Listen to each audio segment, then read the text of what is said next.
Welcome, ladies and gentlemen, to LCK Challenger 2023 Summer. I'm Atlas. I'm joined by Chronicler for this Monday full of glorious best of threes. And I want to start by referencing the chat. We've had a beautiful question that has been asked. Ducky is Dead states, what is the difference between this and LCK? I say states because there's no question mark, but I assume it is a question, so we can actually have a look. What is the difference between this and the LCK? I think gameplay, level of skill, and what you saw yesterday in the LCK pales in comparison to what you're going to see demonstrated here today. You have no idea what you're in for, but you're in for the ride of a lifetime. Without a shadow of a doubt, this is going to be the greatest League of Legends that you've ever seen, ever. Yeah. And I just don't think that there's any. You know what happens. We don't want to big it up or anything like that. You know how many star players I can name right now in other leagues? You know Fnatic, you know, one of the best teams LEC, Noah. Berserker, Challengers. Yeah, but they've kind of fallen off. Yeah, because they've been out of the ecosystem for quite some time. You know who's fallen off is Prince and Vikla. You know why? They didn't go to Challengers. They weren't there. Did. No, he went straight up from Academy. Oh, he really? barely played in Challengers. He wasn't in. He wasn't playing when he was called up last year. Which really threw me. Well, Prince definitely didn't do his time, so it makes sense. That FlyQuest 06, a little bit unfortunate there, but that's okay because they can come back and they can play in the best league anytime they like. I'm sure that there is room on some of these teams in this particular league. LCK Challenger. I don't know, man. It's so stacked. I don't know if there's space. It's pretty stacked. It's hard, man. Quid also, we do need to, I mean, the Kips isn't actually here in chat that I can see just yet, but he would definitely let us know. And of course, yeah, he's in LCS. He definitely is. Photon Vitality. Yeah, I mean, I'm cherry picking a little bit here, chat. Read the room. There's some examples that we're not bringing up. Well, no. This is the thing. Like, sometimes you can take what you've learned from Challenger and use it elsewhere for good. Or you can be brought up in the glorious ecosystem that is Challenger and then fail to uphold its values. Because I thank you for putting that out there. Because you know what the real reward is if you go for Challenger and then to LCK? It's pace, baby. It's Bulldog. It's quality gameplay as we take a look here. D+ dispatching handily of their closest competitor for first place. Still haven't lost a single game. Not one, one map. Not on anything. Zero. They're doing a lot of being good at the video games. And honestly, like, all of these results are just the expected results. 2-0. Yeah. Like, that is, it's just pretty clean. Look at that. My God. The perfect +12 record there for D+. It's so dumb. And it's like, it is very reminiscent of what we saw last season, with the biggest outliers being Gen.G and Bro, a lot further up than we were expecting. T1 in 9th place. Some of us aren't as surprised. Some kind of thought that they were terrible last season as well. Some. Yeah, some. And then KT falling from what was a lot of dominance towards the end of the spring season. So 5th place does feel a little bit strange for a team with hype on it, who was playing so incredibly well. I felt like them losing Rebel wasn't actually that much of a big deal because Wei was also very talented, but that hasn't necessarily worked out here. And we've seen that Feisty even hasn't been able to stand up to his previous self. And we can very clearly see that between like 2nd and 7th, the differences are pretty minimal. Because there's a few games, but like even if you look at game score, DRX is definitely ahead, and I think DRX I do expect to kind of stay there. But for a team like Nongshim, who today will be playing as well, and will, spoiler alert, be playing with some players that they've been missing, which I think is going to be a good development for them, can still breach the gap. Really, the drop-off kind of starts at 8 for I think Sandbox, T1, and Kwangdong are really free-falling, obviously, because for D+'s perfect 12, we also have Kwangdong with the almost perfect -11. They've only won one game thus far. We're going to have a look, though, because we're on 13-12. Kog'Maw's W has been buffed, ladies and gentlemen.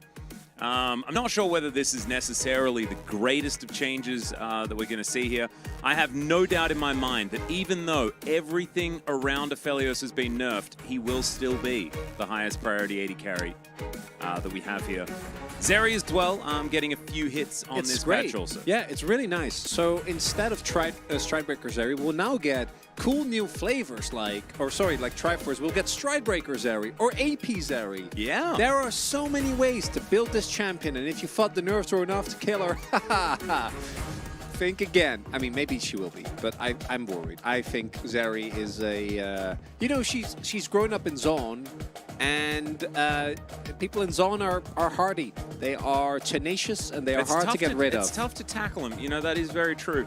I think I'm starting to fall off the Zeri hype train. I think she's still kind of ridiculous if she does get those Zeri moments, but there's a lot of 80 carries that can snowball, right? I think that Zeri hasn't necessarily found the same levels of success that we've seen recently. This buff, though, is so fun. Yeah. Triforce Ashe, baby. That's coming Q back. Max, Triforce Ashe.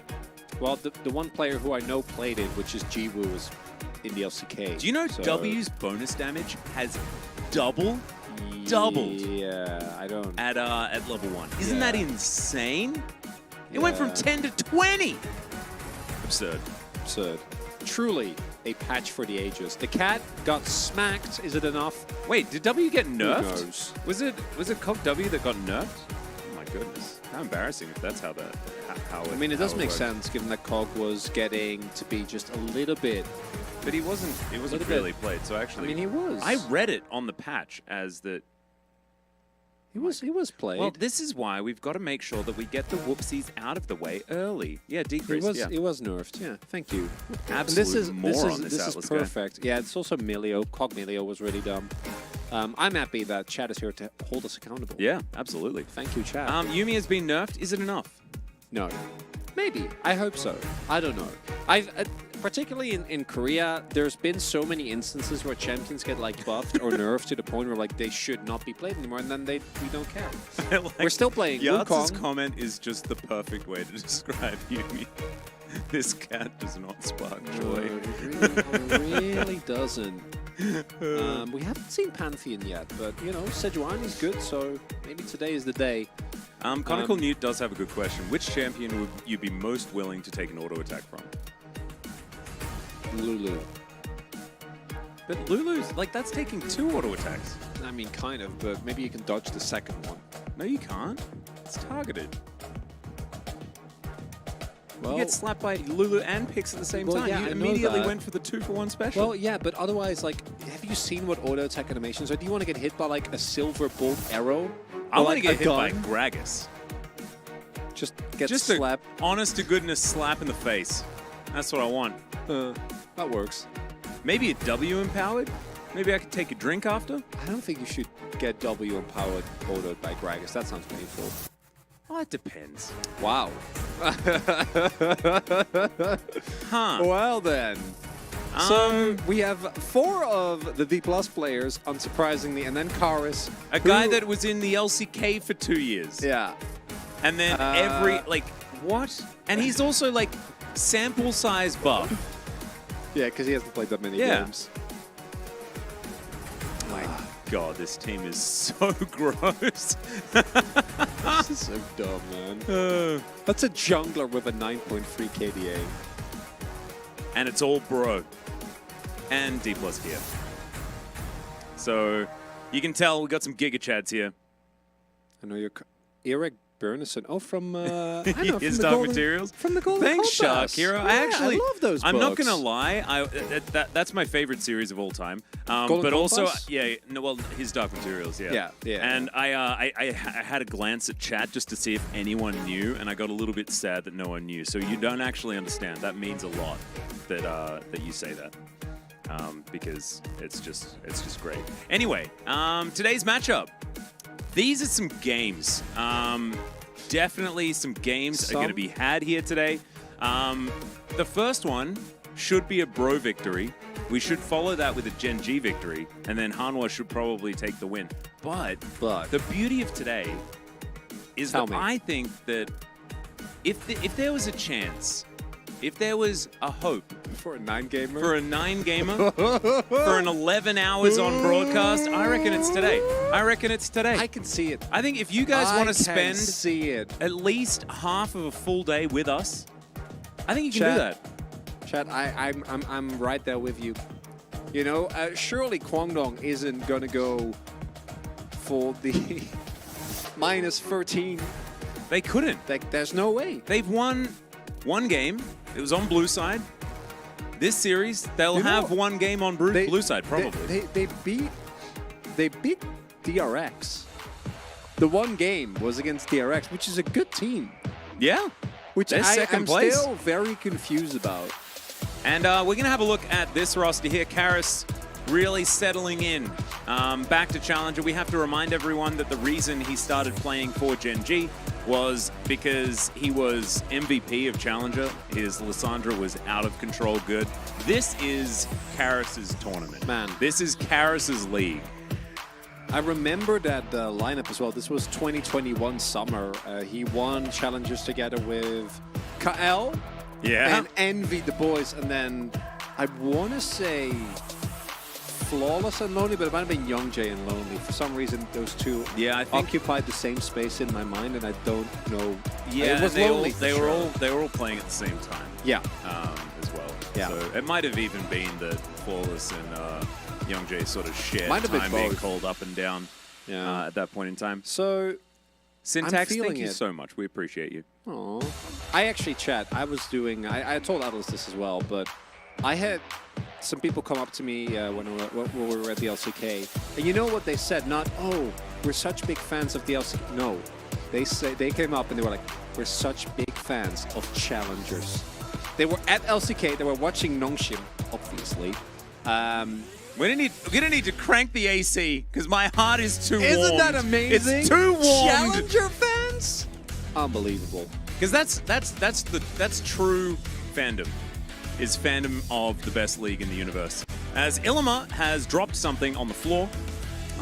Maybe he's found it, not entirely sure. He's doing some stretching. Having a bit of a giggle there as well, so obviously in high spirits, absolutely fantastic, especially for a team that has won one single game here in Challenger. Kwangdong Freaks, to put it lightly, struggling like all heck.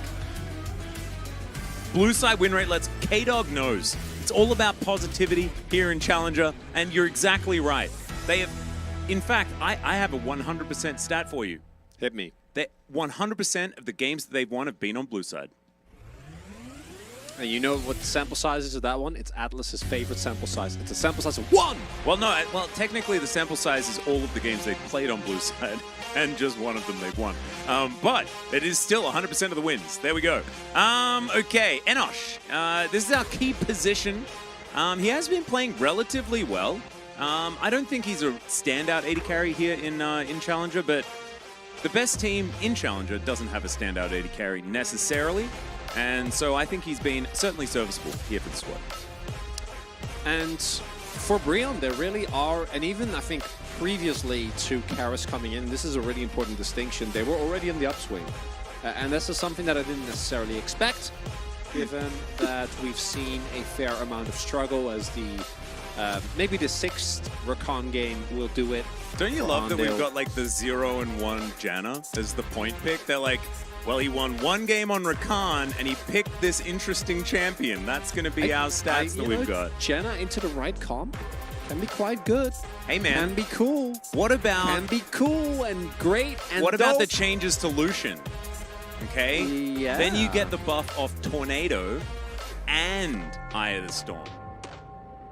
Oh. See? Yeah. Works with CC and shields. Yeah, Lucian Janna really sounds like a like that sounds like a match made in heaven. It used to be in 2014, 2013. Yeah. When did Lucian come out? Something like that. Yeah. There was a time. Atlas referring to the 10 years ago, man. That's a golden card.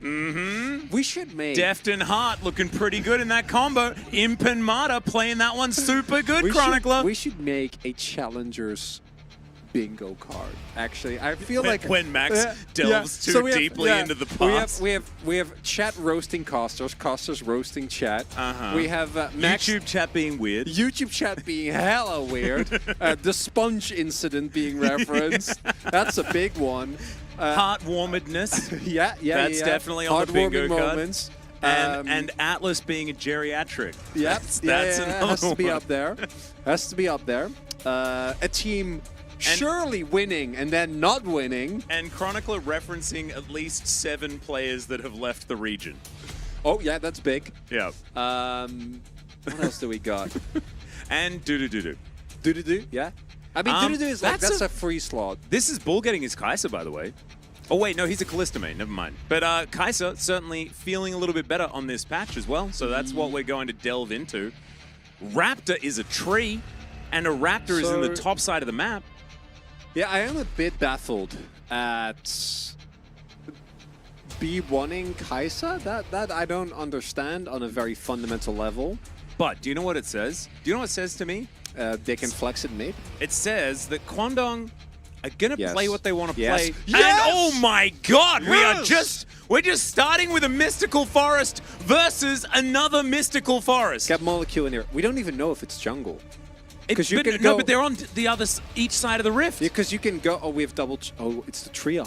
We are actually having end mood. We are actually having an end mood, and we're having an argument. This is going to be a heated end mood on the map. Oh my god. Summoner's Rift just became Fangorn Forest. It happened. We're experiencing it right in front of our eyes. Holy. I need to actually remember what part of Fangorn Forest the end mood was actually held. I did learn this information just the other day. Stephen Colbert apparently found out. Yeah, in a conversation with Peter Jackson that they had whilst he was interviewing Marion Pippin. I don't know why I watched that YouTube video, but it was actually quite relevant to the game we're about to commentate. Your YouTube algorithm is a thing of beauty, Atlas. As the Jason Maokai, I've seen it, folks. Like, you can't possibly comprehend the spread and wealth of knowledge that is imparted upon this man. I mean, it has a lot of like American Idol auditions mixed in with Diablo guides and Honkai Star Rail. That's basically what it is. This is a bunch of skate videos. A lot of skate videos as well. Basically, anything to do with rollerblading is recommended to me, and I love it. If you guys want to check out the new Pink Thems, they look absolutely amazing. So, collaboration with Basement. I don't actually know where the champions of Kwangdong are going, because I think that solo lane AP, like PTA Ivern, is actually correct. Yeah, and so this is something I was having a conversation with Orcs about this yesterday. I was explaining why Ivern is completely busted. And that's the fact that Daisy now gets on-hit effects from Ivern. Yeah. And so... You can go Nashor's PTA. Yeah, so you can go Nashor's PTA, but you can also go, like, Leandri's, Rylai's. You can go everything that would, like, make Zyra broken in the past and things like that, but you can also then just add PTA. Doesn't get, like, Halo Blade, so you don't get the attack speed or anything like that. But you can also stand in a brush and give you passive to Daisy. So... Aphelios priority has like clearly dropped. Obviously, I think the pick's still fine, but a lot of the nerfs surrounding his items, I think, are quite big. Yep. And him not being as high prio is fine. I think him getting picked here is not a problem at all. Also, do note with the Xayah ban, like Kwang's like, where are we going? What is happening? As Ilima, oh my goodness, it's just going to be Gnar. Are they just going to do Gnar Ryze? Because Ryze got buffed as well. No. Do the classic T1. That would be pretty funny. Because this is an old school and like a classic. If it was actually going to be, oh, you know what's good? Picking it Gnar up. Victor. That's a. Also, how is Azir not picked? Is it not just Azir? Oh yeah. Seems might just strange. Be Azir.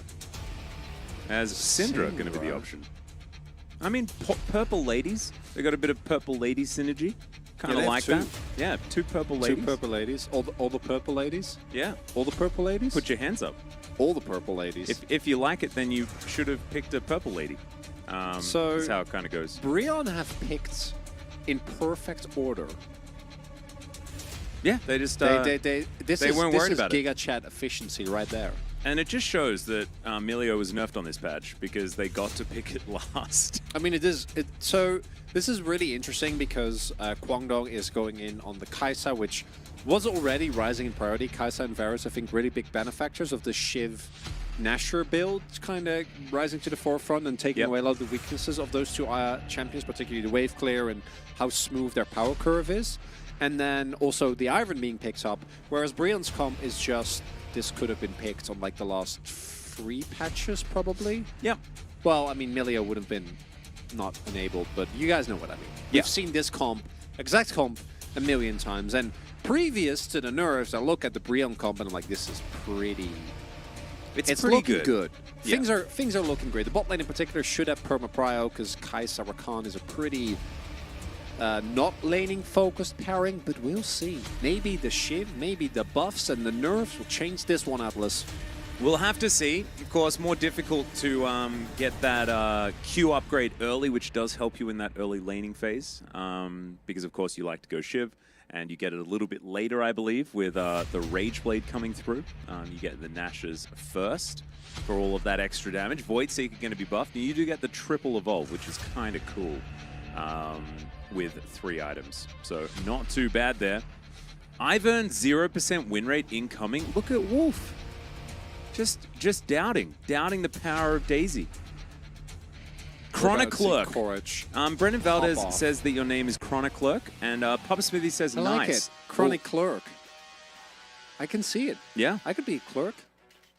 We're on 13-12, Papa, and that means that we are going to see the mystical tree battle in a drama. It is the Entmoot. Chronic Clerk. That's how it goes. Let's rock out.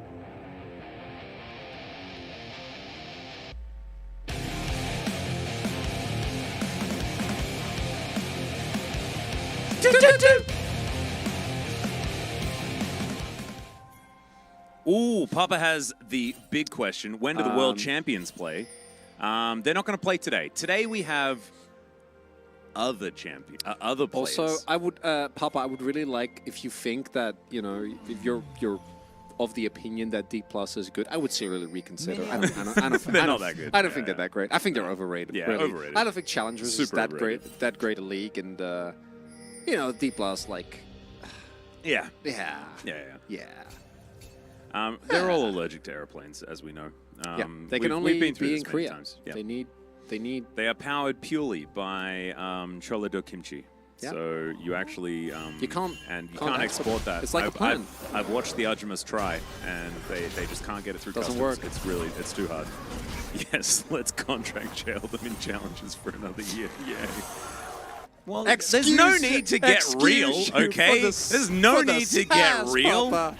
Oh, man. At least now I can pretend that they're going to go to LCK next year, okay? If they're signed by another team, it's never happening. Oh, no. They could be contract jailed anywhere, Chronicler. That's the beauty of it. Because we're going to check out a little bit of an engage here towards the bottom side. Handle going in. Enosh not really worrying about it too much here, as Frim and Ilma having a good time here towards this top side. Courage just taking a stroll. Straight up yoinked the red buff. And he did get spotted, but like there's not that much that Raptor can do. So obviously one of the big benefits of being Mr. Ivern is you just walk in. Yeah. And then just tame the jungle. It. Yeah, just yoink it away. And now Raptor going to be very sad. And if he actually goes into the jungle, then he will be even more sad because there isn't really a whole lot for him to do. It's pretty cool that you get to like put down like just ground, like what is it, flooring? You put down flooring with this skin. It's kind of cool. We did see, I believe that was Trigger Seed. It's been a while since I've cast an Ivern game, but I think that was a Trigger Seed landing. And we've got a bit of a scat of the week here. Is Courage just going to wander his way forward with legs that gigantic? I feel like his movement speed should be higher. You know? Well, but he's a tree, so he doesn't have a lot of flexibility in his limbs, which is crucial for speed. True. So a bit of a lumbering type situation. Yeah, a lot of value there. Okay. Enosh taking a lot of damage. Does get ignited. He's going to stand on this cozy campfire. Hope for some warm hugs to follow it up. I'm going to get level 3 for a bit of extra health there as well. See how Enosh is going to be able to play this one out, because right now, Bull and Andal having a pretty good time. And Courage looking to go somewhat aggressive, or as aggressive as Ivan wants to go. He can land it. Yeah. Let's no see. cleanse. They do manage to put the brush down. There's the grand entrance as Courage lands the trigger seed, but it's onto Polo. They manage to get first blood, and Andal even able to make it out alive. A beautiful dive here for the Kwangdong Freaks. And Kwangdong here with the early game. Bull with both Halo Blades and the Longsword. So much more offensive power than Brion, right? We had Enosh going for Ghost, going for Cole. It's really good if you do get out of lane, but Courage not gonna let them. And right from the get-go, Kwangdong Freaks showing anything. Do we call that a bushwhack? Do we call that a bushwhack Sure. there? As Karis almost solo killed here. We've had the ability to Q a second time. Would have been a lot of damage there for Karis to deal with. He's going to go home and look to get back on in here. And Courage just wandering around, consuming his camps as he likes to do. Taming the forest. The Brambleback going to be taken. And he is now going to go home. So, the Ivan doing fantastic things thus far. And you know what's ironic is that Ivern actually was played extremely aggressively on when this patch first came through by everyone on Brion. Like they were playing it in multiple lanes, multiple roles. Both the LCK and the Challengers teams were giving this one a go. So seeing Kwangdong pick up an early lead with it is quite nice. Now Ivern obviously, particularly this build, as mentioned, aggressive build is a kind of a category of its own, but is a very, very strong supportive champion is Renekton, so I think they'll just let that one go. Who can provide a ton of utility, can provide his team with a lot of safety, and basically like because you might have never seen Ivern, because he hasn't been meta in like a really long time, but it's like an enchanter in the jungle. Yeah. And he has an ultimate that's like Tibbers, but cooler. Tibbers that goes 1, 2, 3, boop. 1, 2, 3, boop. And now abuses a lot of things. We've got a bit of an engage here. The tree going very far forward, at least one of the trees. Raptor going to try and run away, and they are going to be able to get him out, but the other tree's cut down. Oh, never mind. It is just tree massacre here, as we have definitely deforested the river, as both of them are going to fall. But still going to deny any sort of continuation on this Drake. Still kind of fine for Kwangdong Freaks. They want to continue their aggression. Given the current state of our climate, I can't condone the actions of either of these two teams. Trees falling left and right. Fortunately, they do respawn, so everything is okay. Raptor, yeah, you got to replant them, and like this is the thing. Like there's sustainable deforestation, and then there's old growth forests being destroyed in Tasmania. Okay. As we are looking at this era, this is an eerie moment because the trees are getting cut down. So and all the sound. Yeah, that's my point. Yeah, we're not. We're just witnessing this. We're not having any audio. What would happen? It made it sadder. That's the point. Yeah, I think it was a deliberate artistic choice from our observers. I really want to highlight what would happen if Maokai just left his saplings out. Would they grow into more Maokais? I guess so. Well, maybe they grow into more alpacas, as he is using Juhan's skin here. Courage as now Karis, going to speed himself up here a little bit. Doesn't have a whole lot of mana. As Courage, just going to get dove on top of. That's a big old nah from Ilima, but unfortunately, it's just a few seconds too late. He's going to wander his way out. He's like, well, did all I could, guys. And unfortunately, Courage is once again dead. And apparently, these trees grow back real quickly. Maybe time is extended here in Runeterra, you know? They just grow real fast. Thank God. What would we be without our trees? What would we be without the jungle? I wonder how many rings Ivan had, asks Wolf. And I guess he was just cut in half, so you could count them. Yeah, so Courage, this 2v2 is honestly fine, right, with Karis not having any mana, but the problem is that Frim actually has a really good roam timer, able to make his way over. And then here, I'm kind of wondering if they didn't have the damage. You see, like with Karis not having mana, I feel like Cleaver and Ilima were in a position where they definitely could have gotten the kill on at least Raptor without too much risk, but didn't want to take the gamble. Perch is still level 5 though, and Raptor being level 6, I wouldn't be surprised to see Brion contest here, so this is a high-risk play coming through from Kwangdong.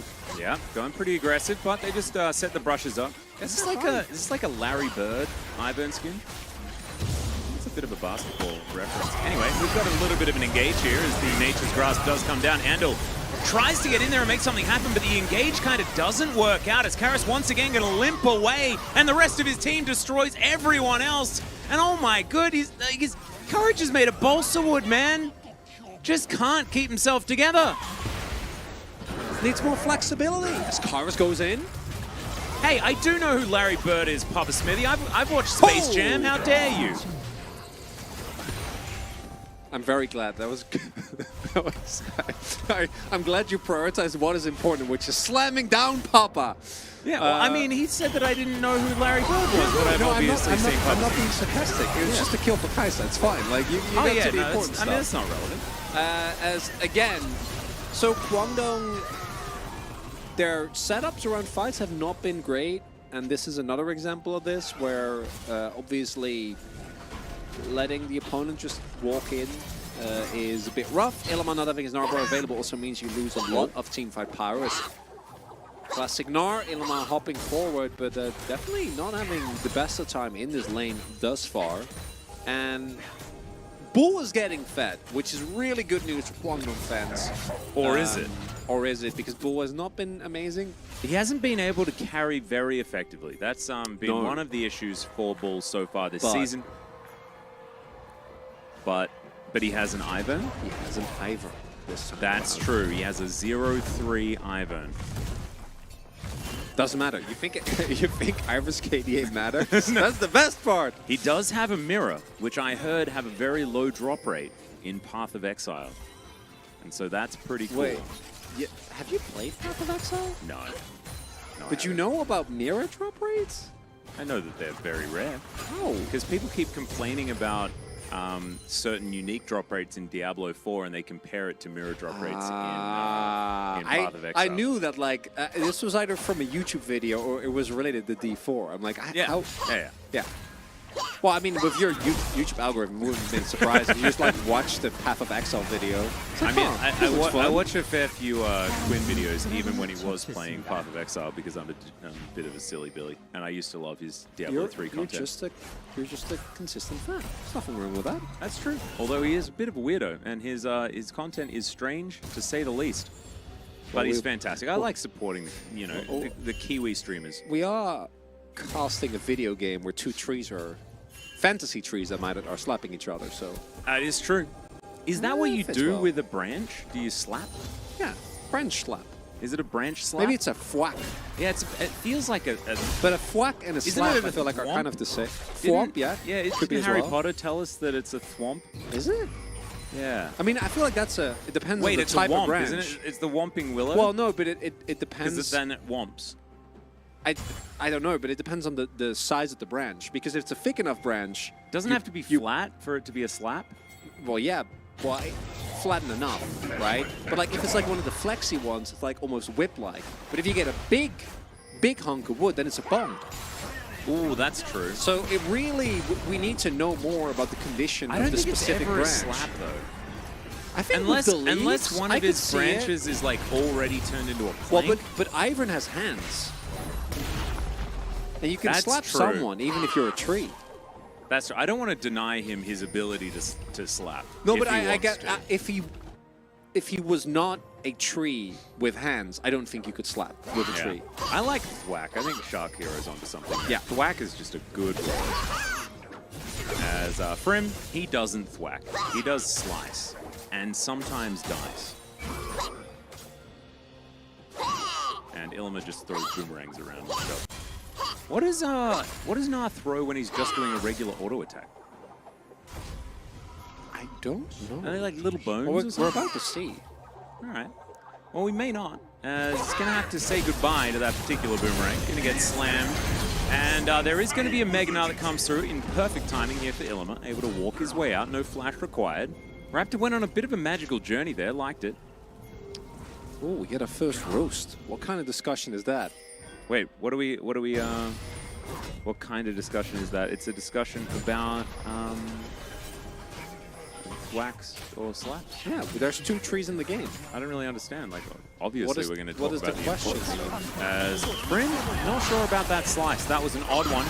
It is probably going to spell his death, as he's not going to have his flash available. It just comes off cooldown now.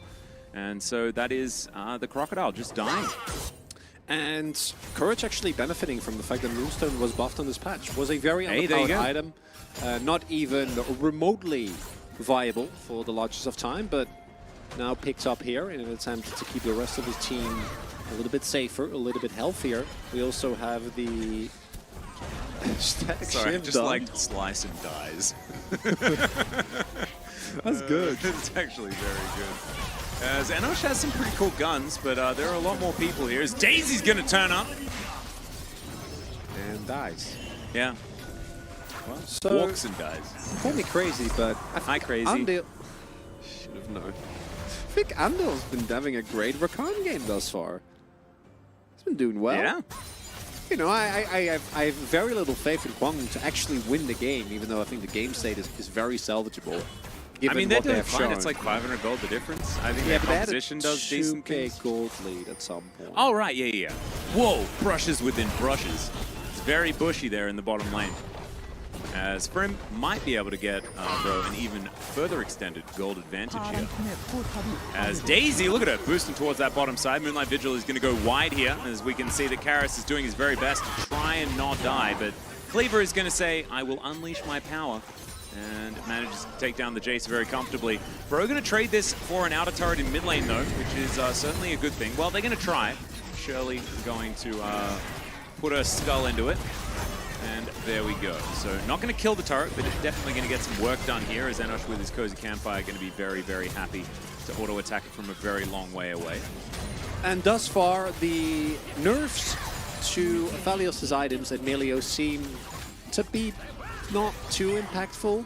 Yeah, Enosh also still building Gale Force, even though it was nerfed, like just happy to continue being Aphelios, just the same way. I do think that the most egregious thing that we saw, particularly with good Aphelios, was that as soon as they got a lead, every single time, it was very reminiscent actually of what Lucian used to do, but then you were Aphelios, you were also a late game team fighting like 1v9 monster, where you just activate Cozy Campfire, like you Gale Force in, you get like 2 autos off and maybe an ult, and then the other person just kind of explodes. Yeah. And that level of explosiveness has definitely been hit, and I hope that that is going to remain the case, because that was not a very fun and interactive play. Are you saying that now perhaps gameplay will have to happen?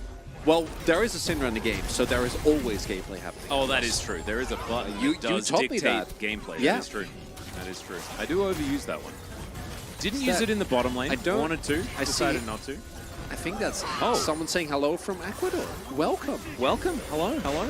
Glad also, you can Mr. make it. Sheikah saying that the gameplay happened. Is Raptor going to have to flash, speaking of gameplay? Throws a sapling in. Oh, I beg my pardon. Throws an alpaca into the brush. Love to see it. We've got rocks flying forward here from Ilima as they try and get in position, but Mininar does come through, so that Meganar is a long way away. They do want to go for some sort of re-engage. That is an Aphelios by himself on a ward. That's a little bit dangerous here as he blast cones his way over.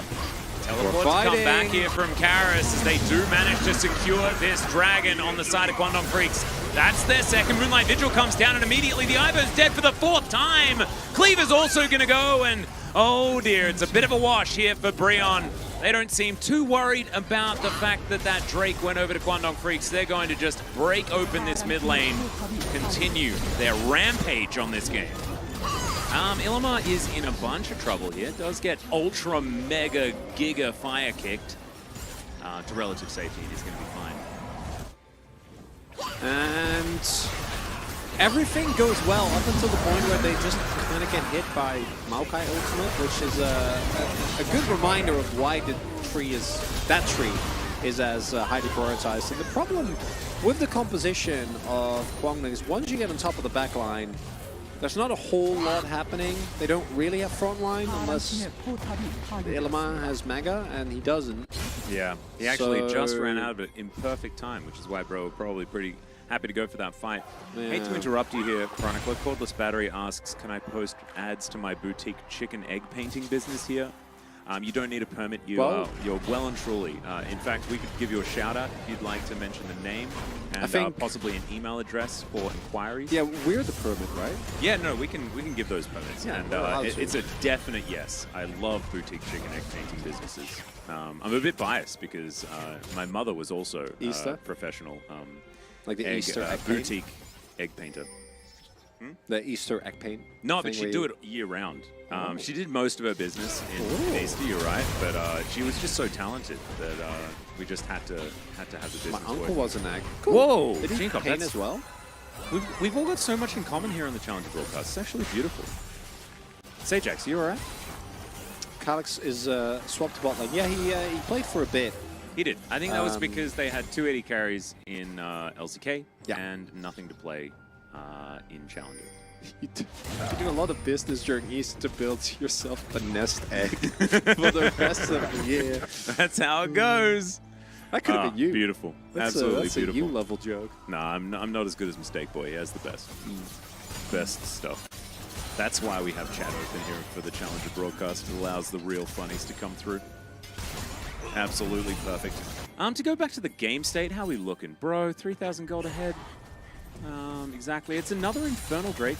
We've seen so many Infernal Souls over the last couple of days. It's been crazy. Absolutely insane. Like, where are the clouds? Where are the clouds at? So, for Guangdong, there is an opportunity, but unfortunately it's not great because it kind of relies on them going in and bopping Anosh immediately. And then I look at the amount of safety and peel that's available. Oh, Ando getting on in there, utilizing that trigger seed as the grasp of nature does come through. Anosh in a bit of trouble. Daisy thinks about it, decides that no, would prefer not to. Polo, what a bro. What an absolute bro in every single way. The Void Seeker not quite long enough there as they do manage to take down one of the mystical trees. And Guangdong Freaks, they're going to get to work on this Baron. Yeah, so as we're saying, they need to kill Anosh, which is very hard because he has frontline, and he has summoners, and he has Milio, but then he always goes down, and then they're going to get Nash. Well, Frim teleported in, and then they're like, probably shouldn't. And that is going to be the Baron secured. So, bro, we're in a lot of control, and now that control has evaporated. Here we go. That's Challengers, baby. Do you know what this game is going to come down to? Because I see this and like, what is happening? Why are we going in here? There's no follow-up, but as it turns out, you don't need follow-up when you are If you've got a killer instinct, you can take him down. Don't you worry. Holy moly. Bull actually having a completely unreasonable amount of damage output there. And even Maokai, who was fed, stands zero chance against the might of Bull's Kai'Sa. I'm not gonna lie, I kind of get the B1 now. I'm seeing it. Yeah, I mean, he was a Kalista main, right? And Kai'Sa and Kalista have similar attack ranges, similar vibes, you know? Like, it's very all-in. It's just the Bull carry angle to me feels like a very foreign concept, but it might be what we're looking at here. I mean, it might also be the 0-4 Ivern carry angle. I mean, he doesn't, like, he's 0-4, right? But he does have Staff and Moonstone, so like... Do you know what the best thing about it is? Like, he's 0-4, but Staff of Flowing Water just has such a zen name. It doesn't matter. You can't imagine him being too upset about the situation. A tree, and now he has both a nice stone and also more water. True. And look at Daisy. It's just ask Frim for a 1v1. Absolutely. Frim says he'd prefer not to. Doesn't want to play shootout right now. The Epic Kai'Sa poke. Yeah. Guangdong Freaks wanting to get Soul Point. Could lock it down here. Karis going to need to see some poke. As Andal over the wall looking for that angle. Ilima, great Naba this time around. Can actually grab that anytime he'd like. Voidseeker goes wide. Stepping into the brush here as we're playing some basketball, but Frim's happy to catch that one. Daisy, no! 50 gold over to Karis. It's not what you want to see. There's a stun on a Frim who just dives forward, tries to lock them down, but Bull is doing so much work, and oh my god!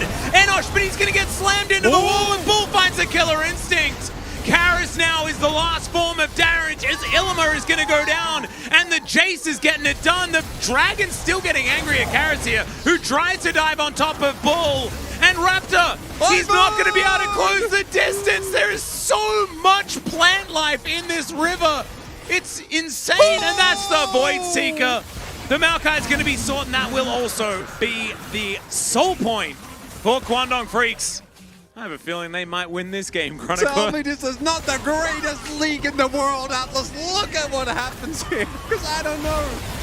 Oh, we have the re-engage coming through. Frim gets blown up, but then Chorus and Enosh get so much damage down. But look at the man, the myth, the legend Bull getting the assassination, and then from that point onward, I love like the Infernal Drake actually does so much damage here as Yeah, well. it almost solo kills Karis.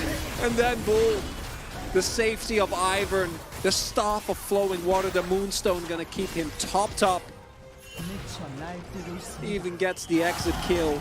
And now it's Soul Point and Kwangdong about to get their second win of the season. Well, How many chickens? Challengers. How many chickens? Are you doing some counting? Because ain't nothing hatched yet. I ain't seen no hatching on my screen. Okay. They're hiding amongst Yeah, the trees. yeah. The chickens, they're waiting, Atlas. Yeah, these are some definite tree-living chickens. I haven't necessarily seen that, but No, there's- where are chickens supposed to yeah. live in the wild? No, they Do can wild chickens even exist? Yeah. No, actually, there's a park in the Netherlands where you have as a hold up. Bull. All right. Okay, I guess we're fine. Nature's Graph. Well, Raptor isn't, but- yeah, Raptor's not doing great. So there's a city near where I live called Breda, and there's a park there. And it's like a park with, like, you know, trees and bushes and whatnot, as you would in a park. And there's just chickens. Yeah. And they live in the trees. They live, well, amongst, they scuttle on the floor amongst the trees. Yeah, they don't live in trees. That's what I was. The whole point was asking whether they live in trees. Well, they and don't you live made me in feel trees. silly for not thinking that they lived in trees. They live amongst the And trees. so I was right. Yeah, well, they can't fly. Humans live amongst trees. What are you talking about? We're all on Earth. I don't live amongst trees. Yes, you do. No, I don't. There's a tree literally outside this building. Yeah, but that's not. There needs to be more trees for that. No, amongst just means they exist. I feel like there needs to be a certain density. Well, there does. Otherwise, the carbon dioxide doesn't get taken out of the air. So, yes, there does need to be a certain density. Thankfully, we do have it. Otherwise, we'd all be dead. I didn't sense it now, Don. Stop killing the Amazon. Fuck courage. Even if the nerf version Bull going to be doing a whole lot more damage than this one. Wait, can we? Was Sajax banned somehow? How did Sajax be banned? know. Are these Alice is classes the okay? densest man I know. Thanks, Papa. See? I've got a dense brain. It's full of stuff. You know what the best part is? This is only game one. We might be in for 9 of these. Bro is losing at the casters are. Well, Kwangdong Freaks, they could still Oh my lose. God, They that's- could. Like, I have faith. They've shown that they can lose in the most creative of ways so far this Is season. Bull LCK worthy? I think so. I think they are. Sample size of 1. I think Bull's probably the best AD carry that we have here in Challenger. And also, I think Courage is probably the best jungler as well. As Illimer is going to be grabbing him momentarily. Frim looking for an opportunity. This is going to be Meganar very, very soon. Doesn't find the wallop though. Still, Kwangdong Freaks were closing in. Cleaver's on the top side, so wasn't going to be there for that particular fight, but did have teleport available if he was required. They are going to back away here. Void Seeker is going to find Raptor, and Raptor says, well, that's cool. And they're going to look for a Baron. So it looks like Kwangdong Freaks will be able to lock this one down. Cute little ward here just outside the pit. Doesn't get full information, but I think that they will know what's going on. Let's see whether Raptor can actually get here and go for some sort of steal. Doesn't look well, like that it. is just going to burn down so quickly. Nature's Grasp going to come through there as they look for Courage. He's going to explode. They're going to lose their jungler, but at least the Baron has already been taken. The quickness is going to come down there as Frim trying to close the gap. But he's going to get smashed into that wall. Enosh in a whole lot of trouble as Raptor wants to find that angle.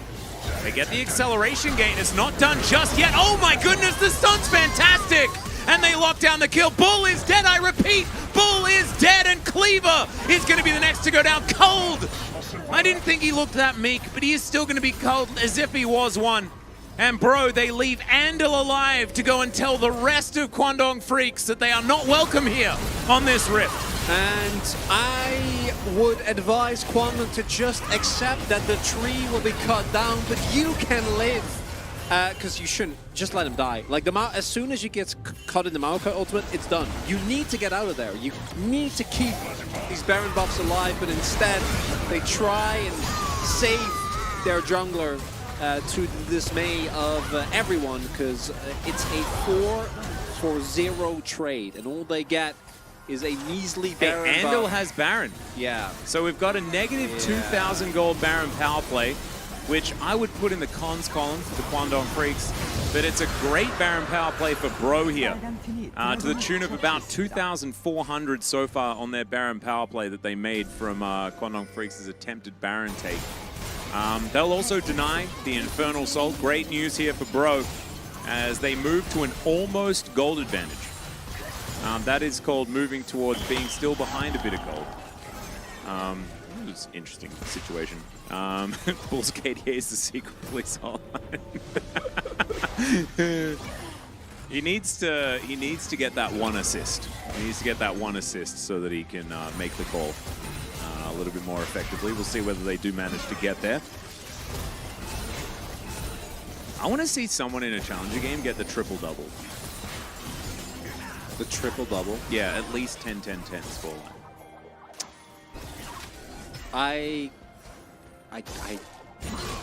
If it happens, it's in challengers. Let me put it that way. I reckon it definitely will. But it probably would involve sending Dundun back down. I think Dundun would be required. I think it's difficult for him to get double digits in the first column, but the other two, he nails. I think he is uniquely equipped for this specific type of mission. Absolutely. Let's see whether Kwangdong Freaks can pull this one back into their favor. Right now, utilizing Andal's one Baron that they have available to themselves to try and siege out this inner turret in mid lane.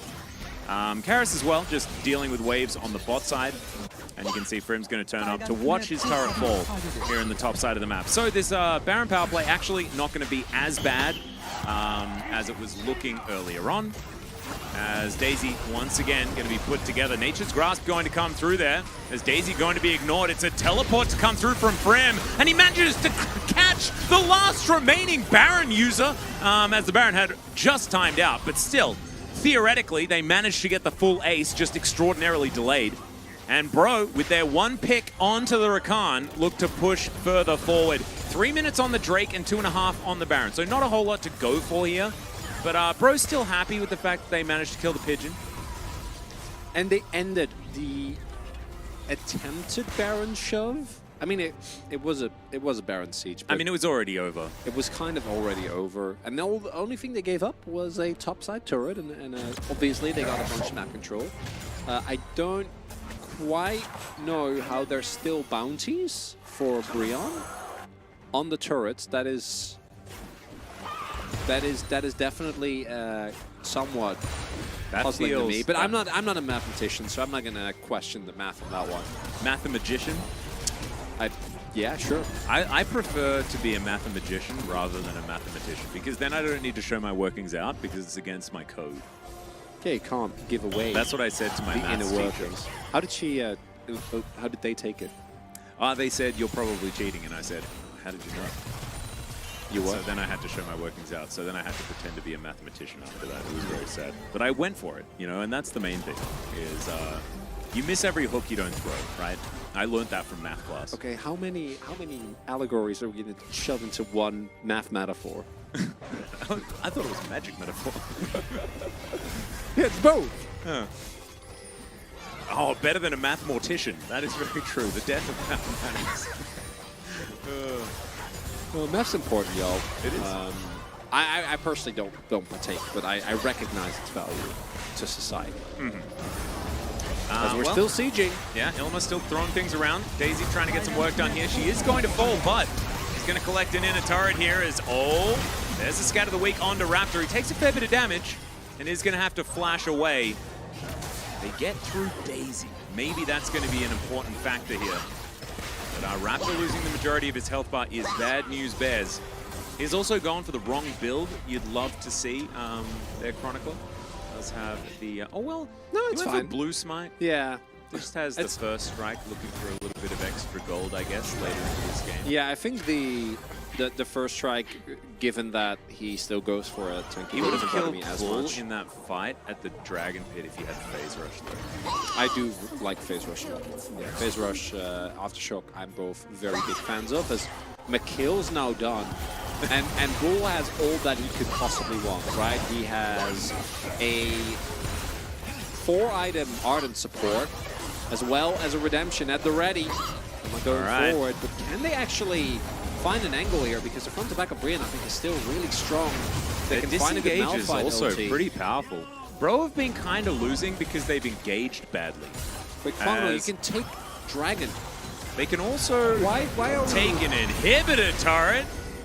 Oh, instead they're going to wrap around. Look at this. Going to use the Shirelias. There is the Nature's Grasp.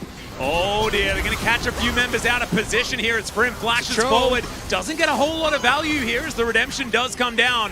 Raptor goes gold and tries to avoid some of the CC, but it's not going to work out. And that is going to be the jungler taken down, and that should mean that Infernal Soul does come in. Man, what a difficult, extraordinarily one-sided Kwangdong Freaks game to win. Kwangdong really showcasing us, the challengers of modern-day League of Legends macro. As well, when your opposition is this good, it's really difficult to win as effectively as we can see in lesser leagues like the LCK or the LPL, you know. So, I mean, they're just making it so difficult for Kwangdong They Freaks. are, yeah. And I'm happy that Kwangdong was able to somehow find their way out of that situation. As Brion chased into an Ivern and a Syndra and a Gnar into a choke point, which, unsurprising, did not really end up working out for them. And Kwangdong just set up shop with the power of Redemption and a Bull who's still full health. And they were completely fine. The rest of Brion has to peace out. And Atlas with Infernal Soul Mao at the ready. You gotta imagine. You gotta imagine that it's happening. He could have got an assist on that kill on Raptor. I think he missed the Void Seeker, and that's why he doesn't have an assist. I thought about giving him POG, but it's just impossible now. No way they lose this. Oh, wait, who said that? Who said? Oh, Cammy Yeet. Oh, no. You should know better. Oh, dear. All right, well, congratulations to Bro on their victory here in this game. Amazing. Kwangdong Freaks lost, even though they managed to get an Infernal Soul. But as it turns out, sometimes curses can break everything. Yeah, so let me be very clear. This should be a win for Kwangdong. Not every game is winnable, but every game is losable, Chronicler. Thank you. Yes. That decides game. Yeah, so it probably is all over for Brion. Probably. It should be. But they're not giving up. Yeah. And I've seen Kwangdong lose games in positions previously thought unlosable. Uh-huh. This game is going to be very difficult for Bro to win, but it's still possible for Kwangdong Freaks to lose. That's all I'm going to say is Ilma's going to throw an ultimate to Narnia. Daisy also in a little bit of trouble as Frim. He's on a magical journey. He's looking to try and catch up. Oh my god, that Moonlight Vigil is so huge. Could it be happening? Could it be happening? Chronicler, they've taken down Cleaver already. Frim is surviving for an extraordinarily long time as Ilma's going to flash away. They managed to take down the Crocodile, and Ilma, he's running for the hills, and now the base is open. Cue the Yakety Sax. Has now courage down to 50%. They're flashing in. Raptor is going to sacrifice himself for it as Bull. He's surviving, finds the Void Seeker. Enosh is still up and available as well, though, as Ilma's teleported back into the fight. Enosh with his Severum is still going to be gnawed into the wall. He gets a big old shield, but it's not enough. And Kwangdong Freaks will walk away with game one. If Ilma dies there, they get routed. If Ilma goes down there, Kwangdong would have done the impossible. This was the closest extraordinarily one-sided game that I've cast in a very long time. Beautiful. Oh, Kwangdong get their second win of the season. If someone's saying curse, I don't know how many layers of curse was that? In order for that to be a caster curse? Oh, man. Ooh, where are the votes going? I don't know whether he got to 911 at the end. which is what I was basing my ability to vote for him on. I have to. Although I would actually not mind mind an Andil vote, because I think his Rakan was actually quite big. But I had to go for the man. I think it has to be the Bull, myth, just because he's so much. the He played legend. so much better than he has all season long. But he actually has, because we meme around a lot, but this was genuinely, like, you get the B1 Kai'Sa. It's a short-range AD carry that really requires very good snap decision-making, and he actually delivered. Like, he had really good fights, really good mid-game. He died once, which was the Baron collective unfortunate incident. They reforged an anchor into a light aircraft. And that's what they did.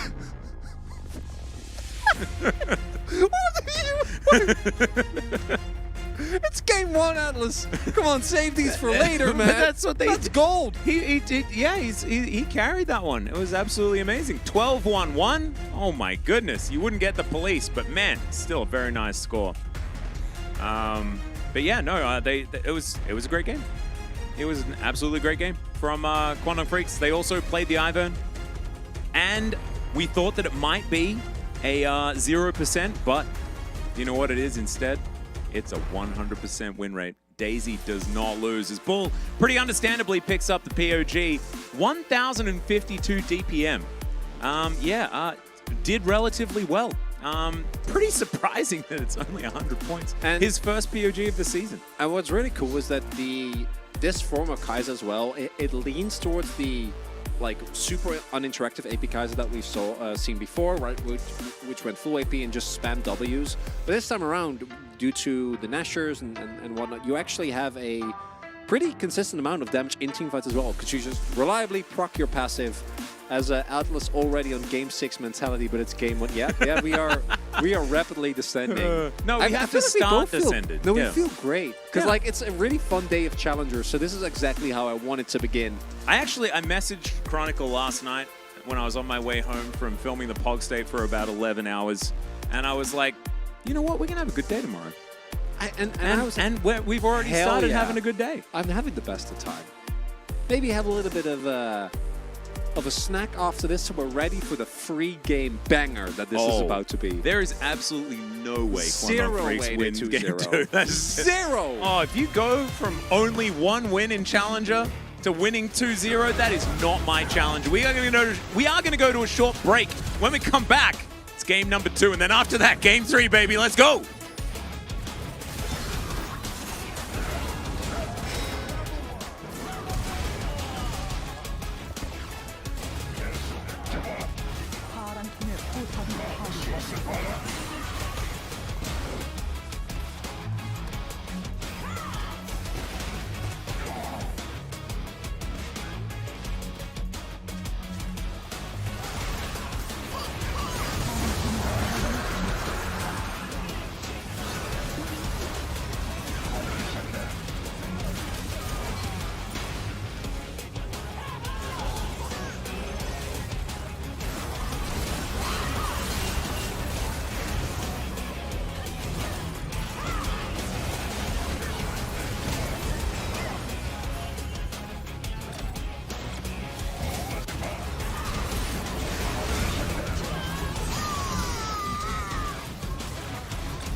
Welcome back, ladies and gentlemen, to LCK Challenger Summer 2023.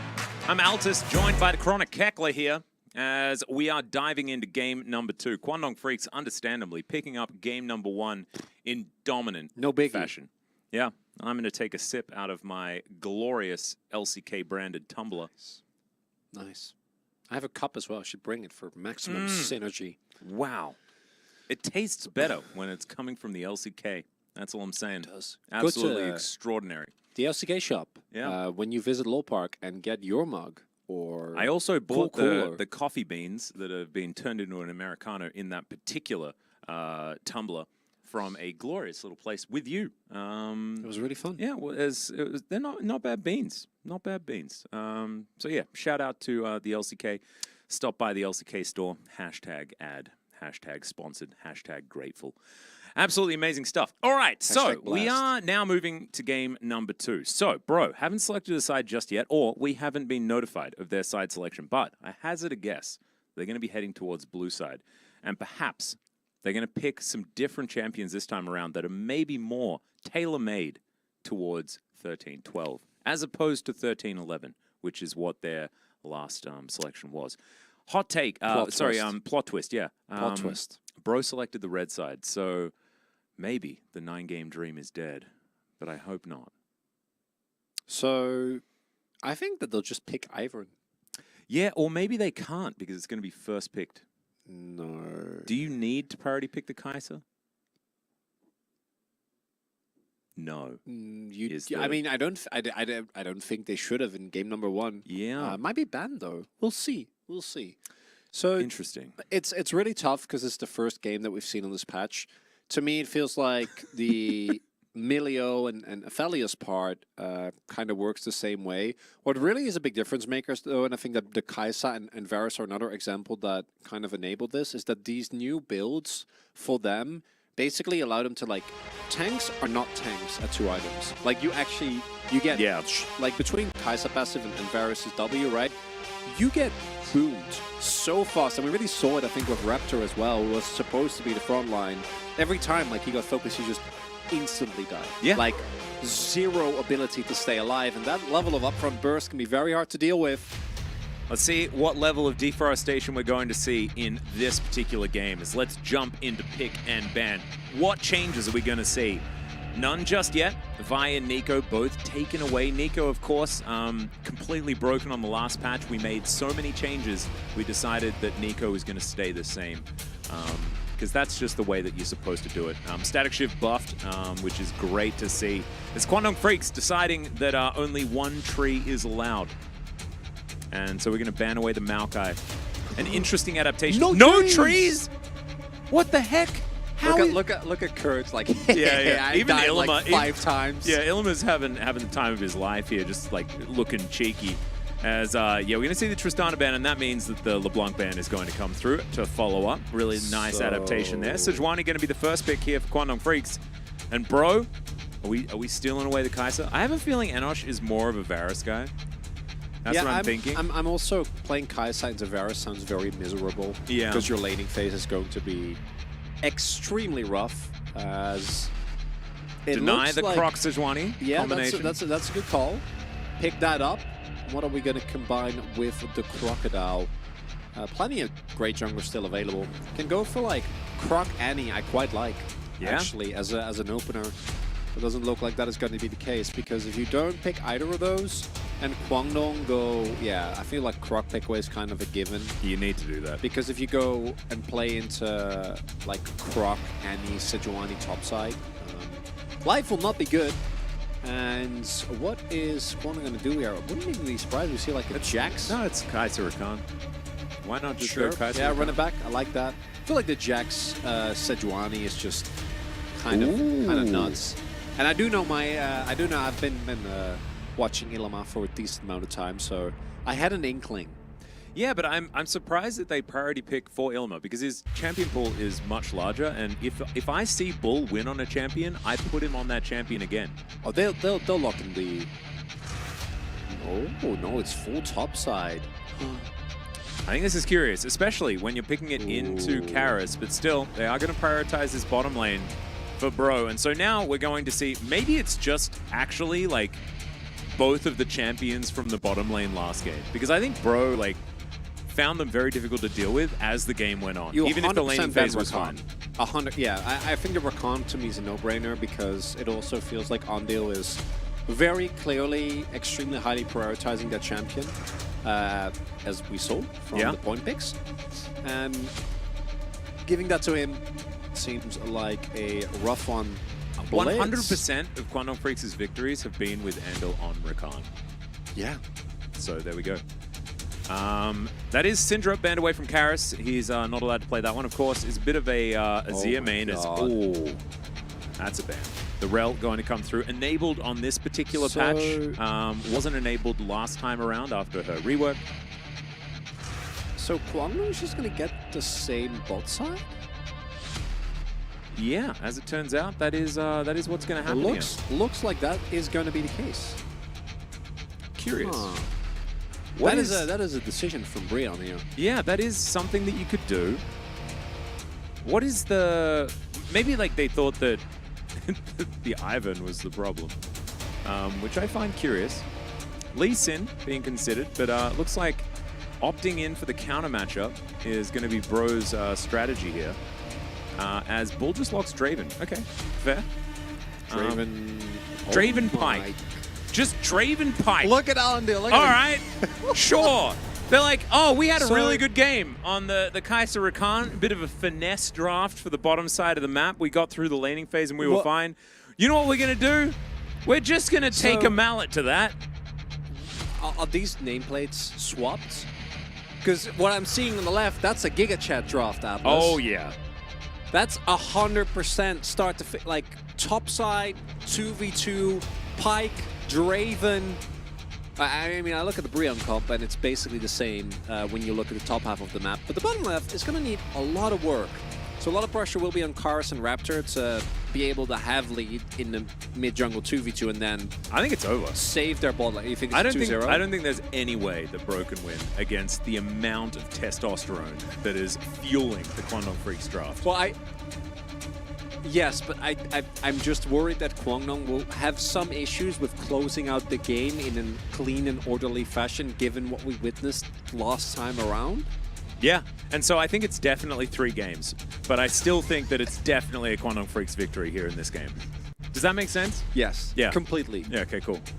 I think that there's no chance that Kwangdong Freaks will lose, and therefore they will, and therefore we'll go to 3 games. That's how it's going to go. Karis on this Ari, I'm looking forward to seeing whether Karis actually has a little bit more of an impact. I think that his Jace did a lot of like barely surviving in the early game and then not surviving in the late game. That was sort of his experience. And so if he can be a little bit more proactive alongside Raptor in this game, I think we'll see a lot more. But I'm a little bit worried about the amount of L's in Illima's name, you know, and the amount of Jax that he's going to perform here against the Renekton. Yeah, there's a whole lot of Jaxing, and did Illima get an extra L, or has there always been 3? And I've only ever seen it lowercase. He's changed a bunch of times. He went from definitely from 2 to 3. I think he was at 4 at some point. Does he add extra L's? Yeah, it seems a bit yikes. No, because he hands them out to the opponents. Well, so now then he's back to 3. He's been accepting quite a few of them this season. That's true. Let's rock out.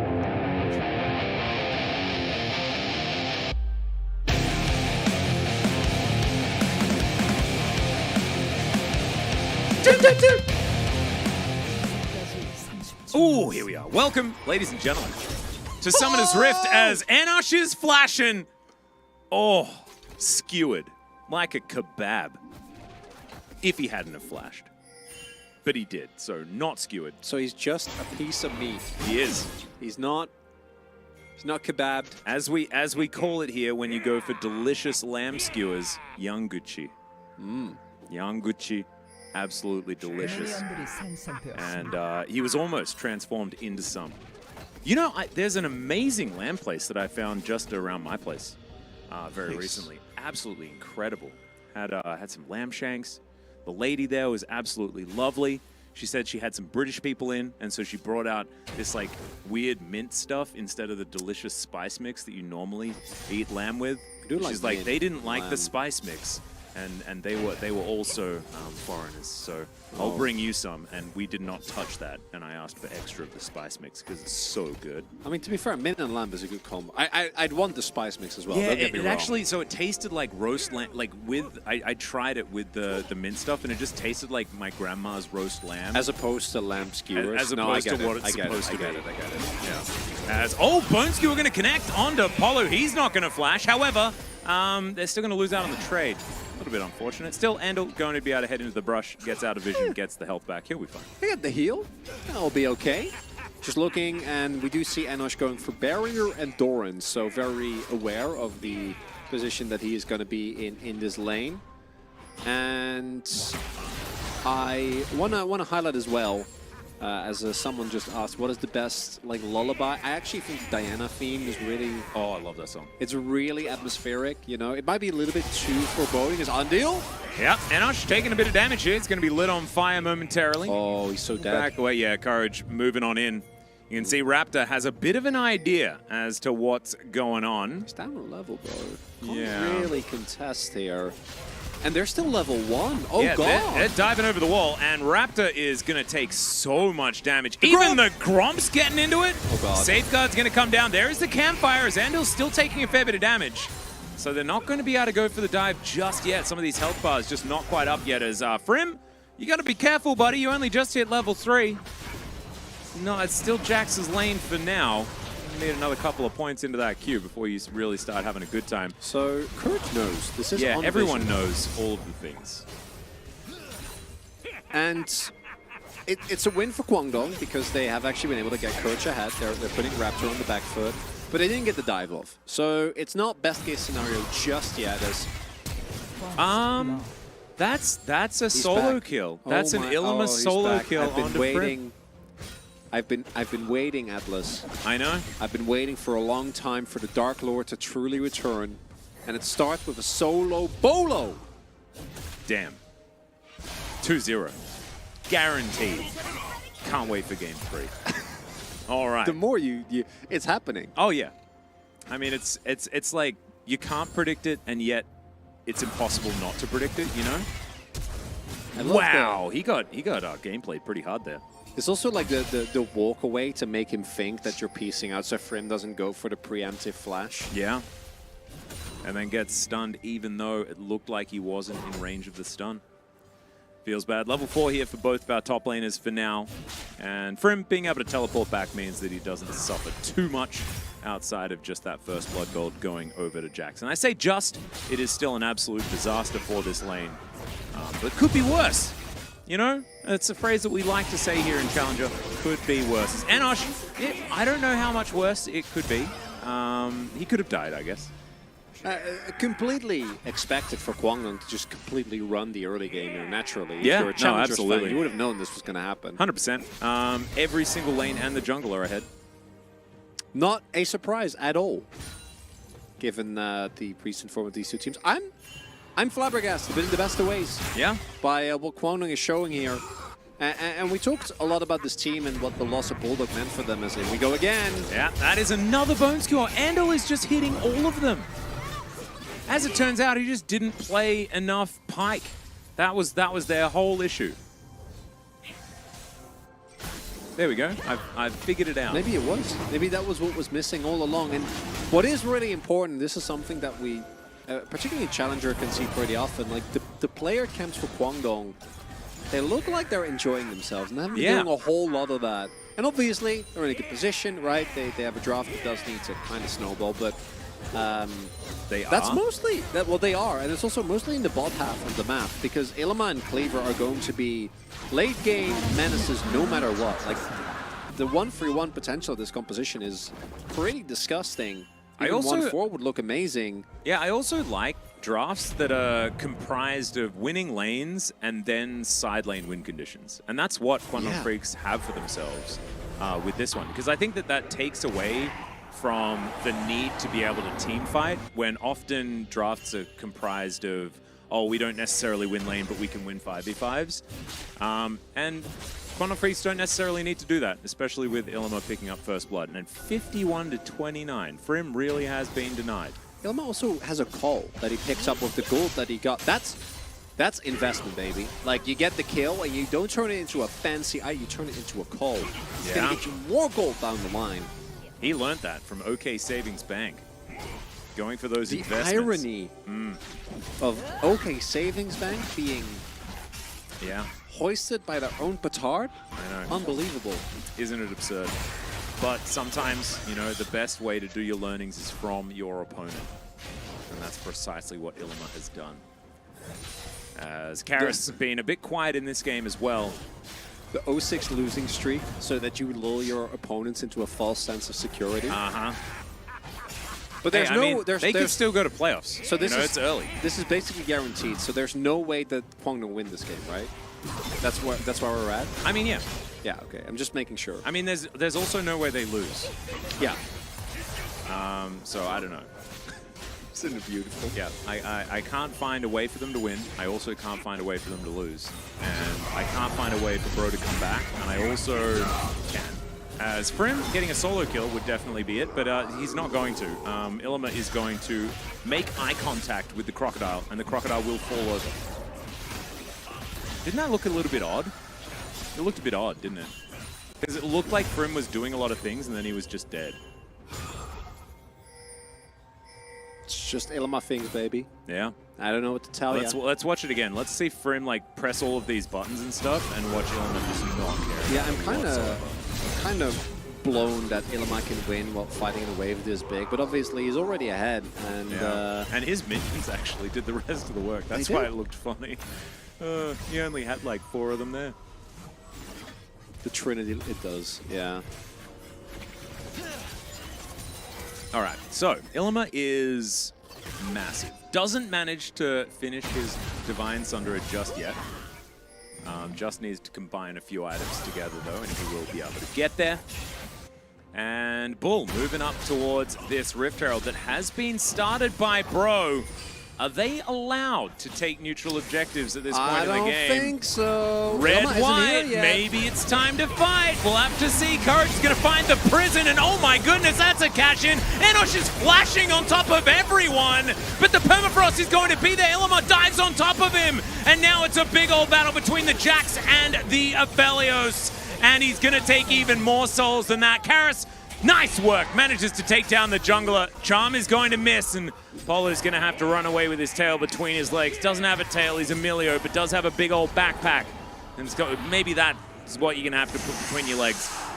Oh my goodness. Yeah, 450 from the cash-in, and so that is now a very healthy Draven. And even with the Arctic Assault not hitting, they have more than enough damage. Frame, crucially, doesn't have his ultimate available. And then Enosh, the flash forward in a weird way kind of works out. Can I vote for Andil now, even though Bro are going to win? We're voting Ilma. No. Oh, I mean, you have your own vote, but I'm voting Ilma. You can be biased if you want to, but I think we all know that it's the Pyke that is really running this game. Maybe they're running it together. There doesn't have to be one correct answer.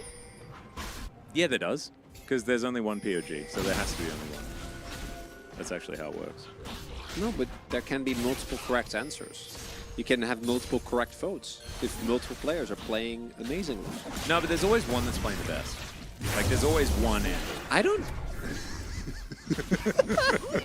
I was going to respond in earnest, and then I realized what was happening. So, Karis is in the game. The rest of his team, not so much. And yes, chat, I can't believe that we're learning this collectively, but Challengers is a wonderful world where nothing is guaranteed. Oh, absolutely not. Never think that you know what's going on. Because today looks like the 9-game day, it's almost guaranteed to only be 6 games. It's gonna be, and it's going to be like Nongshim, so Kwanglo is going to 2-0, Nongshim is going to 2-0, and then T1 is going, or Sandbox, sorry, is going to 2-0. Yeah. And this is also going to 3 games, and it's a 2-0. Yeah. Basically, we're experiencing all the universes It's at once. Schrodinger's Challenger. Uh-huh. Everything can happen all at once. Oh! Oh, no! Oh, see, POG. POG right there on your screen. Raptor missed a Q. There Atlas. were so many thousands of universes where he died there. But we're in Andil's universe now. Handpicked by the man himself. The legend, Pyke extraordinaire. Uh-huh. Yeah, this game is donezo. Like, Brion's... It's not like you look at Brion's comp like, oh, it's fine. They've got comeback mechanics. Yeah, they've got comeback. Well, they have an Aphelios who's... Yeah, but, like Renekton is, like, he's fine now, you know? Because, like, it's past, like, the first few levels. So he's got points in his queue, so he's going to be fine. He's going to be fine, right? Right? You're right? Yeah. This is such tragedy, man, for him, because, like, getting solo killed in the Jax matchup, you know what's about to happen. Like, the moment that happens, you're like, oh god, oh that's no, no, oh baby, oh baby, Oi. Okay, well, yeah. There's just, I'm looking at the Brion comp as well, and I just don't see it. Because there are so many threats. It's not like in last game where you're like, if you somehow get a pick on Bull, you can win. Oh, Tokahan needs to get absolutely blasted in the face. I was about to ask on your opinion. Yeah, this is one of my favorite parts of Challengers. First time chatter, I'd like to introduce you to last time chatter. I'm just going to give the old 14 days. The casual 14. Get Orbital lasered. 1 million seconds. Ooh. You bastard. Cost is looking at chat. Oh, don't you know it? Yeah, Buggily. You be careful. That is the Challenger guarantees. That's so mean. Getting a demolished proc and then mid jump, getting the bone plating and Counter-Strike stun on frame as you just peace out like, I win the trade twice. Later. Don't ban me, smile. Atlas and Chronicler are my favorite casters. That's the spirit. All right. Frim is just desperately trying to not die. He hasn't in a bit. Yay. His lamppost is really starting to hurt. Is it an actual lamppost with this skin? It kind of is. Is this Elderwood Jax or something? Like what kind of Jax Jax it more is like this? A staff? He looks like he's got flippers on. Is that Scuba Jax? Has great cast. Yeah, thanks for the copy pasta, everyone. We know that you actually mean this, and you're not just trying not to get banned. Jax got cull? Yes, he did. After his first kill. No, the game is completely and entirely over. Nothing bad can happen. And also, you don't need to be nice to us. You just need to be nice to Challenger. Because you only get banned if you're mean to the players. You can be mean to us all you want. You can actually, like, some of the greatest moments were great roasts. But you got to put some work in, right? No, you can't exactly. just be like these Yeah, it has to be creative. Put in some effort, right? Some copy pasta or I some think good puns. Big Ubosu Bobarosu would probably be the guy that I would trust to have the best. Oh, yeah. As long as it's Gragas related. Really? Oh, what? And then Nightbot's against him? Nightbot! Nightbot, really? Oh, Atlas Wait, and Chronicler apparently we stole his wife. That's why Nightbot banned it. Atlas and Chronicler are so, but that's a good one. Because it's all the H's and the D's. Yeah. I like that. That got me. I haven't paid any attention to this game. It's so dumb. Raptor got hit by stuff and then he's running away. Yeah, there we go. Smote. Get smoked. Undeal, go. Okay. Okay. Well, POG right there. Raptor going to be running around and stuff like that. Andal going to get kicked into. Oh, he will die, but I think he's set up the rest of his team for success. As Ilima going to dive into that backline. Does manage to find Raptor, but we're actually seeing Bro fight back. And there is a flash ulti to come through from Cleaver, who's like, well, I guess I'm out of here because all of my team is very, very dead. And Jack's going to move back towards the bottom lane, his natural habitat, and Cleaver is now dead. So, 3 games, baby, let's go! Challengers, baby! How are you feeling about that underfight, by the way? Oh, 100% I'm doing it. You're still in? See, like this damage dealt graph is actually based on how much at fault people were at. And as you can see, Andal was at 0 fault. 0 fault. 0 fault. No mistakes. No notes. Yeah. Wait, I'm the reason why OPL no longer exists? I'd left before it stopped. It was after. Oh, Undeal, you sweet summer. A little bit of piking going on there. And then Raptor with actually a really nice flash to set up the multi-man kick. And then by the time that Ilima joins, things are already very dire. I would not have been surprised if him and Cleaver actually could have gotten like more kills out of that, but they didn't want to really risk it. And obviously Karis is still full health. So have to decide the better of it. Sidestep, not going to work out. Kara is not fooled by that one. And now it is a big golden. It's not enough by itself, but it's showing us that Guangdong is ahead, but they're not in control. Not right now. Icorki, Atlas, whatever happened to that other Aussie caster who was supposed to come to the LCK, that was Ejim. Ejim was in visa purgatory until it wasn't fast enough, and now he's just got a real person job. And he's just living his best life. Spoken to him a few times over the years, and he's just doing great. Chronicler is the reason. I know that Bryce and Spawn still play some Path of Exile together and stuff like that. He's still around the scene. He's going to give up Drake. That's fine. And Rusty's still in OCE. LCO, of course, still exists. I don't know why you guys are talking about the OPL. It's just got a different acronym now. As Raptor going to be able to grab the first Hextech Drake of the game as we cruise very comfortably towards a 3rd game here. Absolutely nothing to see. Just ignore this inner turret going down, providing a load of gold to Quantum Freaks already had an advantage and have a Jax for late game security. It's still a bro win as we go. Oh, guaranteed. Yeah. Papa's my favorite caster. Great taste. Great tasting. 2018 best season. Yeah, he did cast every single day in that season. It was that was a lot. Probably too much, some would say.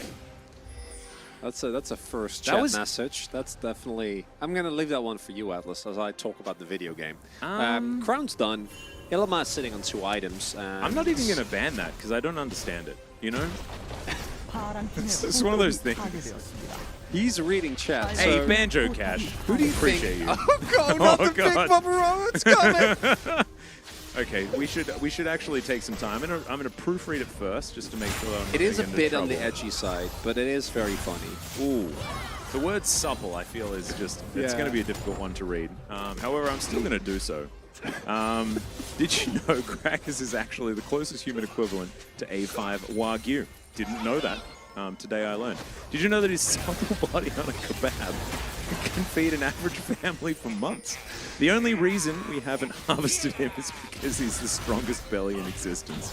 Wow.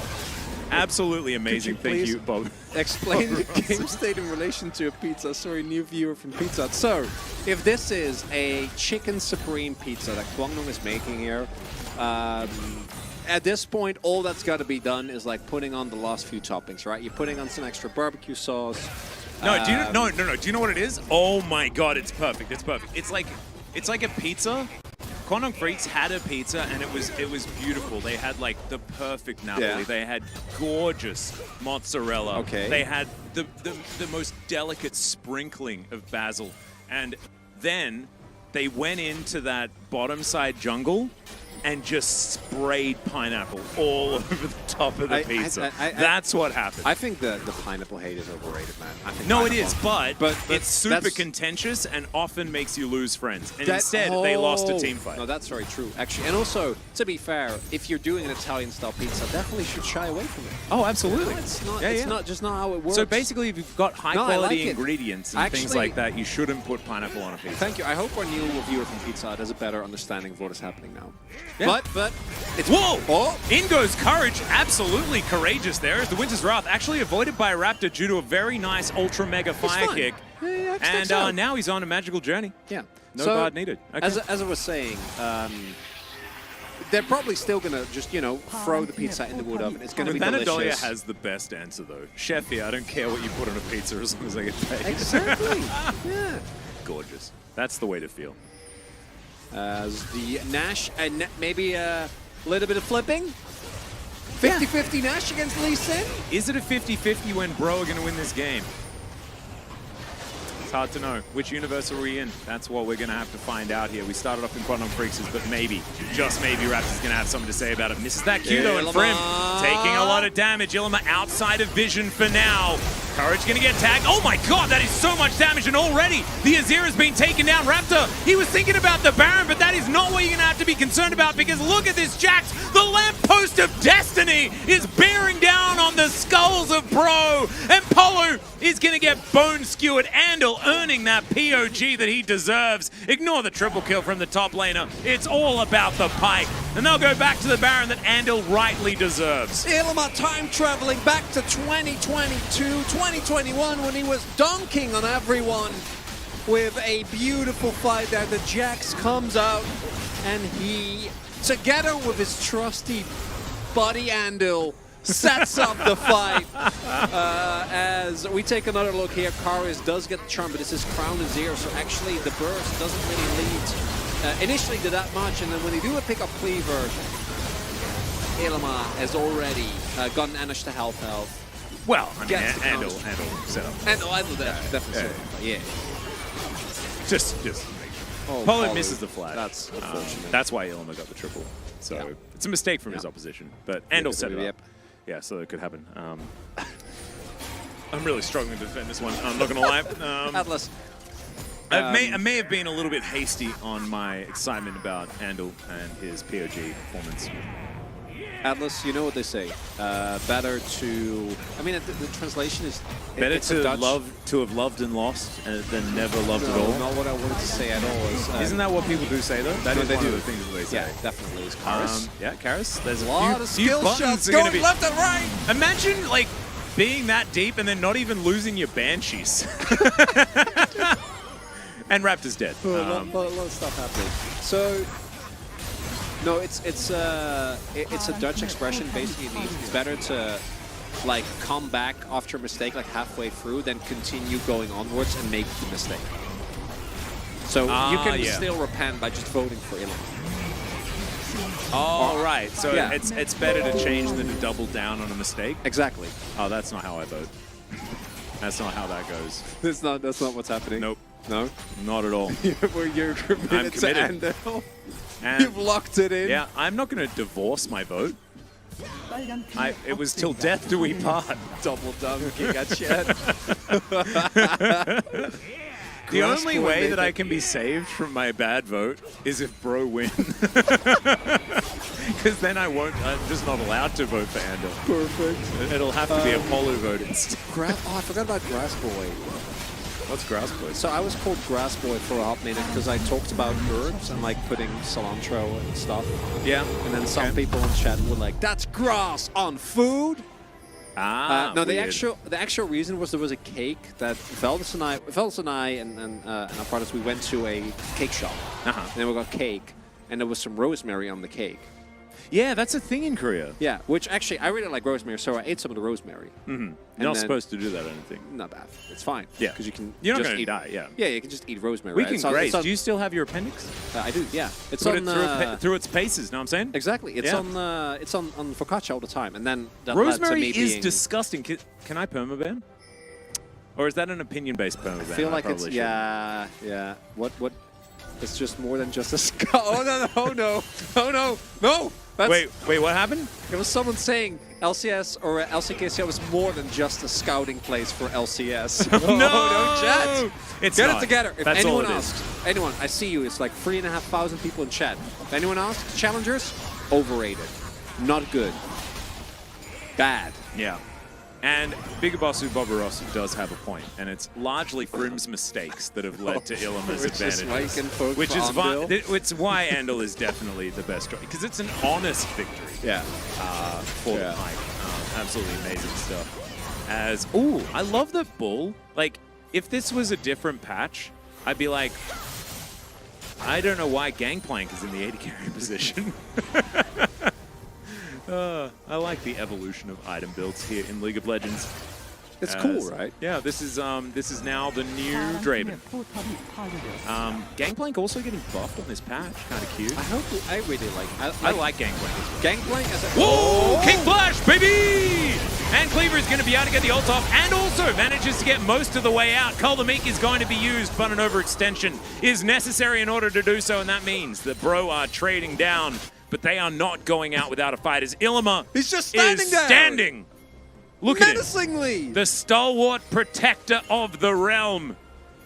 And he will not be moved by anyone other than himself. That's Kwangdong Llama. That's the insane player. You got the wrong guy. Yeah, Illama.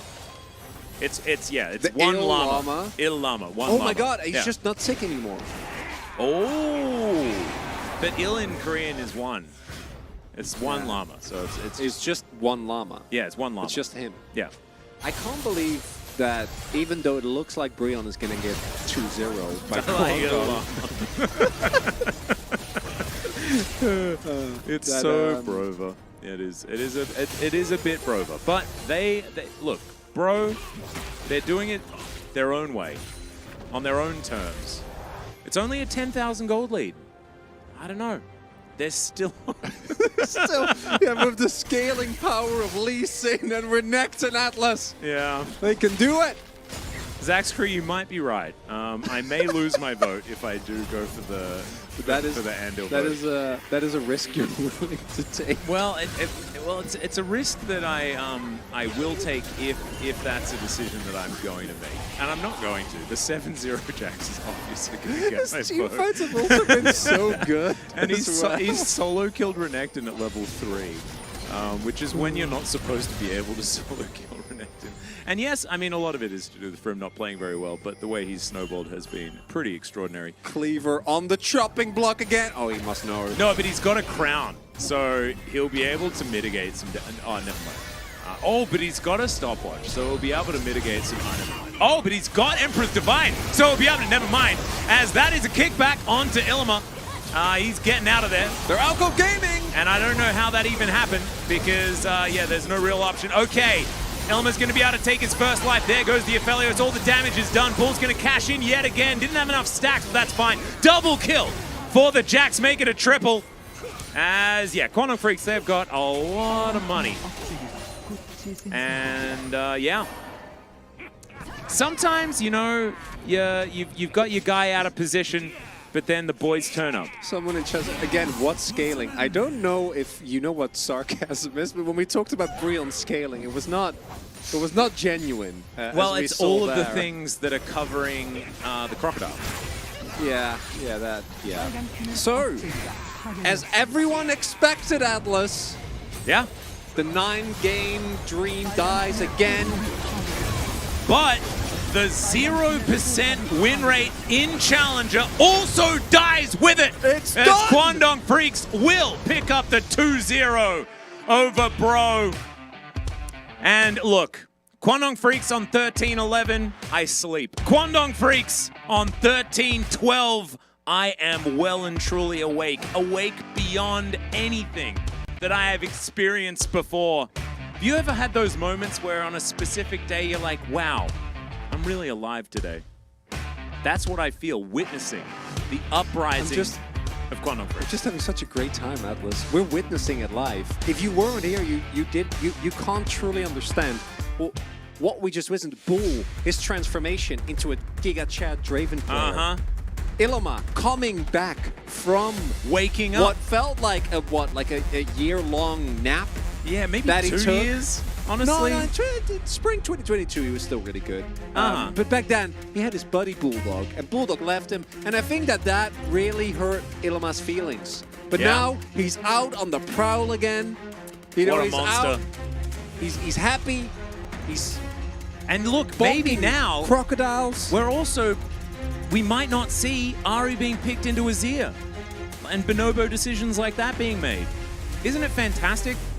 Howdy, Medic. Hope you're having a good time, buddy. We need to vote for the... It's Iloma. Iloma vote. Iloma vote. Let's vote for Iloma. We don't even need to vote because the rest of them would have taken Ilma. There we go. Easy peasy. Because my vote wouldn't have even mattered, I don't think, because I'd be the only person voting for anyone not Ilma if I do vote for anyone not Ilma. But I did do it. I went back. Who the hell is Ilma? What if I vote? Do you mean Yundo. Llama? I mean, Yundo can't do any wrong. What if I voted for Bull? So, then you would have voted for Bull. That's what would have happened. I mean, it's and then Yundo. Ilma would still get it. Yundo voted Andil? Oh my god. If you did, oh my god. Pretty sure it's Iwima this game. Iwima! It was. He absolutely slapped. I'm really happy because you when can't slap the lamppost. If you had an ore, you could slap with it, I reckon. Yeah, with a lamppost, you're thwomping again, yeah, right? Whacking. Yeah, it's a bit of whacking. So, I gotta say, as someone who has obviously been the challenger guy, and now I'm amidst many challenger guys because we're all emotionally invested into this beautiful league. But Iloma was one of the true standout players when I started casting the league in 2021 summer. And he was the guy that made people excited about challenger. He really was. And then he took a little bit of off time. And I'm not going to call anything crazy because this is just one series in which he looked good. But if Iloma actually is back, what a glorious time it would be. And what if Bull was actually a decent player as well? That would be crazy. As Iloma, yeah, I agree with Bigu Bosu Bobarosu, who said, why does Llama have 2 L's? English is crazy. I agree, it should have 3. Much like Iloma. In honor of this man right here. And picking up the jacks and having the performance like this is something 10-0-1. Oh my god. Yeah, it's really telling that every time he went in, he just killed everyone. Like it was not a situation where it's like, oh, I'm going in, I get the counter strike and I set up for my carry. No, he was he was the one murdering everyone. Set up beautifully by his support, who deserves an honorable mention. Andal really started off hitting a bunch of bone skewers and then did 0 for the rest of the game. That is kind of the pipe way, though, to be completely fair. You can sometimes do a little bit of a takeover. Hello, everyone. Welcome back to Faker's Charging Station. We are here in the spaceship, making sure that we can get all the vibes towards our Lord and Savior up there. Yep, there it goes. He needs all of the feelings. Yeah, making a bit of a spirit bomb. And yeah, he's going to need a fair bit. Prefer not to talk about the LCK because honestly, it's boring comparison to Challenger. It doesn't give you the same range of emotions. No, certainly does not. It just doesn't compare. So how's everyone doing? I hope you guys are having a good time. If you got anything to share, this is your moment. Because the first series is now over. Quantum Freaks, huge congratulations on their victory here. We'll have to see whether it is going to continue further forward. But now it's time for you guys. It's time for you. And we can have a bit of a conversation about the LCK if you'd like to, especially with the fact that KT is looking like the best team and stuff. It's crazy. Aw, cheers, guys from the Czech Republic. Keep rocking. Thanks, Thank Hit you Points. so much. That's awesome. Hit Point CZ. Thank you very much. Appreciate Costa you. was talking to the chat. I'll tell you something else. I mean, I'm mostly paying attention to the chat. I barely look at the game. Yeah. Talking to chat. That's the beauty of challengers. It is effectively just a extremely highly produced version of a co-stream. It's beautiful. That's how it goes. Because we need to make it a little bit different from the LCK, as we've mentioned before. Kuthana Dolia, thank you very much for the greetings from Australia. Glad to say that the country still exists. I do remember when Ilma was Gangplank and he one-shot a Lulu. I think I showed you guys that clip as well. Yeah. It was fun. It was enjoyable. The guy is pretty good at the video games. Isuba will win EMA Masters. Be prepared. We'll see. I was a... Huh? No. I'm just I was making sure chat's all right. I was a big believer in Noah. You know, when... he wasn't ready for the LCK when he joined. When he was playing on... No, he wasn't. When he was playing on the Ultraliga team. So, you know, I think it happened in the UM. Man looks good. He does definitely look good. Hello from Illinois. Hello back. It's one of my favorite Sufjan Stevens albums. Really, really cool. Isn't it Illinois? Without probably, the S? Probably, yeah. I like Illinois. Illinois. It's like Illima, but with noise. How do you talk to girls, casters? How do you talk to girls? Just talk to them. Generally with your face. Good pivot. Yeah. Greetings from Hamburg. Oh man, delicious. Everyone, yeah, say I love challengers in your native language. How do you talk to boys? Same way. Same way. Yeah. Catboy cooties. Just talk to them. Like They're this. I can give you an example. Sup. Sup. There you go. We nailed it. Look at us go. Have you considered talking to women with fewer Gregors copy past us? Actually, to be perfectly honest, like one of the best ways to interact with people for the first time is to say something memorable. And so if you were to use any quote from Big Bossu Barbarossa from this chat, it would definitely be memorable. It would. That might be the great icebreaker, you know? Look at that. So many different languages. That's amazing. I love that. Hypothetically, if you have to talk to a lot of people via the internet while analyzing a computer game, how would do that? Don't pay too much attention to the computer game. That's the big part. Yeah, and that's also don't pay attention to the people that are saying things about you talking about the video game as well. Otherwise, you'll be sad. Yeah. That's also a good thing to keep in mind. Although you do have to be aware. This is the really difficult thing about people being mean on the internet when you've got a job like ours, because you do need feedback. Feedback is really, really important to like stay apprised of like what people care about and what people want to see. Trends are important. Yeah, because we're doing it for you guys, right? And if you guys hate what we're doing, then it kind of sucks. So we need to know, but that means we need to read all the people that are just sad and just being mean to try and make them feel less sad, and then realizing that they're still sad, and then they double down on being mean, and then that makes us sad because we see that they're being sad whilst also trying to make us sad, and they succeed in making us sad. But you also, you know, if you're going through a tough time, you can deal with it in two ways. You can band together, find community, and enjoy some challengers, or you can be mean. And then, in that case, you're probably going to get roasted or banned, or both. Well, yeah. Here in Challenger, if you're mean to the Challenger players, then you will get the hammer. And I do not waste time. To flex my Challenger numbers, who are name dropping to back up our LCK CL fraud arguments? Everyone is. Ooh. Everyone in Challengers is bad. If you want to name drop, no one. Drop no one. No one is good. I think, actually, to be honest, if someone was to come up to me and say, like, oh, I really love Challenger, I can't wait to watch Sponge play again. And there's actually, And, like, I just really love DRX, but if I was to have a second favorite, it's Plan B. That's how I'd know. I'd be like, damn, this guy's real. That's a real fan right there. I could see it. Bro, start the game. Alpha Cure Dog. Do I have some bad news for you? Do you know what? Unfortunately, Alpha Cure Dog 2, which is a name you could have, instead of starting, we were about to start the game, but because no, we're not. Because you were kind of demanding and annoying, we're just going to go for a break for about a year. That's what we're gonna do. You put a delay on the second series of about... Which is rude. Yeah, like 40 minutes. I think we have to crank it up to like 40 minutes or something. Yes, I do want the small document that you're adding Challengers broadcast quotes to. I want access to that. Yes, that sounds amazing. Is this... I liked Alpha Cure Dog 1 better. Word. Squidizard, that is like not even your first absolute banger in this chat. You are definitely popping Why off. do not Riot give chance to younger casters in the CL stream? Well, you have to be in Korea. That helps. That kind of narrows down a lot of it. Yeah, you old people. Stop being so old. Yeah, how dare you? Medic, let's take our own advice. Although Medic is a doctor, and do you know what doctors do better than anything else? Not take their own advice. That's true. That's exactly, that's what he learned. He went to university for a lot of years in order to learn exactly Why doesn't Riot give funnier casters a chance in the CL stream? That's good. I wondered that myself. We could get Tasteless if there was ever a time where any of us were sick. Maybe we could just ask, like, "Hey Nick, are you streaming today?" Imagine if we do like a Tasteless lore stream without zero context.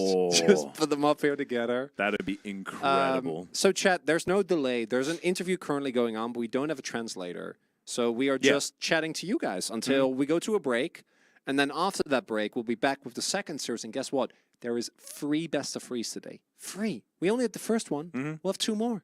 Yep. But there might be a little bit of time. We'll just have to see.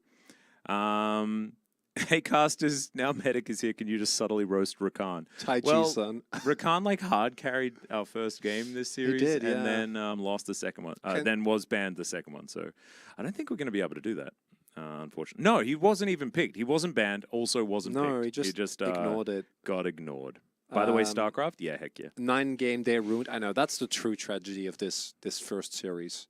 There's no more possibility for that. And that means that we still will only have the one. Like, after...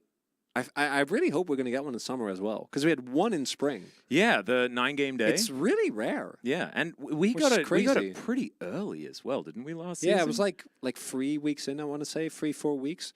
I feel like we also did it, and it was like our 7th day in a row of working as well, and then we got the 10-hour broadcast. I think it was also after POC stayed recording.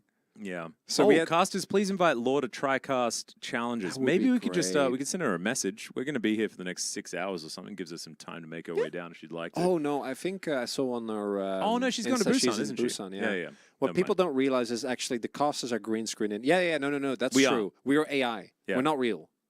This is. Do you think? I don't have a hand. You think that's real? It's back. It's okay. Are we even real? We never know. There is a very large limit and to what we can truly prove, right? Can we prove our own existence? Not really. Oh my god. But I'm not very well versed in philosophy. We really shouldn't have put the guillotine there. How can challengers be real for eyes aren't real? I wonder that myself that's a good point. Every single day. That's a very good point. Ow, smarts. I just landed. How did the first 2 games go? It was an unexpected but great showing from Kwangdong, who got the 2-0 over Brion, which was not expected given in. Brion had looked a lot better. They have Karis as well.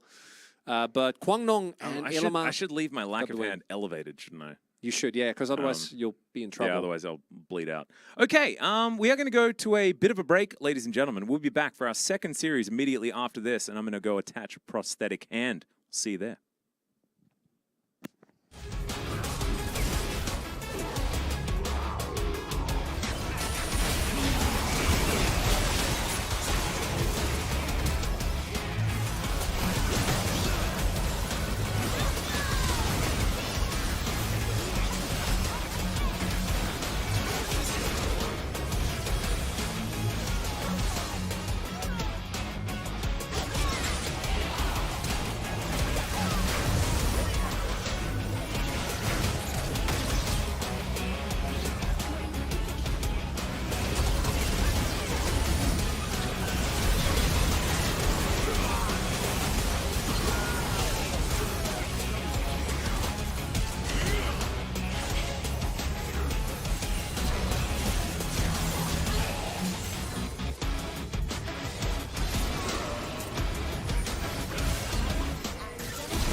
제스의 나를 매듭이 보시죠. 골목을 지키는 게 가장 중요한데 이거도 빠지니까 그렇죠. 뒤에다가 넘어 길에 그런데 여기가 뭐 이거 빠진다.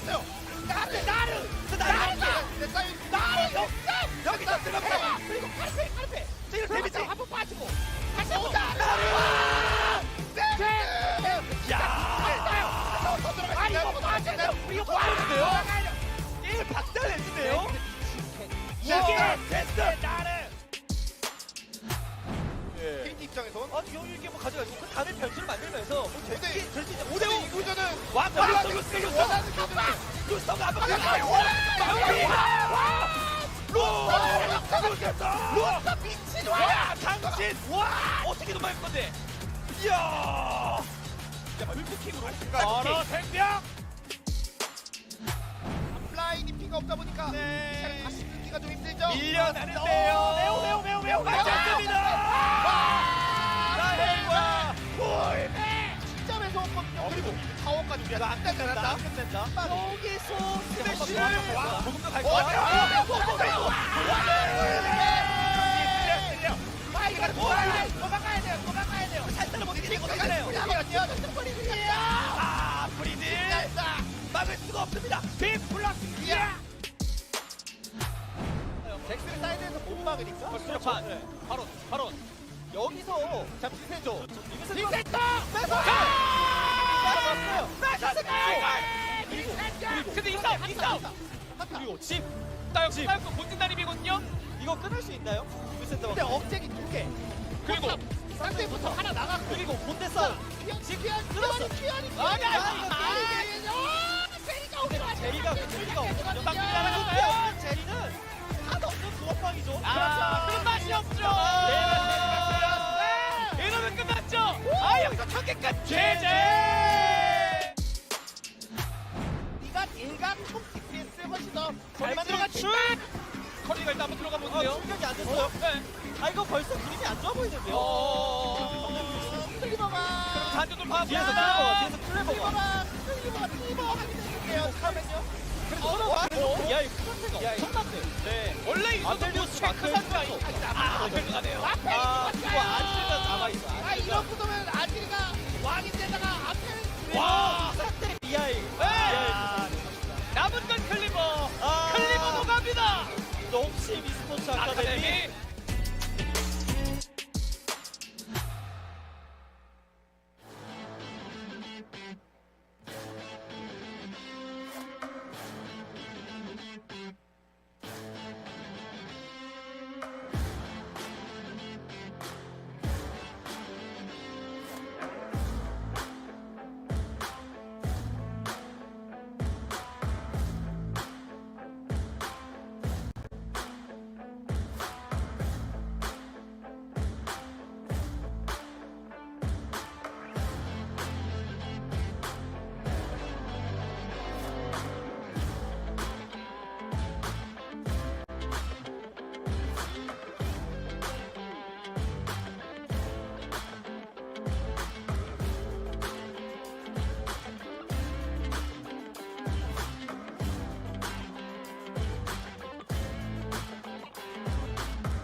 Welcome back, ladies and gentlemen, to LCK Challenger 2023 Summer. I'm Atlas, joined by Chronicler here, and you guys have been having some fun in the chat. If you could explain to me exactly what game we're playing. We require dice and things like that. We're playing like D&D.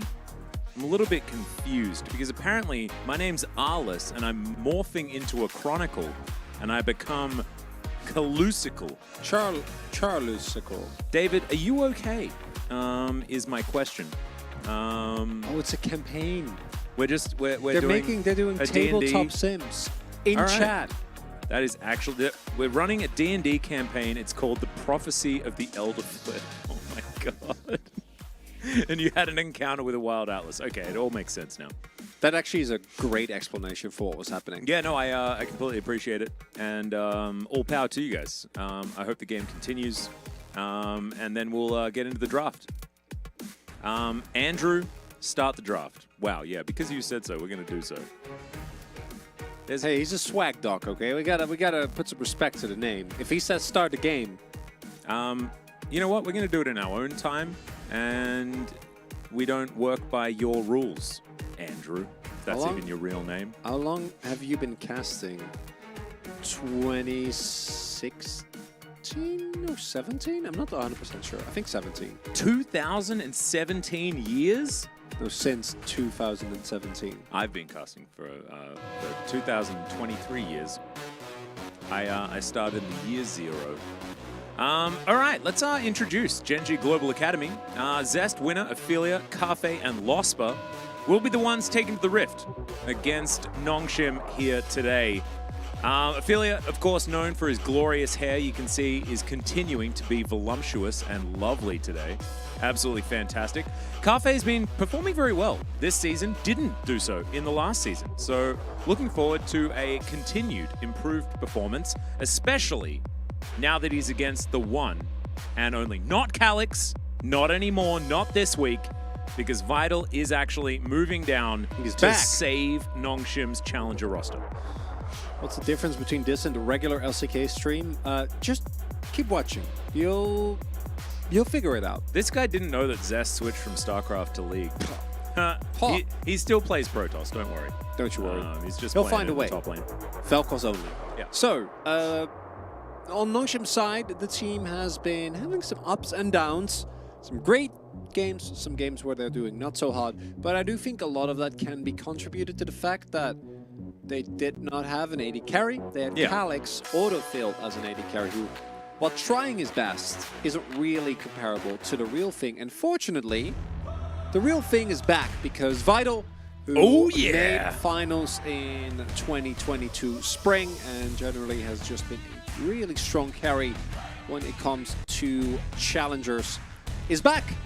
Also, OT Pride, baby. Played for Direwolves for a little bit there as well. LJL Pride as well. Oh, yeah. This man's been around the block, but mainly in, like, the Southeast Asia type region and Oceania. You know, he sticks to this portion of vertical space in the world. That's what he's done.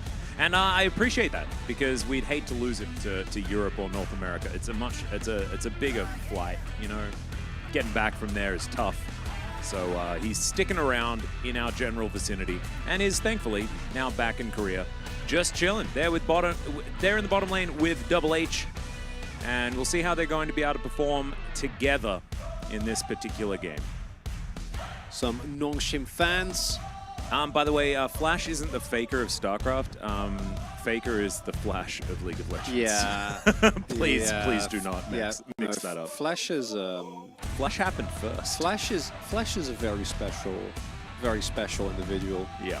And it's really not comparable to anyone we have in League. Like not well, even I mean, a little bit. I think Faker is it's his a team GOAT sport, right? status is a little bit higher than Flash's now, which is kind of interesting. But Flash has certainly won a heck of a lot. And was like, he also, like, when StarCraft Remastered came out, he was still just winning everything. Like, it's actually nuts because it's been a really long time since he started. So it's just really cool. And yeah, Parrot KT, there we go. Yeah, Peanut's been replaced. It's Winner. Yeah, no more Peanut. I think he's helping. He's either in Queensland or New Zealand. I'm not entirely sure where. Peanut Yeah, he's helping out with the camel Or is farm. he in the alpaca farm in Tasmania? I'm not sure. Oh, There's a lot of different places that these kids are working. Their side hustles. As Call Me, been playing pretty well in this mid lane for Nongshim. Yeah, a couple of Gragas games, a couple of Annie games actually, and 5 Gragas games. Remember, guys, these players are not good and shall not be picked up by any teams. Very good. Repeat it after me. These players are not Crazy good. Poppet. Shall not be picked up by Wait, any is it team. Crazy Poppet or Crazy Poopet? I feel like Poppet should be a double P. Oh, Andrew Swagdog, where's Faker? We don't know. Oh, man, no, you we are do heading know. toward... It's, Yeah, Faker is in Queensland. yeah, Yeah. in Defts. No. Death's Alpaca Chovi's? Farm is... Yeah, so... Chovi's Llama Farm. No. Chovi's Camel Farm is in New Zealand. God, I keep losing track of this, man. There's a llama farm in Queensland, though, and that's where Faker decided to go. I know it's just... it's all a bit... It's tough to keep track of. It is tough to keep track of, but that's all right. Worst players worldwide, no LCS teams should downgrade at all. That is My accurate. Venom, you're singing our song. You're singing our song. Double tree. And because of Andrew, we're here into the draft for pick and ban for game 1. Double tree bans, like you were talking about, Nongshim, they know. And Zest, he's going to lock in the first purple lady, but the second purple lady will be locked away by Nongshim. Are you joking about these farms for real, for real? No, for real, for real. Yeah, On for real, cap. for real. Yeah. No cap, on God. Guppy fish. So we have these... I'm just... So, okay, there's a lot going on here. I was expecting a Tristana lock-in. Oh, that's a rel. Yeah. So I was expecting a Tristana lock-in, which the fact that that didn't happen kind of baffled me. Rel also has been... well, she was reworked, and then she was like kind of mini-changed still in this patch. And then she is quite strong. Her jungle, I think, did get nerfed, but her support really shot up on this patch. And I think she's also slated for nerfs on 13. And obviously, Rel Sejuani is... That's the cavalry. That's a lot of cavalry. That's So- a lot of CC. So we need Hecarim to come in next. And then, which other mounted champion is there? Kled? Sure. Hecarim Kled. And then we swap out Kai'Sa for Quinn. Sure. And so then we get everyone's mounted. Although Full technically mounts. Rel isn't mounted. Oh, we could is just she? do Nunu. That's a lot easier, actually. Yeah, Nunu's fine. So Nunu jungle, and then Kled mid. and Lilia then Sedge is not top. mounted. Lilia is Lilia. So it makes it a little bit different. Casters don't play TFT. I do not, but I do. am fairly certain that Yeah, Atlas I does play a lot of I play a lot of TFT actually. I was playing a lot last night. I've been playing Yasuo comps mostly. It's just so easy to get whatever you want these days. With you use the Twisted Fate thing, and then you just get every item that you ever need. No idea. It's really It sounds cool. Yeah, it's cool, but it's annoying. You include Hecarim, though. That is a very good point. What do you mean?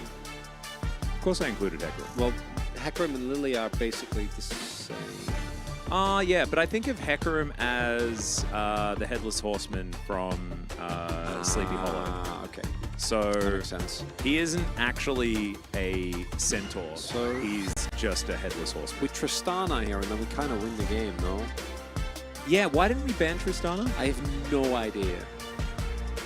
Oh, never that mind. works They were as going to well. play Ezreal anyway. Yeah, Ezreal mid's fine as well. I like Tristana more, because I think Ooh, Tristana... this is way more color coordinated. Look at that. Like, Rel and Ezreal's hairstyle is the best. You've got Purple Dude, Purple Lady, and then you've got Sejuani existing.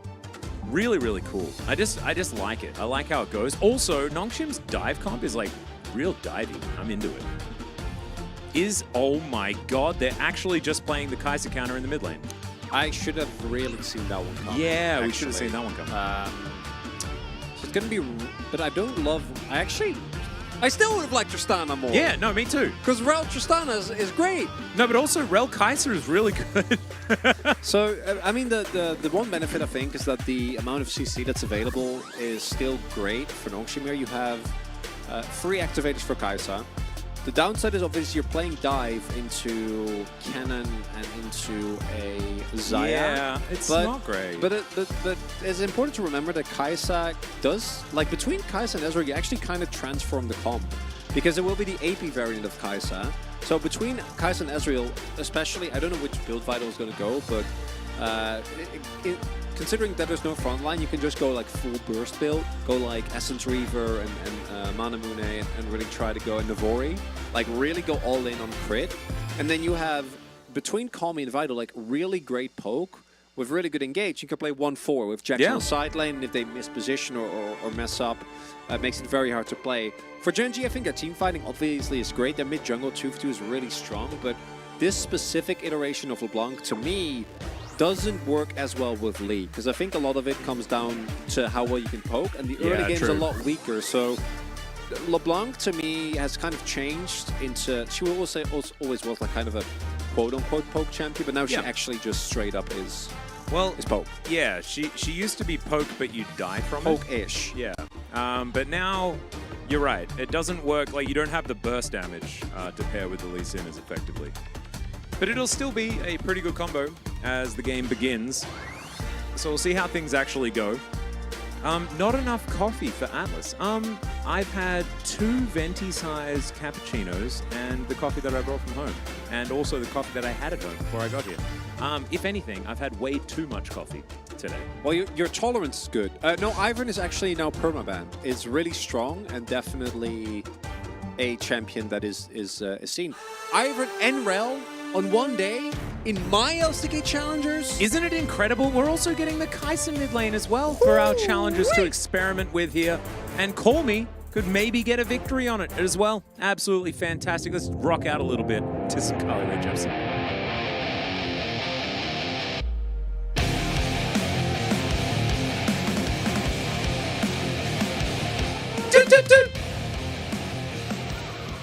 I just met you, and this is crazy. I think that was the song that was playing. Yeah. I know you know, but I love Carly Rae Jepsen. She just released a new song called Shy Boy. Really? Yeah. Is it about a shy boy? It is about how shy boys are great. So all of you League of Legends fans out there, you can be a shy boy. If you'd Carly like Rae to, Jepsen will still appreciate you. The shy boy, exactly. He's also great.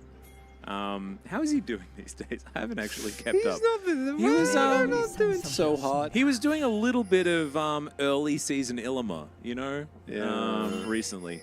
I think but actually, I haven't really. So I actually think we got tagged in a LCK CL bingo tweet. Let me quickly. Oh, there's a bingo tweet. I think so. Let me quickly pull that up while we talk a little bit, as we do see the Kaisa mid. Look at all these firsts. Mihail hasn't played Jax this season. Actually, kind of crazy. Well, Mihail really has. He's been in a lot of character development. He's been in a lot of Cassante development. Oh, here it is. Surging Tides. Laura, we appreciate you. Thank you so much. All right, we've actually set up. The bingo. We need 1, 2, 3, 4, 5, 6, 7, 8, 9, 10, 11, 12, 13, 14. 14 slots filled on this bingo card. I also have a tweet of one of our regular chatters, MTBLI. At Chronicler, why was Pyke not given League MVP after that last game? True. Who is win, guys? It's challengers, so 0 clue. No idea. If you don't know what... If you get Blackout, you get free chicken paid by the Pocket of Atlas. Oh, no. Are we playing the drinking game again? Astro Nautilus, you're not here, right? I saw that you were in Valdez's chat earlier on today, so you might be around. But just no more drinking games, please. So we have... I get worried about you. 3 static shifts this game? Because Vidal's not going Shiv. Obviously, he's gone Conqueror, and he's in the AD carry position, so don't expect that to be the case. Yeah, it's a 1, 2, 3, isn't it? Because it's Fleet on the cannon. Yeah, it's Cannon, LeBlanc, and then Colmy. Yeah. Oh no, Colmy's not going to build it. It's Mihail. Static Jax, baby. Shat? Nah. Stacks? Stacks? Yeah. That works. Have we tasted LCK BBQ, and is it as good as it looks? It is. Yeah, it is really good. BBQ is actually a great brand. The olive oil vibe that they have going on, that's what sort of sets them apart from the other chicken brands. It's really yummy. So, yeah, would recommend. Checking out the bottom lane. Double H, we'll see how he's going to go on this rel so far. You know, just so good here in this mid lane, as that was a lot of things that happened to that poor, unsuspecting Rift Scuttler. As, all right, the Liger making its way into the enemy jungle. God, I love Zoids, man. Zoids? Really into it. I never... You never watched it? You're the anime guy, and I'm the one that's seen Zoids? Is kind this of like a? weird. Is this an H thing? Yeah, I know probably. how old Zoids is. It is very I also never watched Dragon Ball Z. that's- Dragon Ball. That's something that you like. I think that is that an age thing though. Dragon Ball Z. No, I've never watched it. You weren't a Dragon Ball Z guy. Yeah. Yeah, Mistake Boy, one of us. Zoids was so cool. One of us. There was just something like One of us. I even seem to remember that the main character for Zoids was kind of annoying, but it didn't matter because like the robots and stuff was so cool. And he had that dinosaur robot friend. Man. D&D classes. I'm usually a rogue, but I like Bard as well. Missing Cronny last year's co-stream, but it's just evolved. Now we have So I mean, this that's is just the next evolution. It is. Yeah. It really is. Yeah, it has better production value and has all the LCK casters instead of just me. It's a Instead of sometimes having Great an upgrade. LCK caster, perhaps. maybe. That was where Orcs made his LCK debut, though. He did, yeah. So there you Covey go. as well. Before he was Yeah. on the guy on the TV, he was also on Challengers. I can't believe we freed him from the TV. Yeah. So sad. We should have just kept him in there forever for fun. But as it turns out, you can't just keep humans inside a TV forever. They gotta fly out, man. Yeah, They gotta go and live their TV dreams. yeah. I didn't want him to leave the nest or the TV, as it were. Anyway, with Anadolia, shout-outs to Round the Twist. I also loved Round the Twist.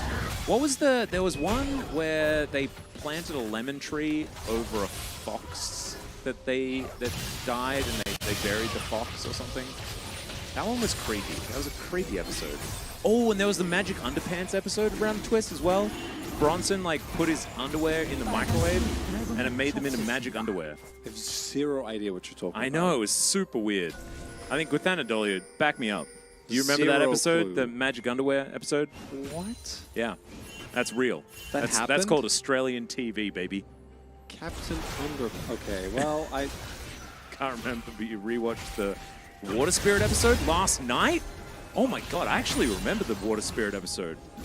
That actually... Oh, and do you remember the one where there was the ghost family at the top of the lighthouse? God, that was creepy and cool. I love that episode. You know how sometimes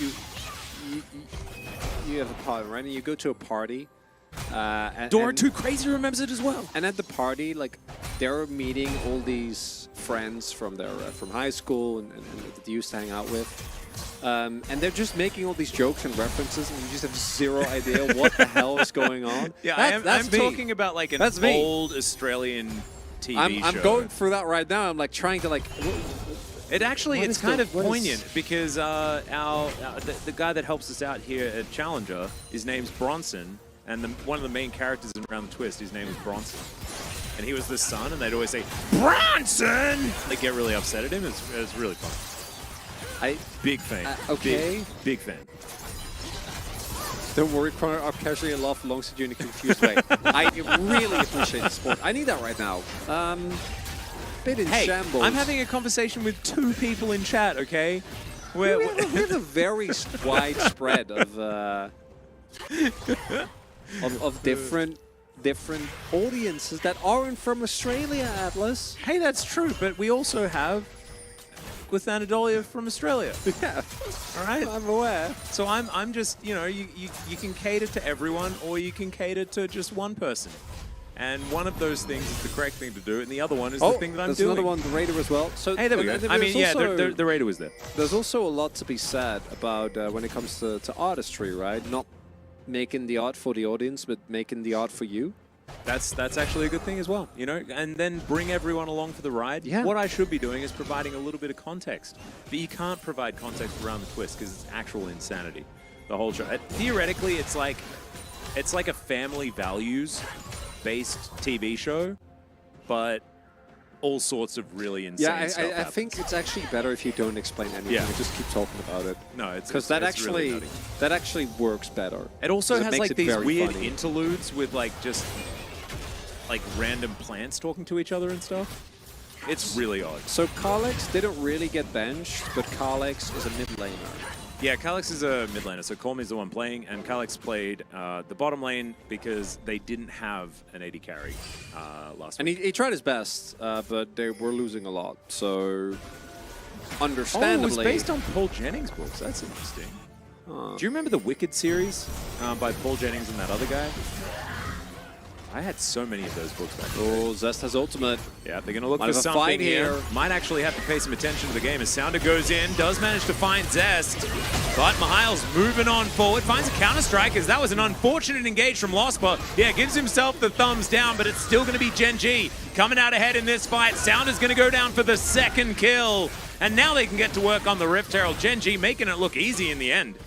Worst case scenario here for Nongshim as they try and contest, but if you're not set up, this composition really struggles. You see they're attempting to just take down a target, and they have to because they're behind on the rotation, but hard engaging in on the cannon doesn't end up actually working out. And then with the kick, they're able to isolate HH, who promptly gets taken down. And if the initial individual burst doesn't work out, you're never winning this fight. Cafe just in time to pick up a double buff and a kill on Sounder. And it's a 2k gold lead without the Herald Atlas. Without the Herald. It's not looking too hot here for Nongshim in the early stages, but they have one of these compositions that will be able to do stuff no matter what, right? Oh, they will. So we will be promised some action. I don't think that Nongshim are in a position to do very much good things with the action, but I think the action will happen. Oh man, that team fight was crazy. It kind of reminds me of that one episode of Around the Twist where Bronson gets pulled in the lead. I got played! What are these guys yapping about? I am with you. Yeah, that's my random fault. chatter. I don't know. Yeah. We're yapping about some stuff. Is this where I talk about Dutch TV shows and talk about Alpha Judo Kwak? Yeah, you should actually talk about it purely in Dutch as well, because it's basically the same level of understanding as what I was just talking Is this about. because I think this is like maybe other people in Europe have Doesn't this? Bronson swallow a fish and wins a swimming race? Yes, that does happen. I remember that episode too. Alpha Judo Kwak is about this duck. Uh-huh. It's a show about a duck, and he goes on like a bunch of adventures. Ah, so this is how you were feeling. Yeah. And actually, he has a great theme song as well. You know, it's an iconic Dutch TV show. No, because I don't know how any of the words will sound in English, and I'm a bit worried about. You don't have to sing it in Dutch. No, but that's what I mean. You guys can't understand it, and Yeah, I haven't that's vetted, the whole point. No, I haven't vetted any of the words, and like I don't know if they accidentally sound like really bad words. I'm not taking that risk. It doesn't actually matter. No, because you're speaking in Dutch, No, even if it does sound like a bad word. Yeah, I understand, but I don't want to take that risk. You know, I they think have you'll be ducks all right. in Dutchland. We have a lot of ducks. It's the Netherlands, but yeah, we have a lot. Mistake Boy may have made an error. Yeah. But I mean, think it's on I brand. might also just be getting pranked, which does happen a lot.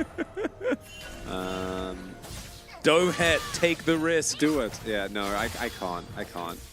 Doesn't want to get clipped and cancelled. Don't censor yourself, Chronic. Let me accept your death. Exactly. The Holy Spud has spoken.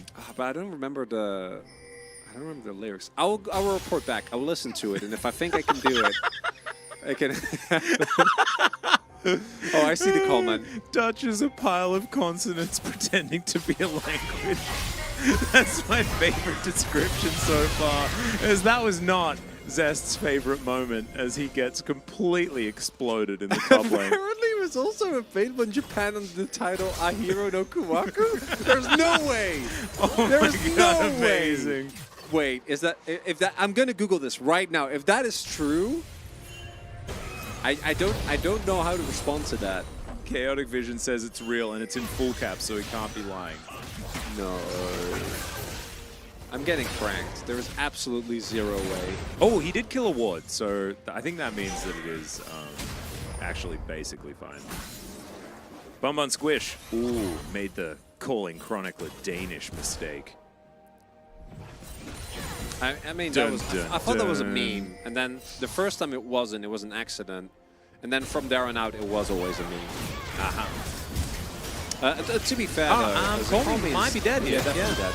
Yeah, big to time be dead. fair, as we do see the LeBlanc Lee combo still coming in strong. Danish and the Netherlands are extremely similar. They're both tiny, flat countries that love biking. Yep. Absolutely zero form of elevation. They're very nice capital cities. Both Copenhagen and Amsterdam are beautiful. Their language sounds very weird in different ways, but very weird nonetheless.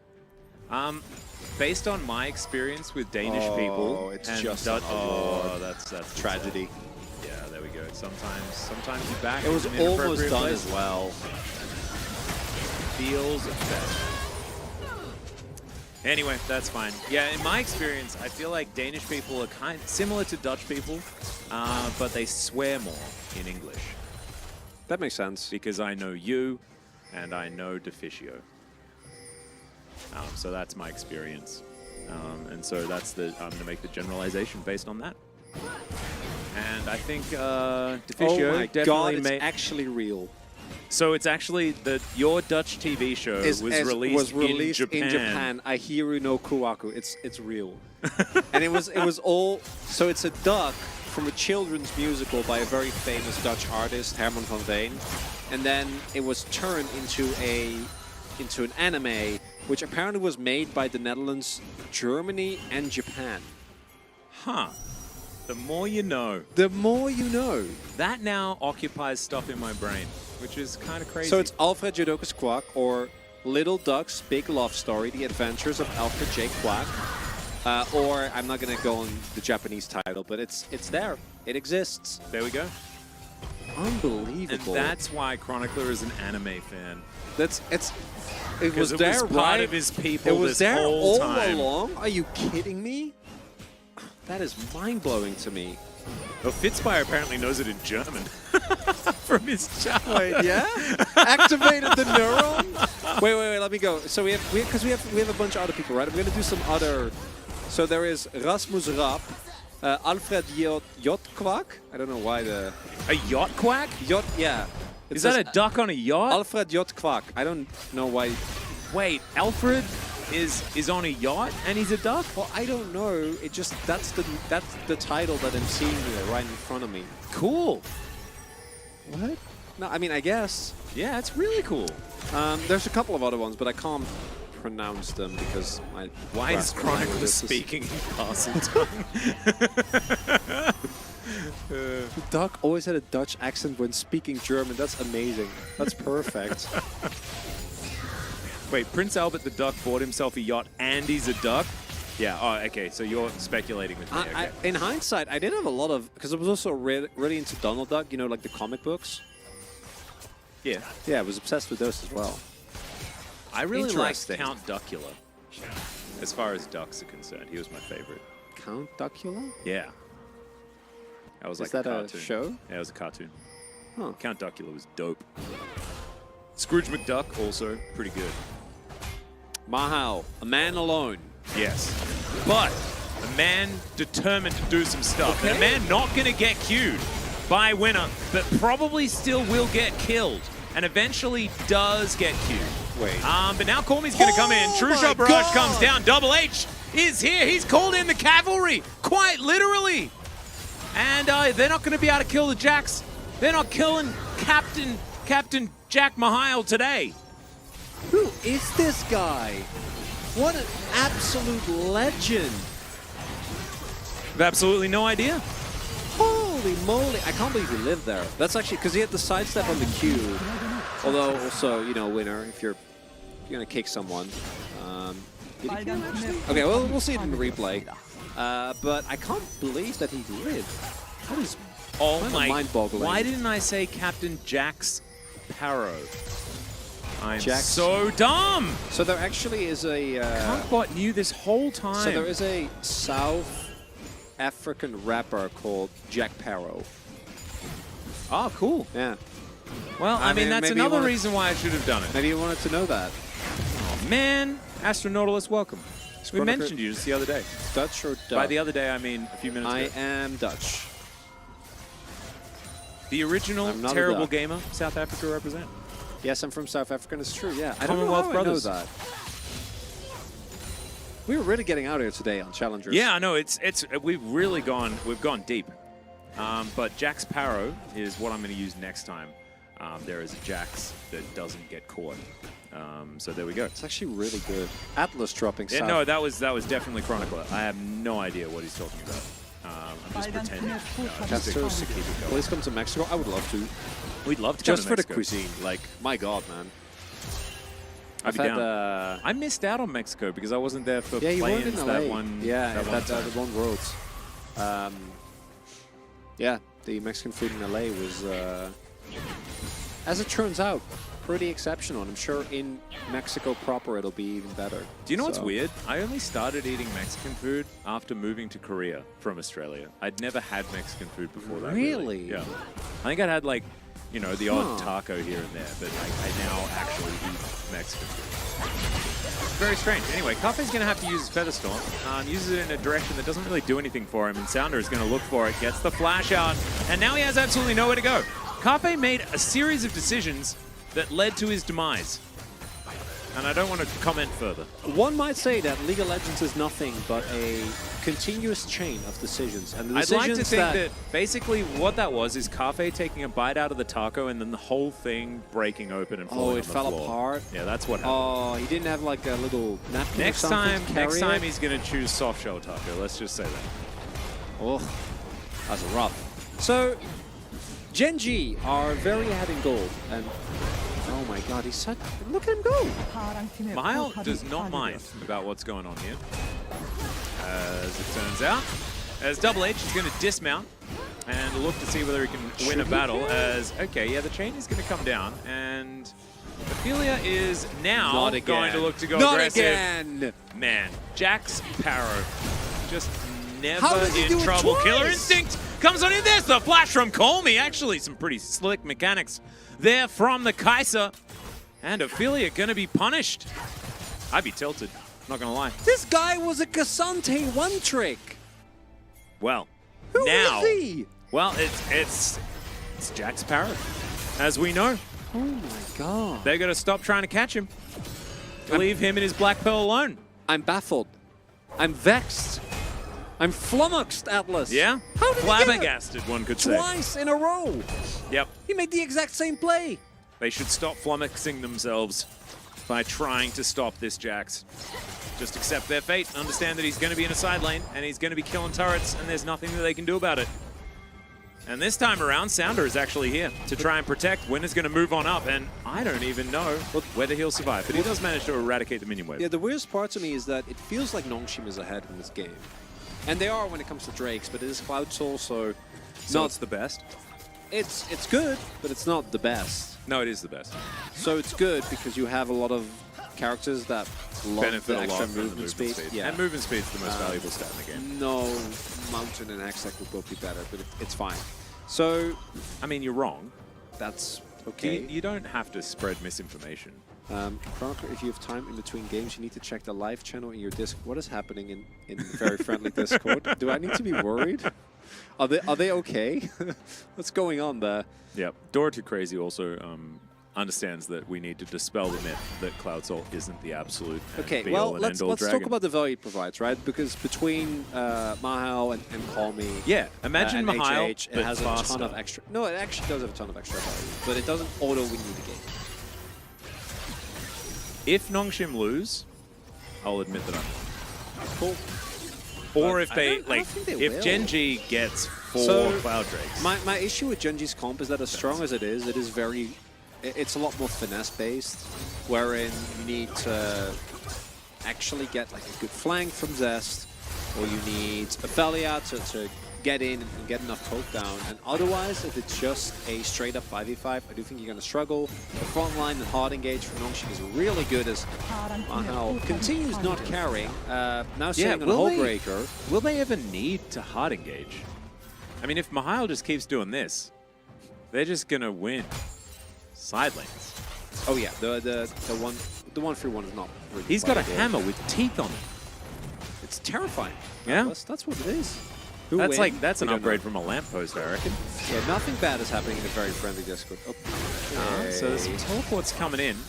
Gen.G are going to take away one singular Cloud Drake. maybe. Not even. No, they're not. So they're going to give that one up. As This is Nongshim dumb. are bursting this down, and they have a Kaiser. And so this is just dead. Ophelia is going to spot out the fact that it's dead, and now Gen.G are going to hopefully go back and grab their one solitary Cloud Drake. You know what allowed them to make that rotation? What? The one Cloud Dragon that they have. There you go.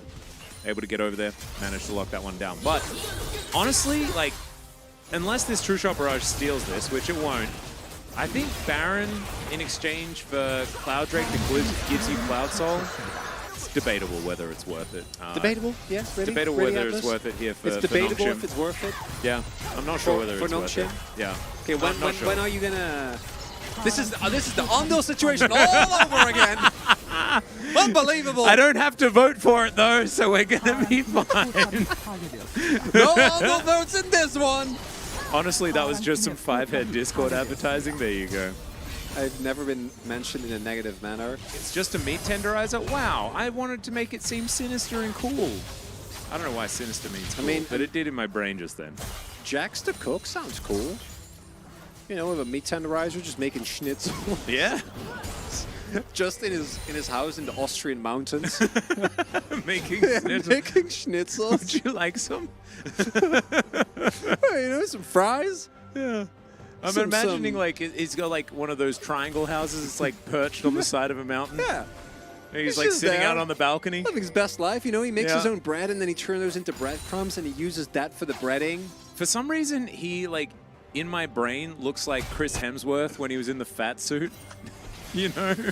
Oh, well, surely this is too many people. Yeah, Zest's going to bait in Mihail, and let's see whether Jax Paro can escape this one. I think maybe he's dead. And this is what happens, right? If you don't lock down that Cloud Soul, your Jax just gets caught in a side lane. Yeah, but it's really unfortunate here for just Nongshim. his life, and they're going to get at the very least an inner. Yes. Is this a 4 AM Discord call? That is kind of the vibe. I think so. Yeah. 4 AM's kind of generous. I like that. They do manage to take this one down. It's okay. Winner decides to go in. I don't know whether that's a winner's move, but Lospa able to get the quickness working. There's 0 follow-up, though, so he's just going to die. True Shot Barrage comes on through, and Winner still wanting to press that Q button again. Police Syndrome will be fought off, and Zest no longer wants to team fight with his team. He's decided to vacate. He's heading towards that top side and will push in that wave. Not going to push any further forward, though, as Nongshim look to make their way out. Vital can easily get over that wall with the Arcane Shift, and does so as they connect some chains onto Sounder here. He is going to try and make his way out. There's the kick, and there's the double! Just inside, zapped to death by a static Shiv. Glad they buffed that on this patch. And Gen.G going to be able to grab a couple of kills on Nongshim's way out. And it looks like Gen.G is not going to give this win over to Nongshim for free, even though they had a lead and then kind of gave it away. They will not continue the giveaway, Atlas. Giveaway is cancelled as Sounder uses his Q here, so he doesn't have the Q available to block Winner's Q. Winner gets his Q off, makes his way behind with a nice ward kick, and then immediately allows Ophelia to pick up the double. Unfortunately, there wasn't really any objective to speak of, and the value for Gen.G is minimal, but they did get some kills, and Ophelia building towards a Lich Bane. Also, do not call me actually like this a lot, going for the Rage Blade, now building towards a Maul here. Okay, so this is going to be similar to the build that we saw last time around. I guess this is the Kai'Sa build, right? Yeah. I'm comparing it to the AP Varus build that we've been seeing that has Riftmaker instead. But this is the way that Kai'Sas do like to build. You get the Rage Blade, you get all 3 upgrades. So Call Me now has it. Yeah, I think it was, it probably was, usually with stuff like this is Ox. I think it was Ox or Kisan who told me.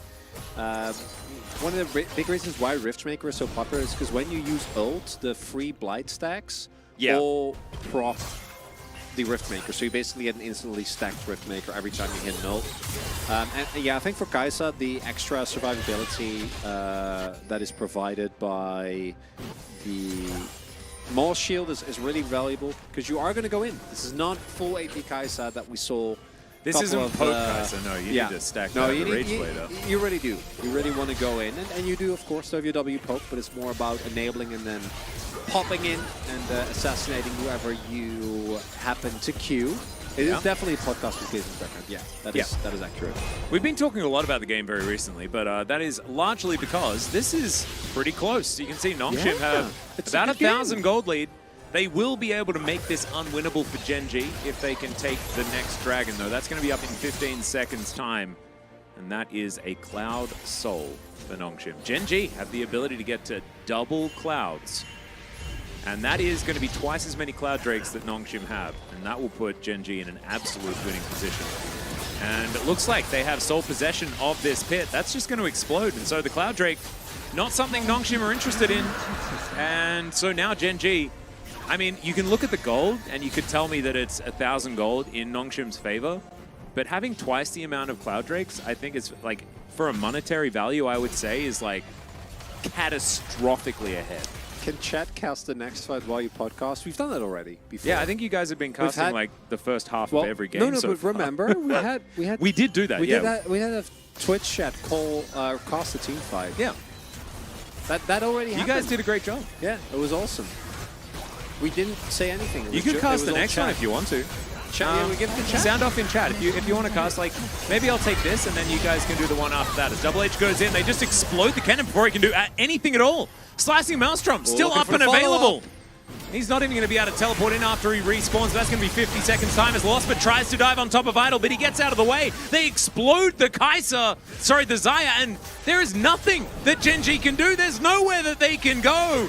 Ophelia is scattering to the wolves, and you can see that Mihail able to dive on top. Rakan, nowhere to go, no options.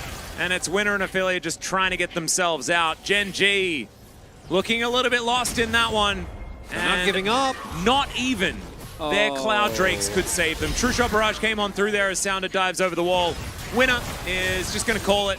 He's going to realize that he's not going to be able to make it out, and Call Me just with one Void Seeker is going to be able to get the work done. As Ophelia, that was a bit cute. But in the meantime, Vital and Mihail are getting the work done. They will take down this Nexus, and Nongshim will walk away with a Game 1 win. And we didn't get a Cloud Soul. And we didn't get a Twitch chat cast. It's all right. Gonna have to save those. Yeah, Twitch chat's going to be able to cast a team fight, maybe the first Herald fight next game. You guys can prepare yourselves for it, okay? We need to vote. And I will be voting for the Kai'Sa. Actually, thought that Call Me had a really good game. I mean, I'm showing the value. I can't not vote for Jax Parrow. Ooh, that is, you know what? That's a tough one. But no, I gotta go with the big boom damage vote. As, man, Ophelia really tried in this one. Everyone looking cute, keep slaying, chatting casters. That's the energy we like in challengers. How they lose that? Well, let me tell you, both teams have a Nexus. Yeah. And one team's Nexus got exploded. I like this guy's question. And if you're thinking like, what does that help me? Maybe the answer I gave kind of matches the level of your question. So you can yeah. I like this guy says, enjoying this kind of games. Yeah. And yeah, I don't really understand the question, but it was just funny. Anyway, is this same casters of LCK? Indeed. They're even better than the LCK casters. These casters are even better. How are we not working for the LCK? We should put our resumes in. I think G-Sun follows me on Twitter, so I'll send her a DM. Oh my god, the real G-Sun? Yeah, the real G-Sun. I know. Unbelievable. I know it's a bit of a name drop saying that G-Sun follows me on Twitter. Yeah, I understand that. Wow. But like, sometimes gotta flex. And that's what I want to do. As it's Call Me that picks it up, boom boom damage will reign supreme. That is, do you know why they couldn't vote for Mihail? Even the POG vote could not be caught. That's what happened. That's good. They ran away from it. Yeah, they ran away. I was able to catch the vote, but like nobody else could actually collect the POG votes flying past. So you couldn't really get there. Yundo, did you actually vote Call Me when you could have voted for top lane? Because that would have been sad. I just did it, man. I voted with my heart. That's what we do here in Challenger. I just like seeing Call Me's picture because he never looks happy about his There's POG. Not a lot of plus. There's no joy. There's only I won. Yeah. And honestly, it's the right mentality to have because we are here and it is game 1. So he needs to win a game number 2 as well, or a game 3 if he wants to get us to a potential 8 games today. As we said before, the likelihood of 9 games at the beginning of the day was extraordinarily high. So that means that we're probably going 6 here today. Whee! Sort of how it goes. But I think we're going to be heading towards a short break. When we get back, game number 2, and potentially some more podcasting. We'll see you there.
Welcome back, ladies and gentlemen, to LCK Challenger Summer 2023. I'm Altus.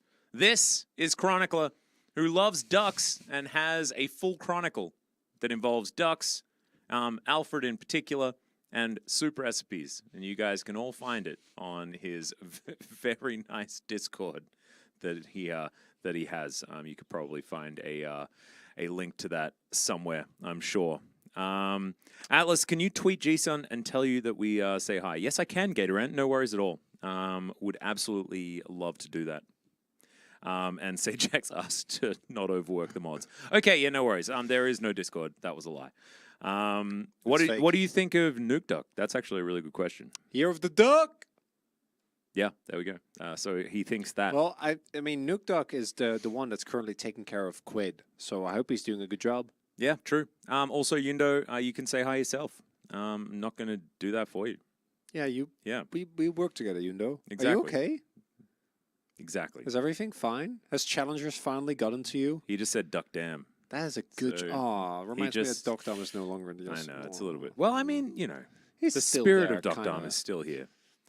Gen.G have selected blue side for the second game. We'll see whether that is going to help or hinder their chances of a comeback victory to bring us to 3 games in this series. When the Where KT is play Doc Dom? tomorrow? We don't know. We are unaware. And Could he be in New Zealand? Possibly. He might be farming some camels. We'll just have to see. I have a feeling we've got a draft on our hands. And I'm hoping that we're going to see more Call Me fans. This is actually, like, pretty dope. Like, look at this. We've got, like, a sounder fan there as well. That's a Vital, right? I feel like... Oh, that is it Vital? Yeah.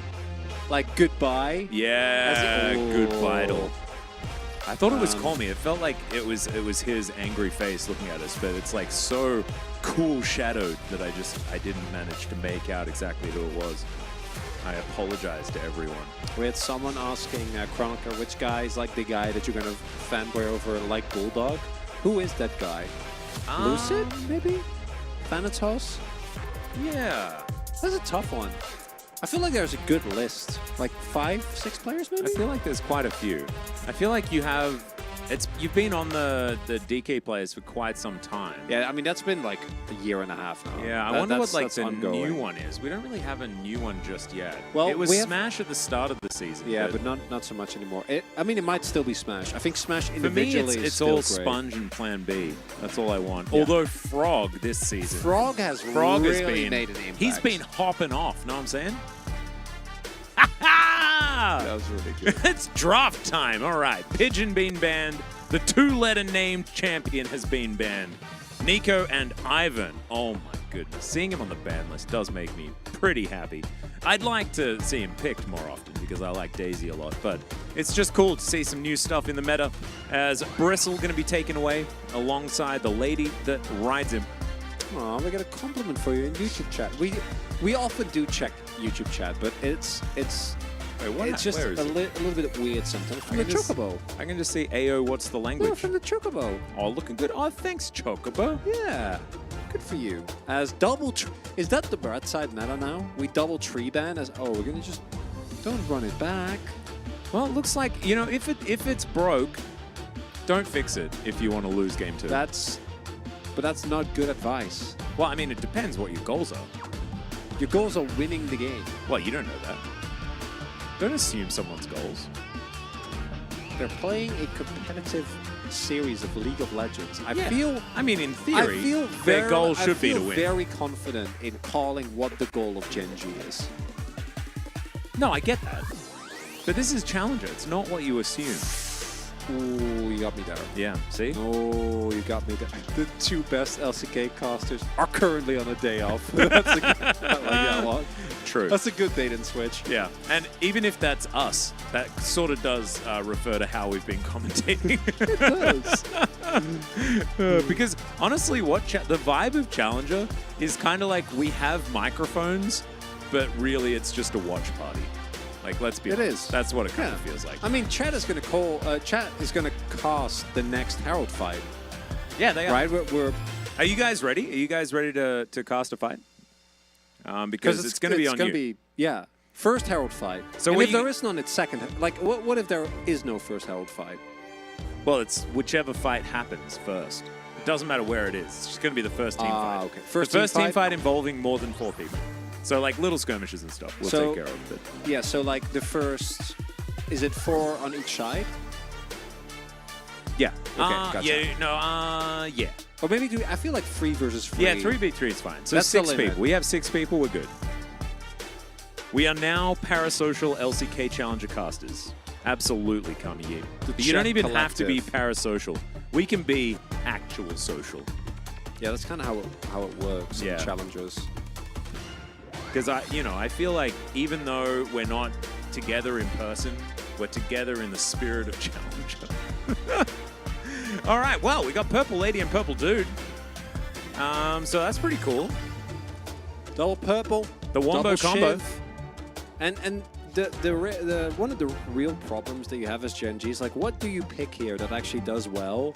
Because I'm wondering if we keep seeing these like double Shiv, double AP, like tank buster builds continue. Like, is Bruno gonna make an appearance at some point? Oh baby. You know, like, I still think the Mundo's broken then. Champion's real silly. Is it Jax? Oh it's god, we're just literally running just it back. a run back. It would be the saltiest of run backs. We haven't been molding about Kusante all day. Yeah, because he hasn't really been picked yet, which is wild. We could do with a little bit. No, we're just like, no. But guys, it worked so well in game 1. Quickly, let's do it again. All right, Sounder, that is a thing you can do. God. That's kind of fun, though, I'm not going to lie. Because in the early game, you do actually have like a lot of mixed damage in these duos. Okay, if Nongshim don't get a lead, this comp falls apart like very quick. But if they win in But it's a pick comp. It's cool.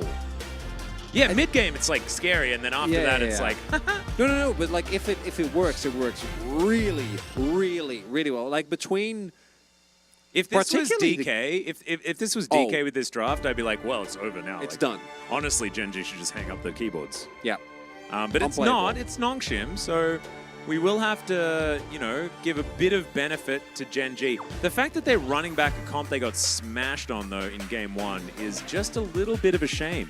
Because they won the first fight, and then it just wasn't good enough. So it's an odd situation. We might just have to see, because Gen.G, obviously something's been working in scrims with this particular composition. They're going to go for it again, see whether they can take the victory. The answer to Renekton is going to be this cannon. Mihail was huge on the Jax. We're not going to be able to talk about Captain Jack Sparrow anymore, which is a little bit of a shame, but that's fine. But now he can be... Schnappi? Schnappi? Yeah, Schnappi, das kleine Krokodil. Ah, yes. Schnappi, the small crocodile. He has a song, he has a dance, he goes to Egypt. Oh, that's pretty cool. Didn't reach the other side of the globe. Is that the one with the song? Yeah. I don't want to sing it, but I think I know what it is. Ich bin Schnappi, das... Yeah? Yeah. You know it. Yeah, I've heard about that one. Yeah, exactly. There you go. Okay, Mistake Boy, what is this? Okay, I'm gonna need to... Okay, you guys always cast the fights, but no one ever wants to do the dirty work. Sound of Killing Chickens, did Carve hit a cast a minion, did Double H buy a Kindle Gem. This is where chat can truly shine.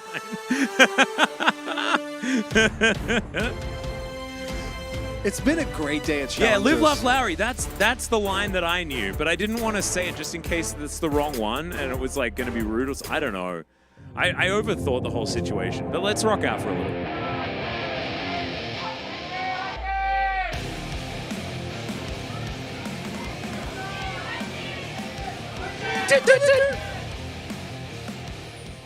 Did you guys hear the fan chants as well? Did you hear the fan chants? I really botched that one. I was actually thrown off by the fan chants. Yeah, fan chants were dope. Did you guys hear the fan chants, or did we just hear them in our... Oh, it's dope, guys.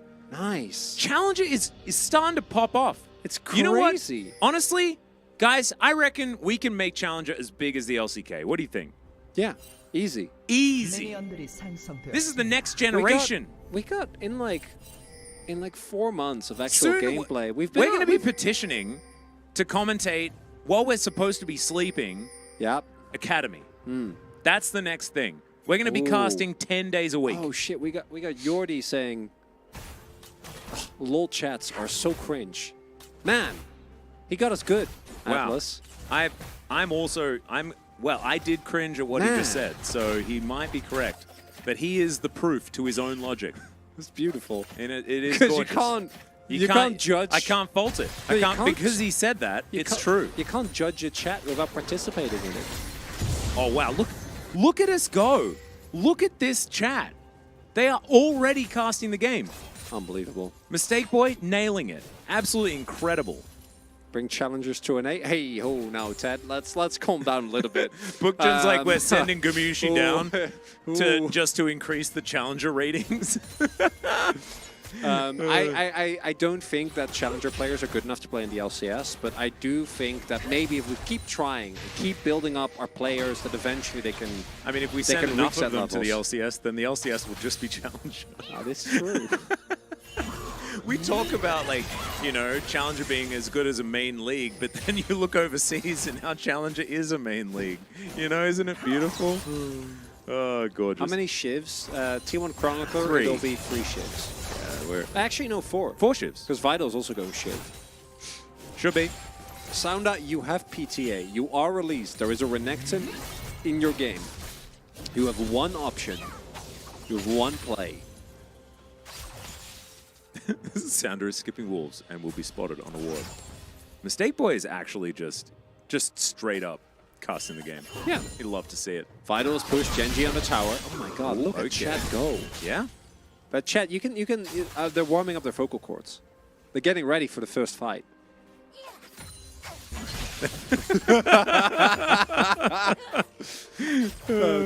We could make it big if we casted. Absolutely incredible. Thanks. We'll keep that in mind. I was thinking about it as a career path, actually. Casting? Yeah, what do you think? Well, you know, you got some stuff to work on, but I think if you really put in the effort, the thing is, like, a chance. I just don't think that I have any other skills. So you're locked into this? I feel a bit priced in, and if this doesn't work, then... What are you going to do with your life? Yeah, well, like, I don't know. I guess we'll just have to cross that bridge. But as we come to it, and then maybe sleep under it. I could see Barista Atlas. Ooh, Baratlas? Baratlas? Ooh, I'd be kind of down. What about, like, maybe I could be what is it? What's the guy that does the Dungeons and Dragons? A DM? A DM. Could I be a professional DM? As Colmy's dead, yeah. That's a flash, and winner is gonna win. I've seen this one before. Yeah. I've already watched this happen. This is just the same times a flat circle. Yeah. That's how it goes. Oh! Mistake Boy popping off. Lee Sin does manage to get that first blood. That's a really good... Call me? That is... Oh, man. Jose. You guys. That is... Whoa. You know, it's nice because we're having fun today, but chat is really... They're stepping up to the plate. Yeah. Meowing Dog, we are doing absolutely wonderfully today. And we're just overflowing with pride at how talented our chat are. So we're going to have a look at this replay. Mistake Boy, break it down for us.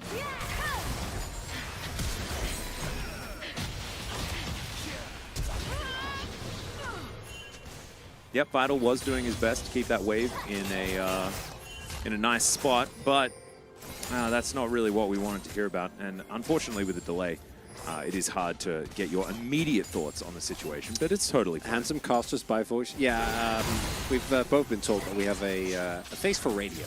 Yeah. And commentary. Yeah.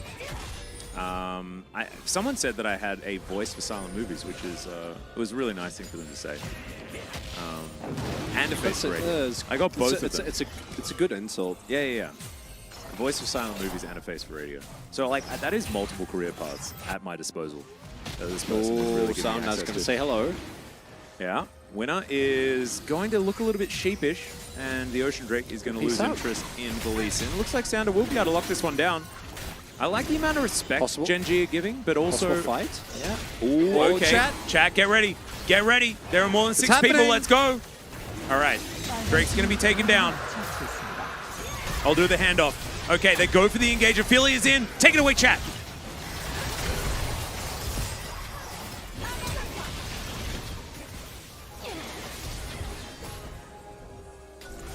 Oh!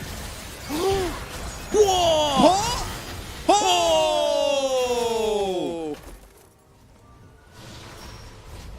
Boom, baby.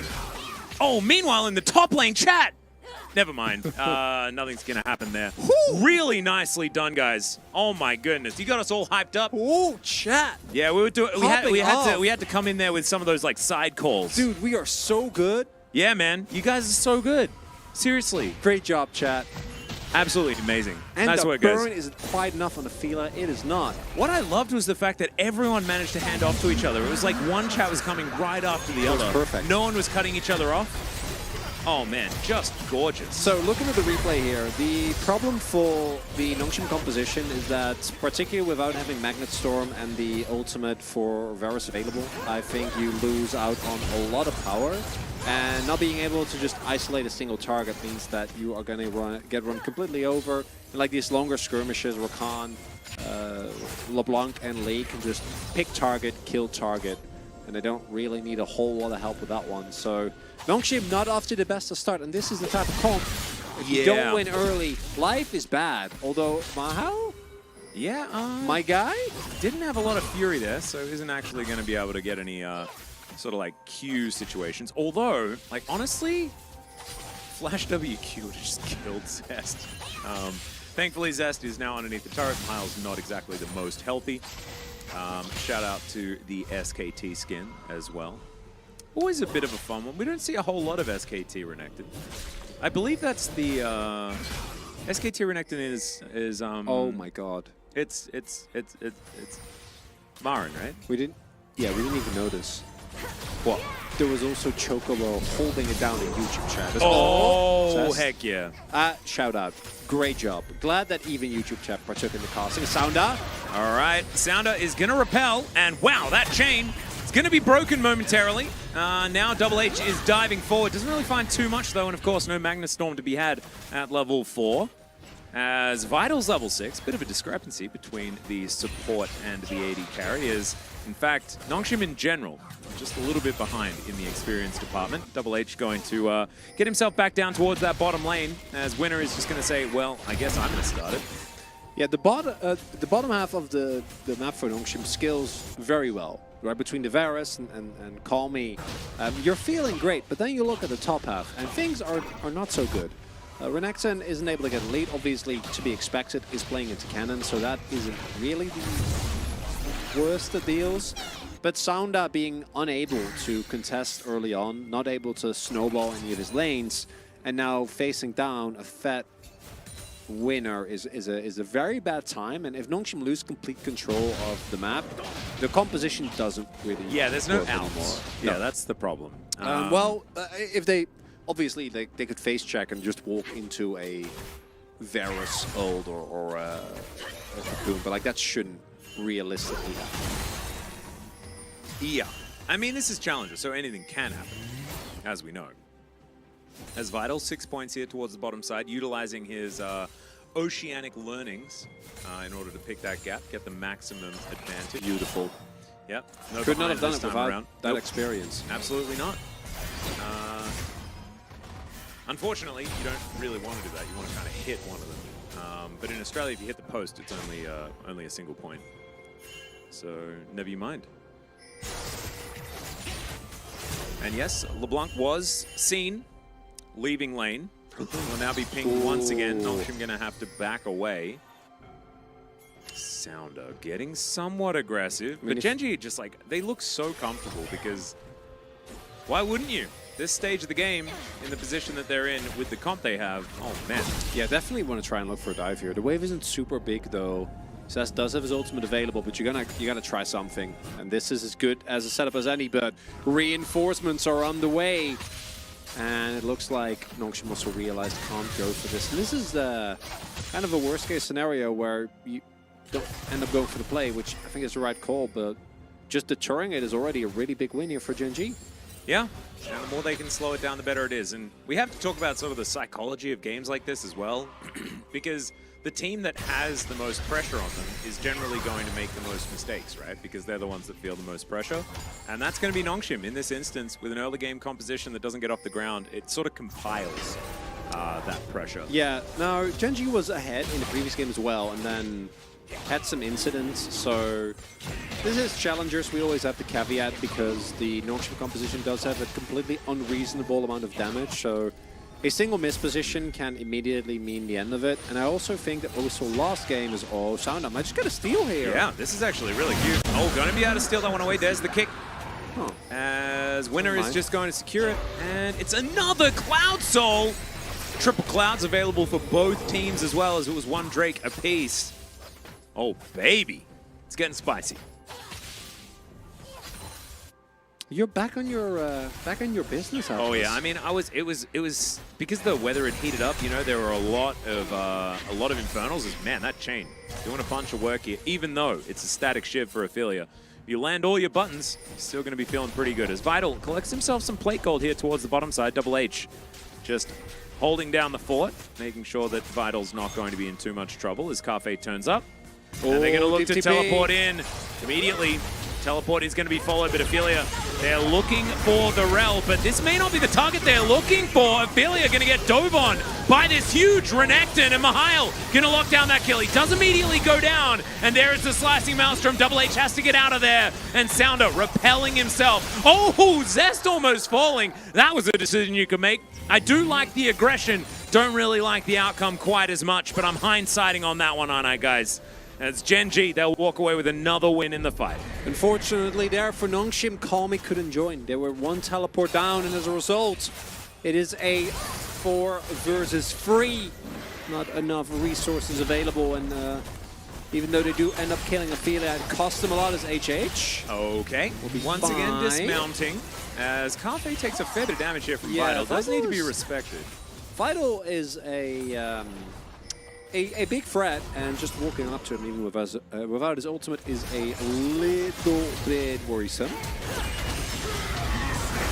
Still, yeah, Chains of Corruption does actually a lot of work. Yeah, and he doesn't even have AP, right? But then the problem here is that as soon as Zest comes in, you know you've lost the fight, because this is a cannon, has ultimate available, and Sounder actually ends up going for the slightly miscalculated flash. I think there's two options, right? Either you don't flash, which might have been better, but flashing out is never going to work. So yeah, you would definitely kill. And you know what? Getting a kill on Zest might have been worth it. Like trading your life, which again is already foregone, and then getting a kill on the cannon, allowing your Renekton to try and pull ahead. Could have been an option, but instead, gold lead for Nongshim gets bigger. Mr. Goose has a good point. This is one of the games of all time. And I can confirm it is happening. We're here for it. And it's just such a joy to be here witnessing Gen.G bring us to 3 games for the first time today, in theory. Shout out, I want to say Zayan. They've been casting like very seriously in like perfect English from the beginning. Them and Mistake Boy holding down the fort. Absolutely. It's really impressive. There's a lot of casting going on. I respect it. Do I watch or slumber? Bobby Metro Boomin, what about both? I don't think that, like, you know how babies like listen to Beethoven when they're sleeping to make them smarter? I think that you could watch Challenger while you're sleeping to make you something. Don't know what that is, but something would happen to you. Yeah, we are also effectively both awake and asleep. Yeah. So right, you'd be right there with us. Yeah. No casting was on Gen.G. Yeah. Still might be. Double H will be able to deny Ophelia for quite some time. Colmey's going to help lock that one down. I think they just CC'd before the distortion could even be used to come back. As Winner's distracted by Shirley, and this should be first turret blood going to Nongshim. Again? Is it the turnaround? The comeback? I want more games. I'm having such a good time. They have such good late game on Nongshim's side that if they come back now... I mean, they really do. Like, again, I want to reiterate, like, their snowball is insane. Call me and Vital, the snowball is really good, and it really, the main thing to me is this composition punishes a lack of map control so insanely well. Also, really cute here from Ophelia to try and like bait them away, and like, oh no, I'm going this way, and then his quote-unquote clone stays there, and then Call me's like, that's a freebie for me. And that is the W involved. Now coming in with Nashor's 2 being done, Call me going to be feeling a lot stronger. Now, Nongshim's still in the back foot, but this is somewhat worrying given what happened. And this is also on-hit Varus. It's not going to be the AP Varus variety. Oh, I hadn't even noticed. Very good catch. So it is only 2 shivs. Yeah, double shiv. Could be third item shiv. You never know. 3 shivs, of course, because there is 2 on Gen.G. There are already 3 that have been completed. Sounder doesn't have his shiv yet, but I'm sure he'll put that one together eventually. As they are going to start up the first Cloud Drake imperative. Look at the lockdown. That we fight for this one. Teams having a lot of individual CC available here. You can see already the amount of damage available, though, as it is going to be stolen away by Winner. Into the backline goes Mihail, though. He gets the Featherstorm out of Cafe. He's doing everything to try and escape, but it's not going to work as Colmy. He Killer Instinct in, but it's going to leave the rest of the team out to dry. And then the Crocodile and the Kaiser are like, well, sorry, guys. Sorry for leaving you alone over there. But now, Shirley's going to make her way towards this bottom side, and it's not over yet. Winner trying to get himself out of the way. Of course, the W is primed. And Colmy trying to offer a lot back there, and Losba almost dies. The Crocodile going to keep himself alive for now, but that is still a huge win for Gen.G. And that should be what guarantees us a game number 3 in this one, Atlas. I'm never calling that at 17.5 minutes. Are you out of your mind? This is challenging. Yeah, they're going to get an inner as well. Oh, absolutely. They're extraordinarily far ahead. So, like, 3K gold swing. How many chickens are these eggs turning into? 12? They ain't hatched yet. They ain't hatched yet. And do see Winner again. Really great job on the lead. Sets up the fight and then gets so much damage down. By the time that Zest like throws down his ultimate, the fight already has been won. Kafei's just bait. Yeah, that's what I've discovered. Yeah. He's not even the main character, even a little bit. Do you love that Zest is holding his static shiv in his hand with this skin? Isn't it the best? Crony, Cackler, bet your hair on it. Don't do hair bets, guys. There was the one moment. Yeah, we don't do those anymore. There was the one moment. That backfired. You know how you it did lead to one of the best moments that I've had in my career. It was one of the moments that did happen. Truly I lose iconic. a lot of hair. Yeah, it's all back. You're fine. That's true. Thankfully, my hair grows extraordinarily fast. It's kind of like a weed, which is very handy for times when you lose all of it because of a silly bet on a Damwon versus Gen.G game. But we digress. We have Gen.G versus Nongshim here today. Fortunately, we haven't been doing a whole lot of that today. Yeah. Yeah, you should bet your hair in solidarity. I've done that, though. bunch of times. Haven't I? No. Okay, what do you want me to do on this game? You always bet to change your hair color. No, it's not as fun. Okay. No, Hammer down mustache. I'm down to do it on this game. All right, hammer down mustache if What? Gen.G wins. No.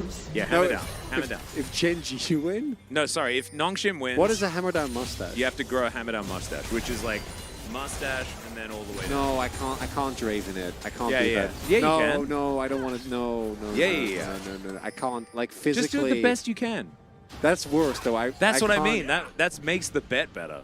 Yeah, no, but What do you like, think, no, Chad? no, Hammer no, down no, mustache? No. It's still entirely professional to have a buzz cut. It's not professional to have like No, a it's, very. did you see me? Did I look professional Yeah, in you any way? did. You I looked wore a com- wig. You look completely fine.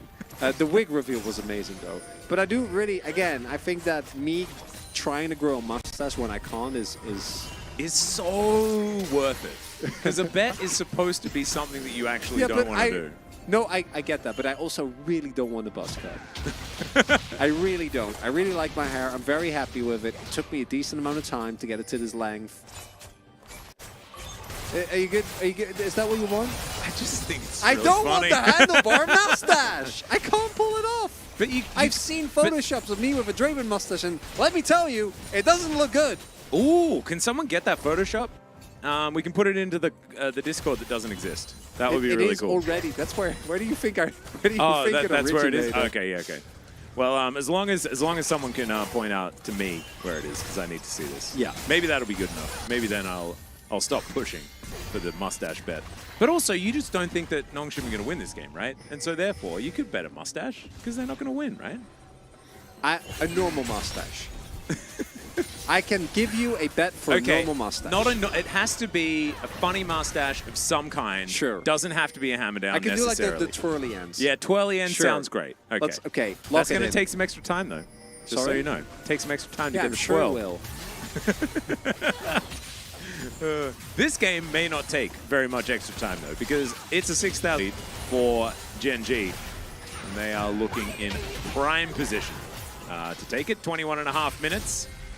And Cloud Soul point in 15 seconds time. Maybe we'll actually get to see the power of the Cloud Soul actually brought to bear on Summoner's Rift in this game. I'd love to see it. The game would need to go for another 5 minutes after this Drake is taken. But Winner is going to get onto it right away. And now, as Kami does hit, AW is going to go in. Killer Instinct. All right, Ophelia does manage to land the chains, but that is a phenomenal Void Seeker. Still, can we find the next one? The answer is no. Enough distance is going to be created here as Sound is going to get the flash out of Ophelia. There's at least that. As Zest is just going to win the game. Zest ensuring that my upper lip stays bald as ever. Yeah. Getting the inhibitor turret there. The only thing you're going to be worrying about is moisturizing. You know, there is no need to worry about any sort of hair situations on your face thus far. Ophelia staying alive, no bounties giving over, permanent sideline pressure with the shivs. Gorgeous. And Mihail is at least going to tidy up this bottom lane, but they did lose an inhibitor turret. So in the cons column, Ophelia demonstrating the power of newly buffed Shiv. Just wasn't strong enough in the last patch, as we saw. Especially, like, did you see the, what was it, the Showmaker game? Just looked so weak. It did. It looked so weak. Yeah. Oh. Yeah, on Sunday. Oh, man. Oh, the moustache pick has been found. Oh, nice. We will get pinged after the game. I'll make sure that I check that one out. As Sound is going to have to repel. Call Me and Double HR in the area as Vital's going to speed his way over thanks to the Cloud Rift for that one. Huge shout out to best Rift ever. Zest moving up this bottom lane. Mihail in Marin form. Going to come over and try and fight it. Down to 50% before he even starts any sort of engage. As Zest is trying to get out of there, he sort of ran out of steam as the flash comes forward. Oh, Mihail, if there's another Q, you're dead. Okay, he does manage to make his way out. I thought that he was just going to try and dash forward and just die. But instead, he is just going to push Zest out of there. Didn't want to flash. So holds onto that button. I was waiting for, because I think if he flash Qs, he actually kills Yeah, no, I it. think he's dead. But the value of flash on the next, and particularly with Nongshim's comp, does make sense. Trying to hold on to that the same time, though, getting a kill would be so big. Getting the bounty would be a really big swing here, which you desperately need. Only this, I don't know how mid lane turret is still standing. That's kind of weird. How come no one has a mustache anymore at Atlas and Chroniclers? Hey, talk to Bren. Sorry? Bren. Yeah, Bren and Sideshow both have mustaches. Exactly. But they're not league casters. They're not league casters, but they are, you know, commentators. They do. Mustaches exist they have great in esports. mustaches, yeah. Yeah. Absolutely. Is there more mustache people in esports outside of those two? Mustached folk. I know Mr. Llama SC, who is a Diablo 2 speedrunner, has a mustache. Okay. Yeah, not relevant. A beard is at different, all. right? Because like we have plenty of LCK casters as well with beards, but I'm talking just mustache. Yeah, not a lot. No, beards are common. Mustaches, not so much. Wait, doesn't Dracos have a mustache right now? No, he has a. Is he just full has a bearding little bit right of now? beard, yeah. Oh. But I think his mustache is like a little bit longer, but he does have a beard as well. Is this a rerun? This Yes, is a it rerun, yeah. Casting from the future, yet again. Oh, Mac. Yeah, Mac has a mustache. Yeah, Mac definitely has a mustache. Good one. Good one. You should have known that. I should have. I was stuck in thinking about Mr. Llama SC, so I was considering random people from Diablo. You know, sometimes the mind wanders. As Ophelia is going to get some poke down with his Shiv. Nongshim's still in this game, kind of.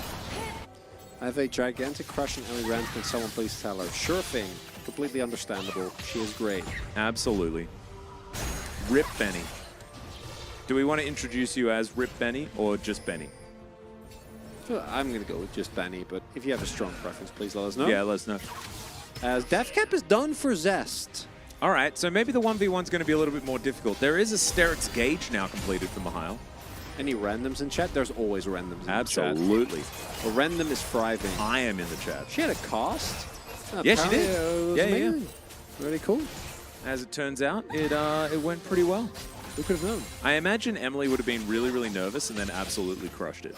That like is she what does happened. With actually yeah, everything. she also casted with Kobe and Flowers, so it's like a... Oh, wow. So that's like that's trainer wheels, if ever I've heard it. Yeah.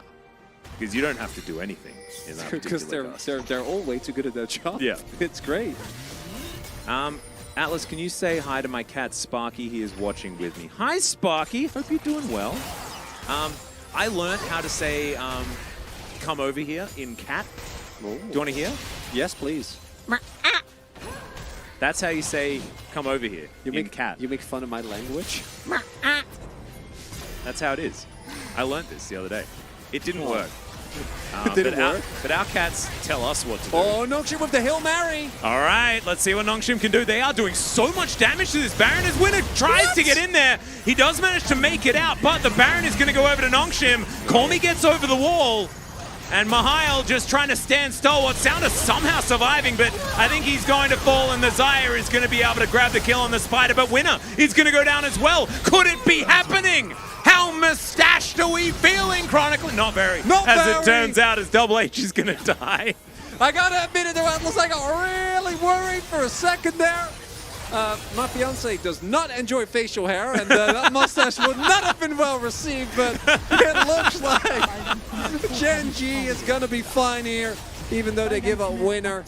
Carfe Ophelia still very much alive. I would have loved to see you try and explain it to Tamara, though. That would have been fantastic. Oh, yeah. Oh, dear. Colmy is going to be running away from this one as the inhibitor goes down on the top side, and this is... oh, God. Okay, well, we're teleporting. We're trying to get the flank happening I don't know here. about this one. As Colmy's on a control ward. Void Seeker is not going to find anything, although it is seeking as best it can.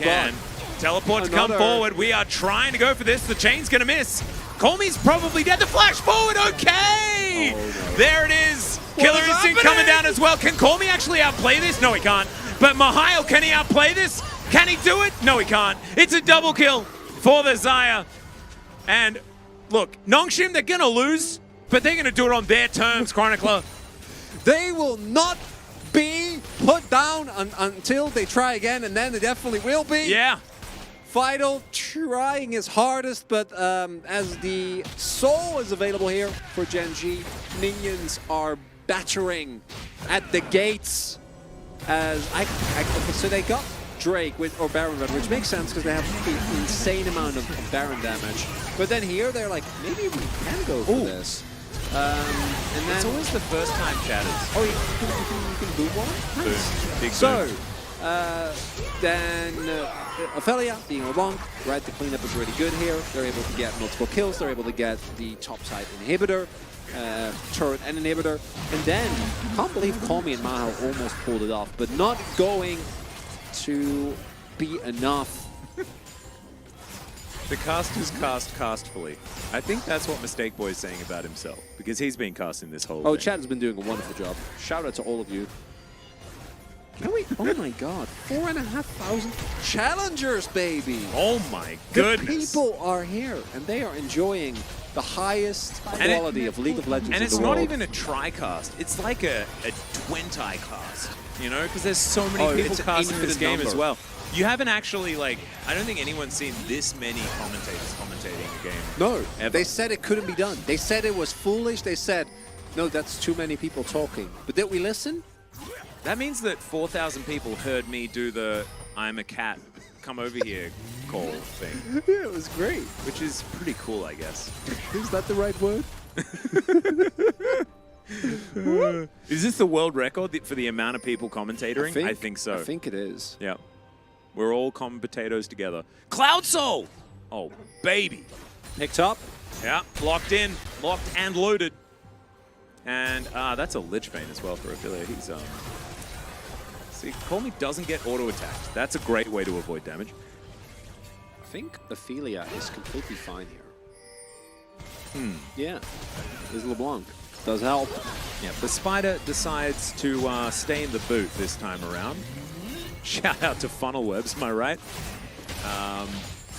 Very scary Yeah. spiders. Yeah, I know, but I mean, that they do live in boots, No, they do. oftentimes.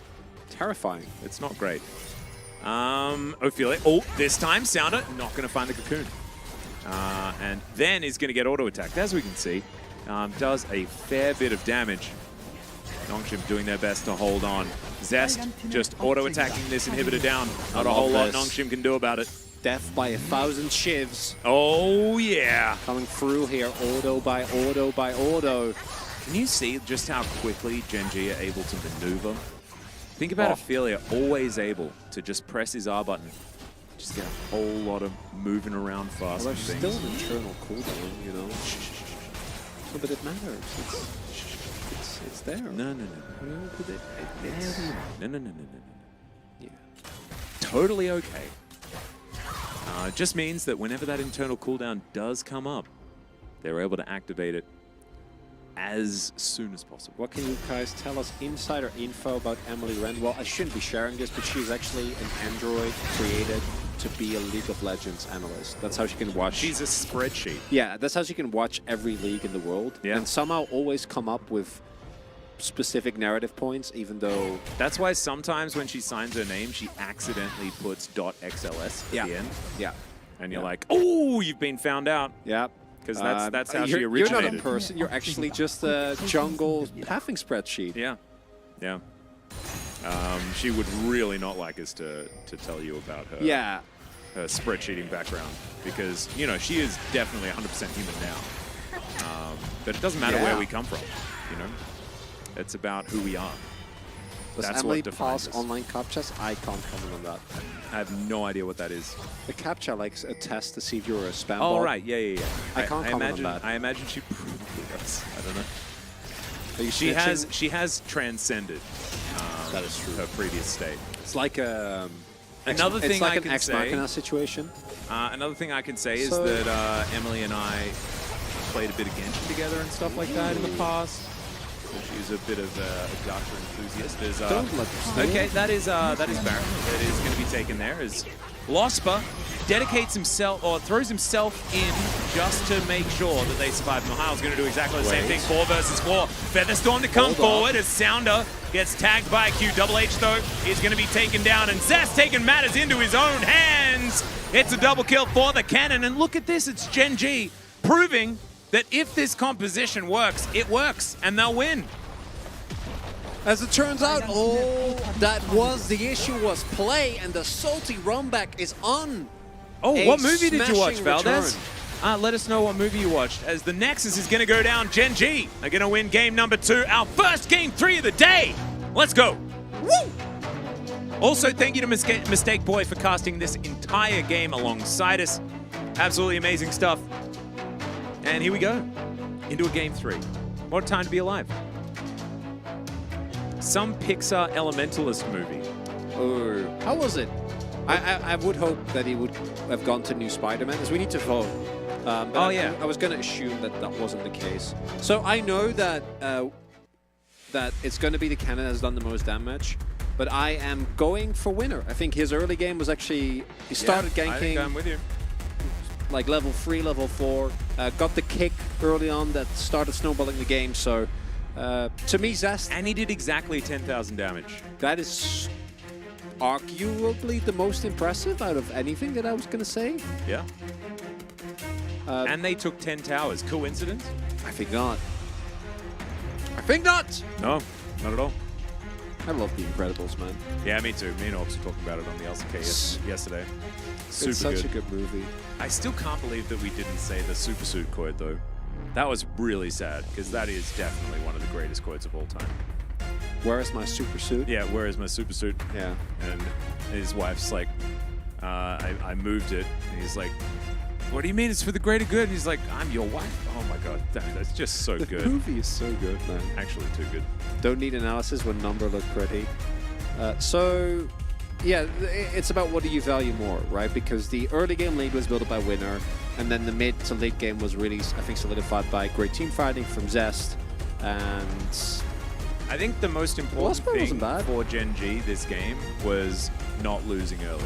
And so the people that did stuff early were the most important. yeah, And I'm, so, yeah, I'm right there with you, Atlas. agree. Big agree.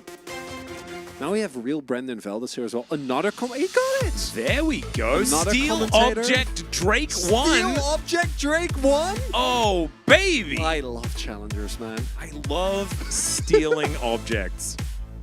I'm like Aladdin, you know? You steal objects? I steal objects all the time, you know?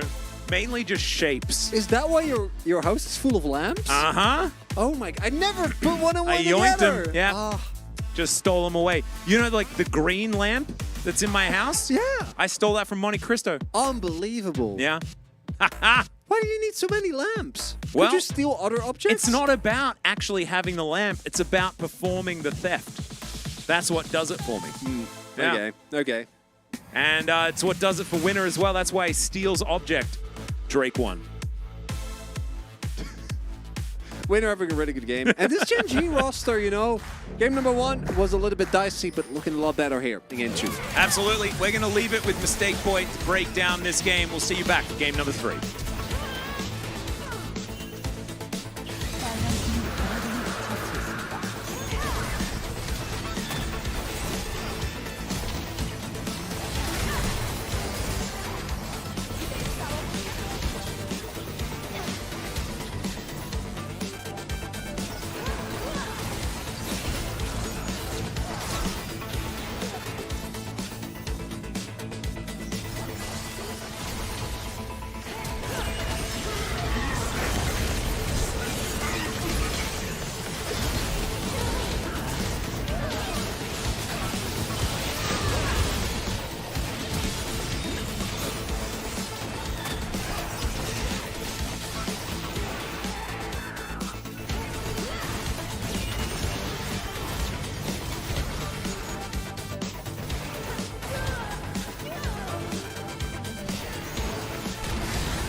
Thank you so much, Mistake Boy, for holding down the fort there. Great analysis that we saw in the chat here. And welcome back, ladies and gentlemen, to LCK Challenger 2023 Summer.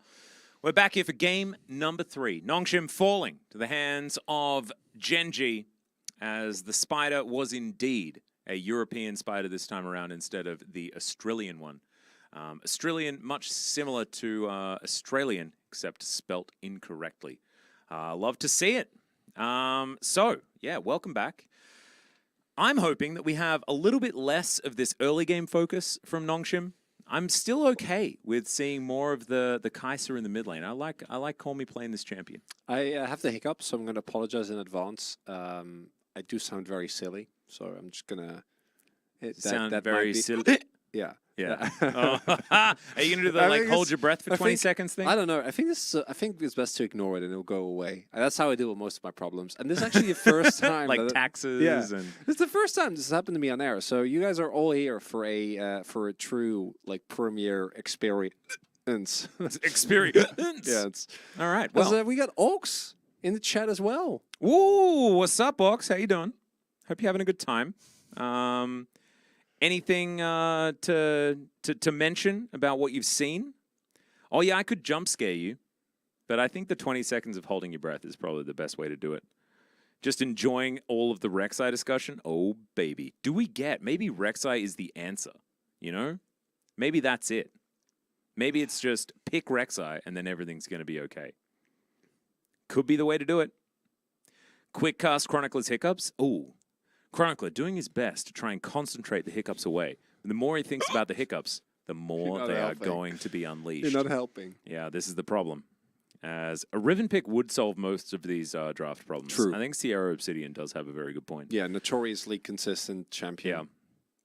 Yeah. Friendly reminder that all casters are cute people. Since Chad is also casting, that means all of you too. Everyone's cute. Everyone involved today is cute. It's just cuties all around. Chronically, you don't have the hiccups. Except that you just hicked up. Yeah.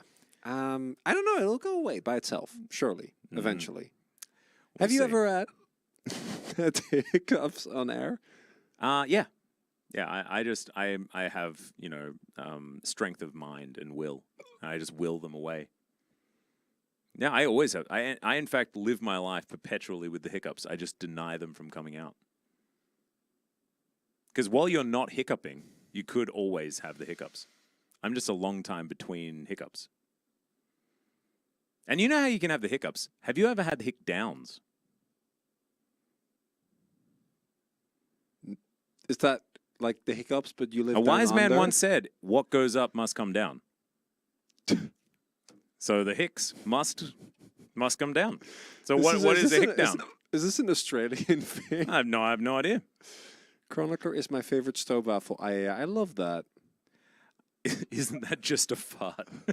Say to yourself over and over that you're not a fish anymore, Chronicler. Was I? Ow. It's just. This is supposed to. That's supposed to What help, are you right, guys chat? telling Atlas to slap me? Obviously, it's not going to do anything. Do you guys hear a hiccup?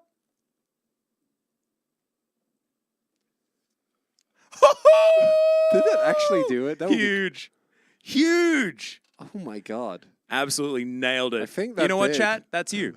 That's you. You mind controlled me. I hit him on the back. Oh dang it. Never mind. Didn't fix it. Chad, you told me to do it, and now I've just bruised his back. Oh man. It's worse now. It was the fish. I don't know, Squinty. Yeah, what that thinking I is. wasn't a fish was way better.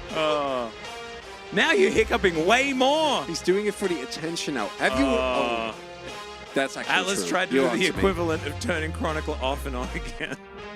I do have a background in IT support, if you would believe it or not. Okay, let's jump into the draft here, and we'll try to deal with Hiccup Boy as best we can.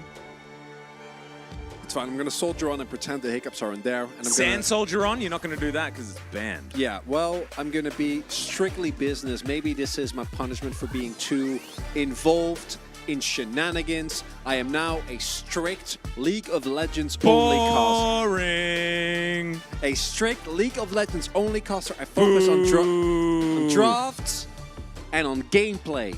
No chat, no nothing. What's interrupting you more, me or the hiccups? That's the question, and I think I'm winning. As we don't have both trees banned. Winner could be a tree if he wanted to be. This is where we're and they're at. Gonna, Oh my god. Okay. I am very, very curious to see whether LCK Prio will be the same, because the Kaiser Prio has been through the roof. Been pretty out of control. And the fact that it's a flex is kind of cool as well. Means that we can see it in multiple places. Of course, likely to be bottom lane this time. So Rel because it's Maokai? used a lot to counteract the LeBlanc that is banned. Rel Maokai could come in if Sounder would like to play it. I think that Sounder's kind of been beaten up in the jungle. Winner is having a very good day today. We'll see what ends up coming through. Also, the Kaiser Prio, even with the LeBlanc ban, is quite interesting. Rel is 1-1 so far, Orcs. She's looked okay. Oh man, it could have been New Lucian. That could have been fun. But instead, it'll be Varus, Purple Dude versus Purple Girl. Let's go. And, I mean, that is, you know, if they face each other, which, it looks like will be the case. All right. Actually going to have the Kaiser go towards bot side. It is, again, Kaiser Rakan, so laning phase is going to be forfeited somewhat in favor of having a lot more agencies. Ari comes through here. All right. Ari into Annie Ari. Wow. That's a matchup that we could see. We have seen.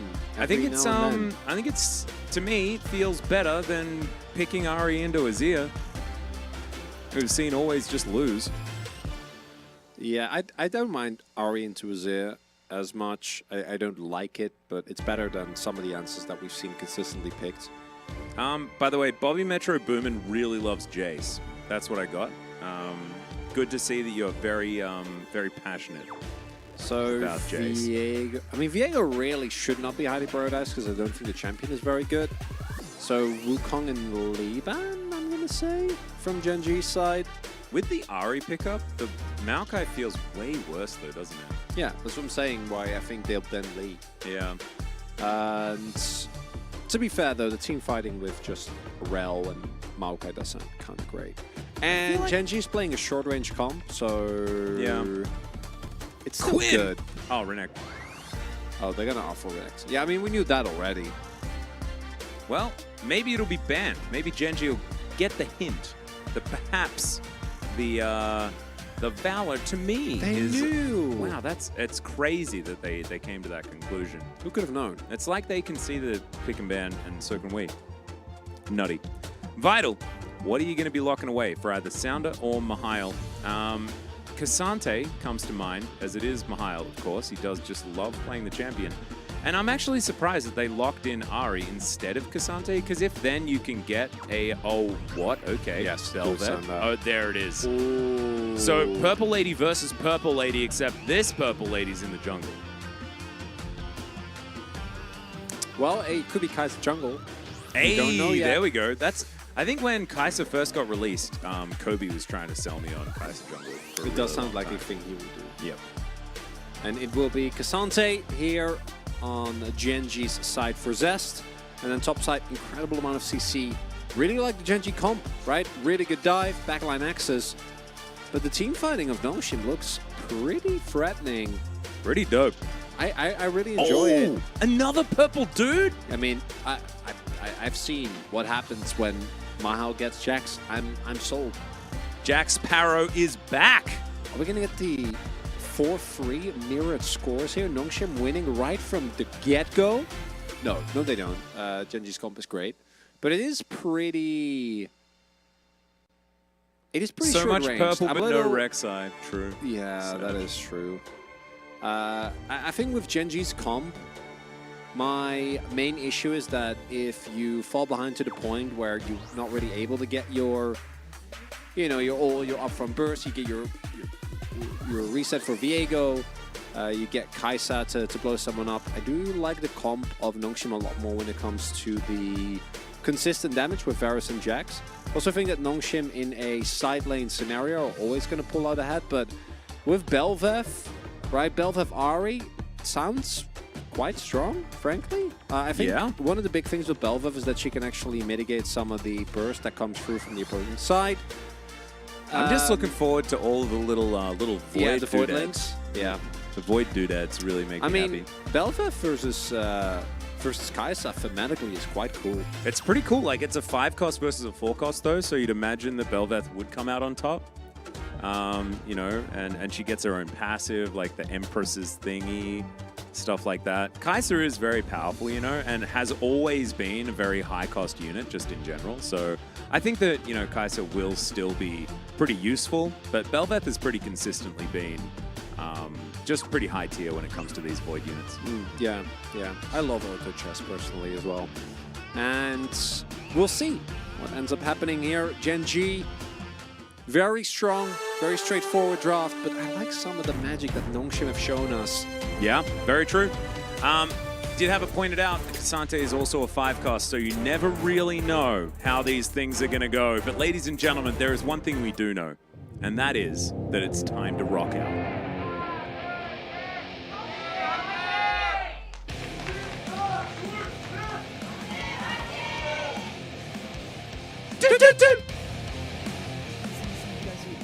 Fan chants into doo-doo-doo-doos? Oh, baby. Yeah, I'm very happy. This time I didn't get distracted by the fan chants. Perfect. Suddenly being there. It is still harder, though, to keep track. As Carfe? Ooh, look at that. Also going for Halo Blades. We've seen this from our bot lane Kai'Sas mostly. To still try and maintain a level of pressure. Yep. It's going to be a fair bit of potential shiving and things like that towards the bottom side of the map. It was the fish thing that actually helped me, realizing I was no longer a fish. Yeah. Do fishes get the hiccups? Did I say fishes? Do fish get the hiccups? I have no idea. Is the plural of fishes, is the plural of fish, sorry, only ever fishes when spoken by someone from New York in one of those, the TV shows about gangsters? I was like, oh, he's sleeping with the fishes, eh? Yeah, that one. I don't know. I don't know why. I feel like that's a thing. Fishes is multiple species of fish. Aha. It's like fruits is multiple fruit. I heard about that. What about sheep? Man, English makes such great sense. Lovely language. So if there's like multiple species of sheep, would it be sheeps? Would we get sheeps? Sheep eye. Sheeple. Ah, yes. Sheeple. Wake up! Sheepies. Wake up. Put on a little bit of makeup. You. Nice. No, I was gonna go and like the you person in chat. Ah. This is not. That's the copy pasta. This is not real. Ah, You know, yes. like the really crazy one. I'm not an awake person, unfortunately. Well, you haven't had coffee in like a few hours, so I'm a little worried about you. I know. I only had like 11 shots today. Yeah, 'cause Really behind the ball. well, no, you're on like, what, 6? Oh, when I got to work, yeah. But then we had a couple. Wait, really? Yeah. You were already on 6 when you got to work? Yeah. I thought you... I mean, Oh, I had must to have awaken in the AM this morning. I must have miscalculated. No, I know. We had early calls on the day Yeah? because we're doing free best of threes. Yeah. Yeah. And I'm more of the let's just say that I enjoy the weekday LCK days more than the weekend ones. Well, you're a real gamer. I'm a bit of a fake out. I don't really do well with traditional gamer schedule. Like 2 to 10 is like the latest I can do. But I always wake around like somewhere between 9 and 10. Later than that I doesn't do really like work. my you know, evening gaming with Valdez time on Discord. Oh yeah, I Quite a lot. really miss that. I wish I could do more of that, but I just fall asleep. Not a lot I can do about it. As winner is going to get spotted here. Sound, I would not be sad to try and look for a cheeky 1v1 or 2v2, but if it backfires, you are in really deep trouble. Would you say that Belvet Ooh. flies or swims? Swims, for sure. Yeah, I don't think she flies. Can you swim when it's not water? Swim in air? Like, I mean, not really, but that's kind of what she's doing, right? I guess can you swim when it's not liquid is the real question. Because theoretically, if you could survive in lava, you could swim in it, right? Sure. But I think based on how she looks, it's meant. I guess she is flying, but it's looking like she's swimming. It does look a lot like swimming, doesn't it? Yeah. So maybe it's a bit of column A and a little bit of column B. Ghost. All right, Ophelia looking to try and get out of there. The charm just kind of goes incredibly wide. Where's Ziggin? Where's Zaggin? We're getting a knock up, and that is going to be first blood for the Belvet. Sounder really coming out fast in this game. You love to see it, Mihail. Cute little counter-strike there, but Zest is doing some Cassante things. Mihail has an army of minions, though, so Zest not going to go any further forward, and he'll accept winning out on the trade, asserting some dominance, and then going back home as well. Ooh, and Ophelia, I think if you flash W there, you can live, especially with your jungler also on the way. Maybe he thought that he could outmaneuver it. Does get the sidestep with the extra movement speed, gets the stun, but then trying to rely. Thought he was on the edge, but you are not. And giving early kills to Belveth. Not great. Exactly what she's looking for. Champion, when snowballing, can be incredibly strong. And if she doesn't get anything done early, then she does lose a lot of impact. I feel like Viego is exactly the same, though. We've seen Viego's really look completely muted if they don't get early leads. Yeah, the one benefit I give for Viego over the Belveth is that Viego, if the rest of his team can just get a kill for him, which with Rakan, Annie, and Cassante, I think you definitely can, he can still get value in teamfights. Like, I don't think it's why you picked the champion at all, but I think that you still can get decent value out of the kit, whereas with Belveth, she's kind of like this weird hybrid spot where she's building like kind of bruisery and she has a lot of damage reduction, but she's not really tankly outside of when she uses her E. Well, Sound is going to find Winner here. Winner actually skirmishing quite nicely, as Mihail also not wanting to fight Zest, and so both of the Nongshim members looking to back away. Yeah, Mihail feeling a little bit more feisty as he moves down towards Winner. Yes, but he's going to be able to get there. Sauna hadn't backed, so Winner went back, got himself a Sheen, and then obviously got the better end of Sauna there is Carfe. Yeah, Vital going to have to flash to get out of the grand entrance here. Still trying to do a fair bit of damage with that Blighted Quiver and the Hail of Arrows. That's actually a lot of value. Ooh-wee. Yeah, Vital standing his ground. Looking pretty good in the end there. We have an actual game. Have you noticed how we've actually been very Yeah, focused? some video gaming has really ensued. I'm invested, because this one actually is going to free games. This is the third game. We are there. We're at the point where we're not biased towards one team or the other.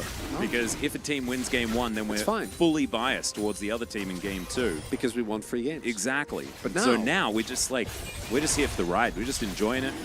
I'm personally just reading Mistake Boy's play-by-play and enjoying what I'm seeing. It's always good to keep honing your craft. Exactly. Look at the other casters and how they do it. I take notes. That's what I do. Take notes. Yeah. I am 2022 MSI, baby. The entire time. Zane as well. Doing some great casting to follow up. Oh. Just woke up and immediately opened the broadcast with the most professional... Unfortunately, Disco, we can't say your full name, but we appreciate you.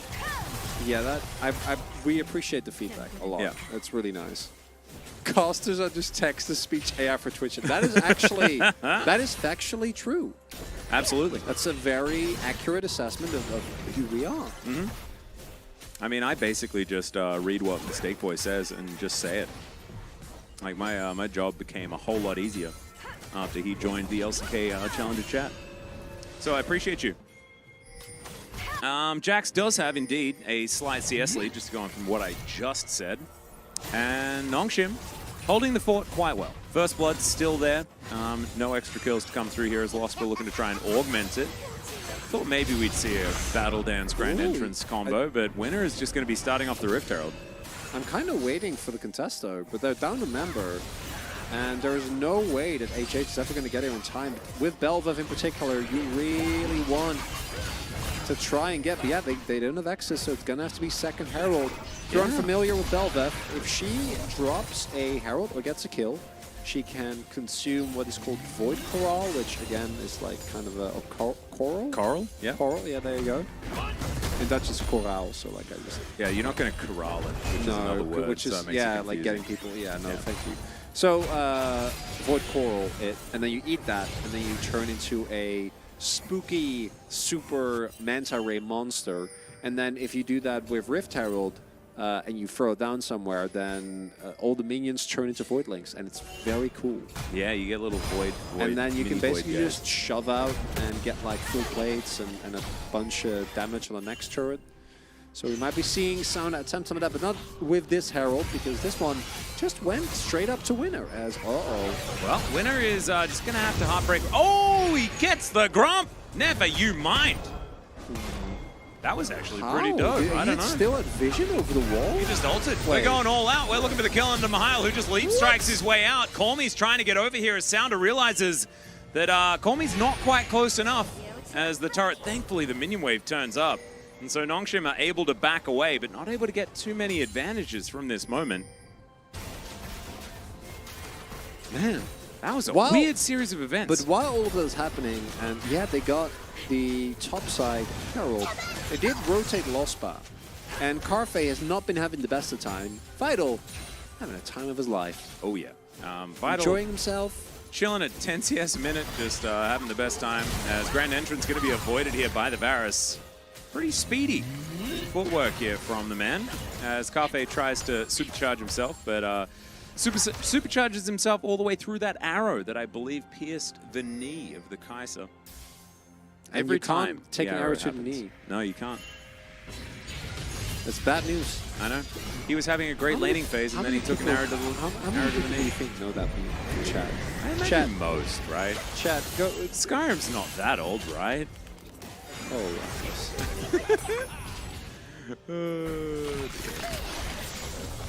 yeah, it's at least 10 years old.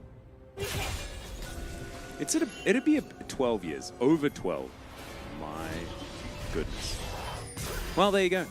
And it was like right in the first 6 months of Skyrim as well that meme came out. The arrow to. Yeah. I mean, if you could have told me that it was an Oblivion meme, then I would have believed you. Oh, really? Yeah. I mean, I don't it was think a very early Skyrim one. But I would have believed you. That's how old the meme in question is. Because I know it was like a meme that I saw in high school. So, you know, both Oblivion and Skyrim kind of fell within that same time period. Oblivion was much older, the book, wasn't it? I feel like it's like because it's just like 4 years, which Dutch high school is 6 years. I took 7 because I had to redo a year. Oblivion was 06, so... There you go, 5 years, yeah. I mean, that tracks. Yep. Double H just going to hop over the wall, turns into lady form, and is pretty psyched about the whole situation here. Able to get himself out. Vital clears out some minions. we have the game sort of settling down to a 1,000 gold advantage, and Gen.G should be able to even out the Drakes.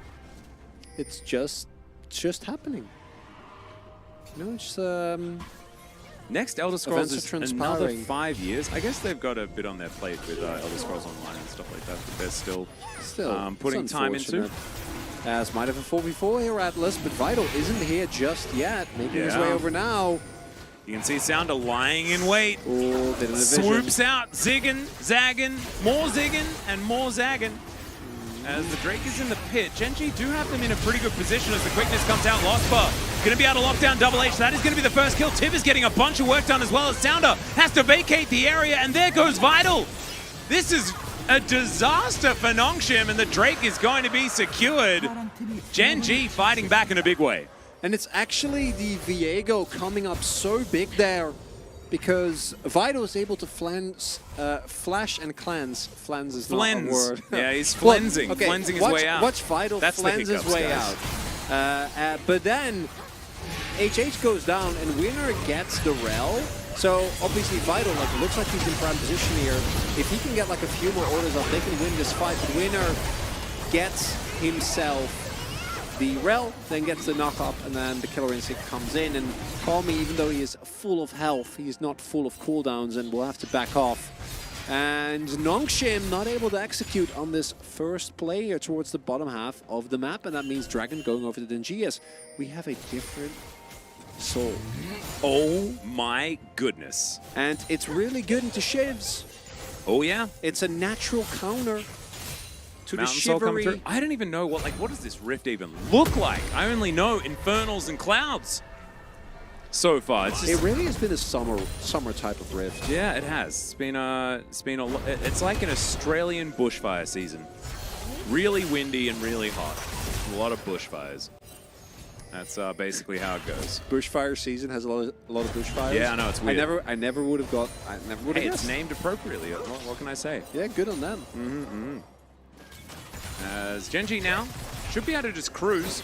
You can see the Nongshim still have a slight advantage, and I'm looking at the Jax, and I'm still a little bit worried for Gen.G's chances as we move towards a later stage of the game. We know that Mihail is pretty good at setting up these split push opportunities.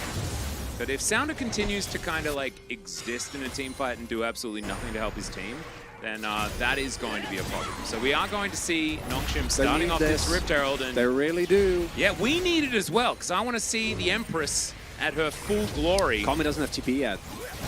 Do know. Has it now. As is Ophelia. Yeah, Ophelia looking to come in first. Double and there TP. is the teleport from Call Me as well.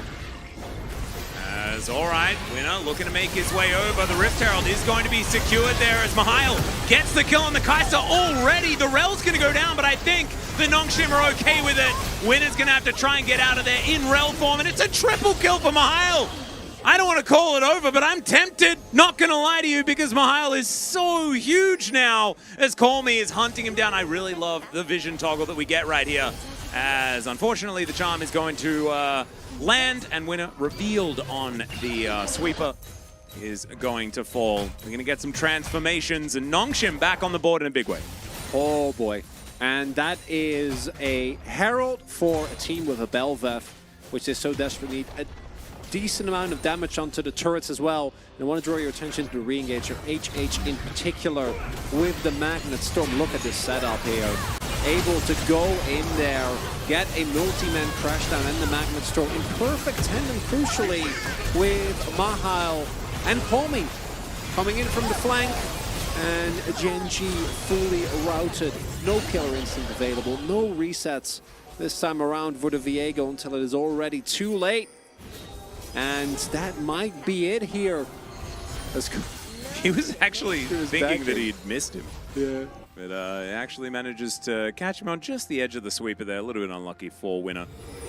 That's okay. Named a little bit wrongly for that particular moment. We'll see whether he can turn it around and gather some of his namesake in this particular game.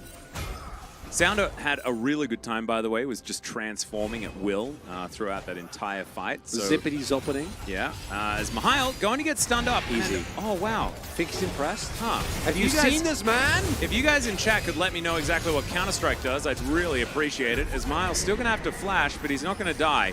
And Nongshim can utilize the multiple people in the top lane in order to grab themselves a full health Shelly charge into an inner turret. Look at him!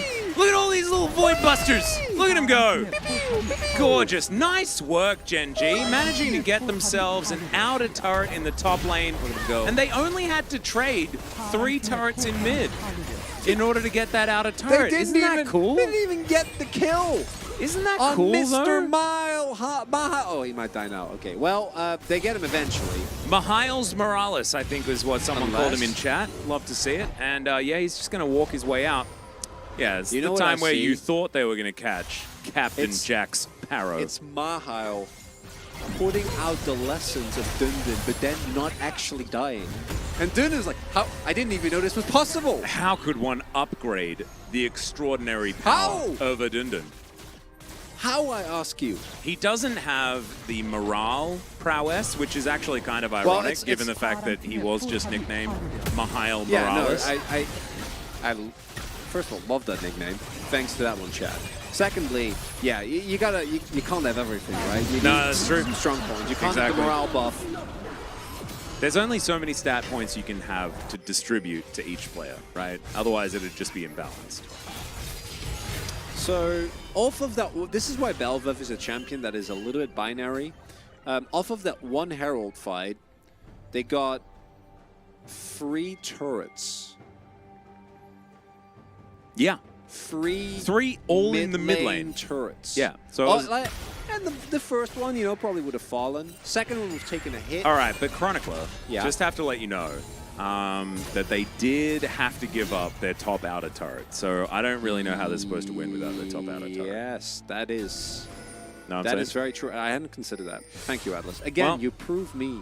Well, that's why I'm here. I need to provide you with the information so that you can provide the best analysis possible. And I felt like that was what I was. That's what I needed to provide in that moment. So, Sounder, now having turned into a real Manta Ray as opposed to a fake one, can now go over walls with the Q. Well, Manta Ray versus Fox with some lady mixed in. Well, they're together. They're a team. Oh, I mean, they're battling for prowess over DPS on the turret. It's like PvE content. Man, imagine a League of That would be cool. It would. They could make a League ARPG really easily.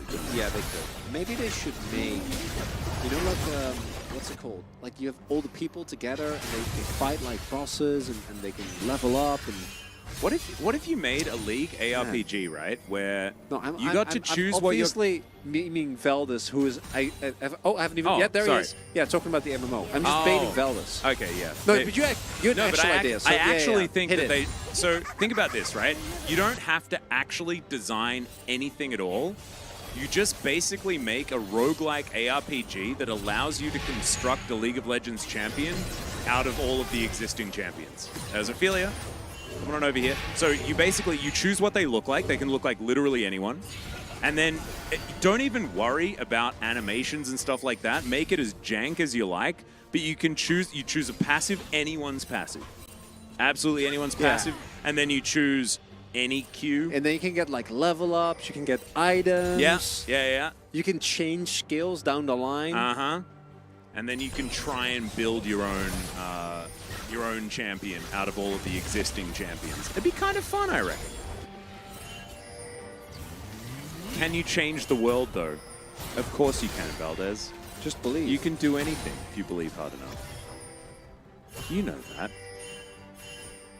I'd love to see that because I love roguelikes really cool. And I love ARPGs, and I feel like, you know, League of Legends already top-down view. I feel like the graphics works extraordinarily well for the format. They just have to make a map. Or 11, yeah, at least. But even then, now just put a whole bunch of monsters on Summoner's Rift and you just clear it out different ways. I'm down with that. You do enjoy a grind. Silly dorks. We're silly dorks, by the way. We are silly dorks. Yeah, I appreciate that. I think that's very, very accurate. Yeah. I think when my parents were having a conversation about what they wanted their son to be, Silly Dork was top of the list. Silly Dog. Yep. It definitely wasn't esports commentator. Double H going to go for a bit of an engage here, though, and that is a dead Annie. The Rel kind of working out. I feel like Orcs turns up in the chat, then Rel starts playing well. Some inspiration here being enforced onto Double H as Mihail, yeah, his lamppost is really starting to do some work here. He's added some lead to the end of it, I think, and he's going to look to try and push this wave in and then buy space for Nongshim to head over towards the Baron. And Sounder looking for some more possession. Void creatures being taken down across the rift. Atlas, I think we are going to get parity of score here. I think we are looking parity of score? Sounder's going to lose a Baron to an ultimate from a Gangplank at 2 health? It's because they're both going to get 4-3 in game score. Oh. Yeah. Oh, okay. But I appreciate the reference. Thanks. As HH, yet again, sets up a great team fight here with the jump or flash over the wall, and then waddles because it is still Rel, but by that point, the fight is already won. So who cares? Doesn't matter. Since chat's been so well behaved today, can we get a poll at the end of the game for who chat would give a POG vote to? I'd love to be able to do that. We can't. We don't have the power. If we could, we would for you, chat. We could also just have you guys sound off who you think deserves POG. Because we will do anything for you, but we won't do that. And then Mistake Boy could have like the executive decision as to whose name came up the most, and then we'll choose our vote based on him. So in fact, if the game looks like it's very over, which it kind of is, in fact, we could do it right now. Sound off. Let me know who you think the POG is. And Mistake Boy, if you could just count how many votes there are and then give your executive decision, I will give my vote to that player. Okay? I mean, I'm voting for HH. I'm not joining in on this one. Well, you don't have to. It's absolutely fine. Is that the Arabic version of the Counter-Strike meme? Yeah. Man, we're getting deep. I've seen that one a million times. Yeah, it's definitely. Because Anatoly is like just completely off the deep end. He's still voting for Andal, even in the next series. Andal! I love it. Might be a call out to you, Atlas. Mihilio, the gentle flame. Ah, it's cute. He does give warm hugs, doesn't he? Oh, okay. Well, Double H in a little bit of trouble, as is the POG vote of all of us, to be honest, because Nongshim are really struggling. Still, Sounder is zigging, he's zagging, and Mihail is an actual raid boss. Oh my goodness, Colmey's also able to throw out a whole bunch of orbs of deception, but now the Jax is on the other team! Zippity zoppity! Oh, zippity zappity, possession, procession, and Sounder will help lock this one down. It's a quadra kill for Colmey in the end, and the Nexus is gonna go down. Get your votes in. Who is getting it? Mistake Boy, let me know. Right, I changed my mind. I'm a lost fight voter. Call me all the way, baby! He did actually have a good game. I don't know. I feel like AJ did well. I feel like Mahal had a good one. Who do I go for? That's a toughie. All right, I'm waiting for a Mistake Boy. All right, no, I'm sticking with my last minute pivot. All right, we're gonna go for. I'm calling. I think it's Mihail. Original vote. We're gonna go with the original vote. We're not gonna be swayed by a late game pentakill, okay? Or a quadra kill. It wasn't even a pentakill. See, it wasn't even a pentakill. All right. I think Mihili's the gentle flame. Mihilio. Call me robbed. Oh, Sierra Obsidian. I'm sorry. No. Colmey's not robbed because I think Colmey does get one vote. Yeah. So we're 50-50 on this test. We are. Yeah. So for those who are Colmey fans in the chat, Chronicler's got you back.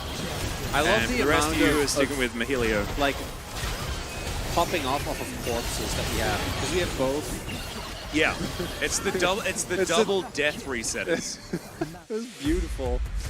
Oh, as look at this damage spread from Nongshim. Very nicely divided. Not as nice as Gen.G actually, though. Wow.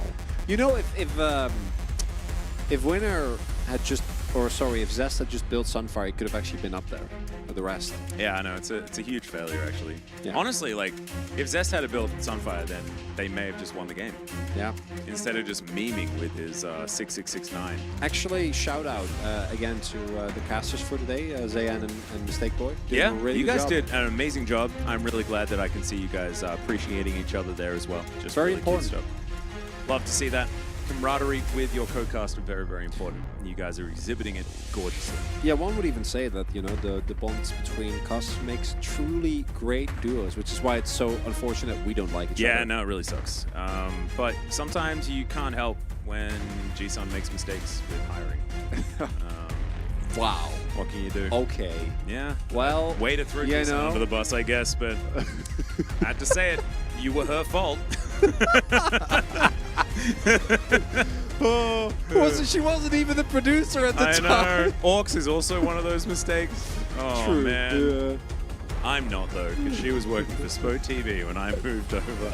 I'm So Genie's mistake. you're Genie. Well, actually, I'm Papa's mistake. He made the mistake and then he bailed. He just got out of there. He realized, like, He's oh, like, what have I done? what Oh, have I I can't fix created? this. I'm And just then he- getting out. And then he left. Yeah. Then he had to run Yeah. from his mistakes, which is just Yeah, to the other side of the planet as well. He had it's not even just a small run either. He really got over there. All right. When is Orcs casting Challenger? He already has. Him and I casted last season. One of the games. G-Sun slander should not be tolerated, as it is going to be Call Me actually saved in the end. Kill participation, 100%. My God. 607 on the Ari. And 33% of his team's damage. Ari performances looking this impactful have been few and far between on the last couple of patches. So it's good to see that Call Me is able to pick up another one. And that is back-to-back for Call Me as well. Pretty cool stuff. doing a really good job getting the solo POG interview with him. But to me, game 2 notwithstanding, Nongshim really looked like, as it turns out, having an AD carry has suddenly put this team back into a position where they can play the game. Yeah, Because it really yeah. was a, and this is no shade to Kalex at all, because, you know, you're being put in a position which is pretty tough, and we actually saw, even though we didn't cast Yasuo Gragas, which I'm very sad that you didn't get to cast. I know, Oh, I love the I good know how much you Yasuo love that Gragas combo, game. but AD carry is a role that I think in particular really requires learning positioning, and there's a lot you can't really outhand. Alex also played Aphelios Zeri, so if there are any like specific champions that really, like, yep. you're not going to be able to transition your mid, like you can't, like if he was playing Tristana, for example, you just move your mid Tristana to the bottom lane, like Ezreal. So many mid laners played Ezreal, and if you were playing Season 1, you played Ashe, you played Caitlyn, but If you played Aphelios, Season 1, how old do you think Call Me is? I mean, if you're here in Korea, we take it very seriously, the learning that's process actually- of League of Legends. So he was 4 years old and was probably already playing, okay? I was 4 years old when I got my first Game Boy. Really? Game Boy Color. I'm with not. Pokemon Blue. My parents denied me an Atari when I was 3. Do you know the Atari? I think it was called the Lynx. It's like a handheld. Yeah, I remember that thing. I had that one. Yeah, that was really fun. Sounds cool. Yeah. My first console was a Super Nintendo, and I had Donkey Kong Country 1. That was the only game I had on Super Nintendo until I got a Nintendo 64. I had one Really? game, and I went to the video store, like Blockbuster, for example, and I hired games Oh, you know, I did it as well. I went to all the time. I actually went to my library for GameCube games.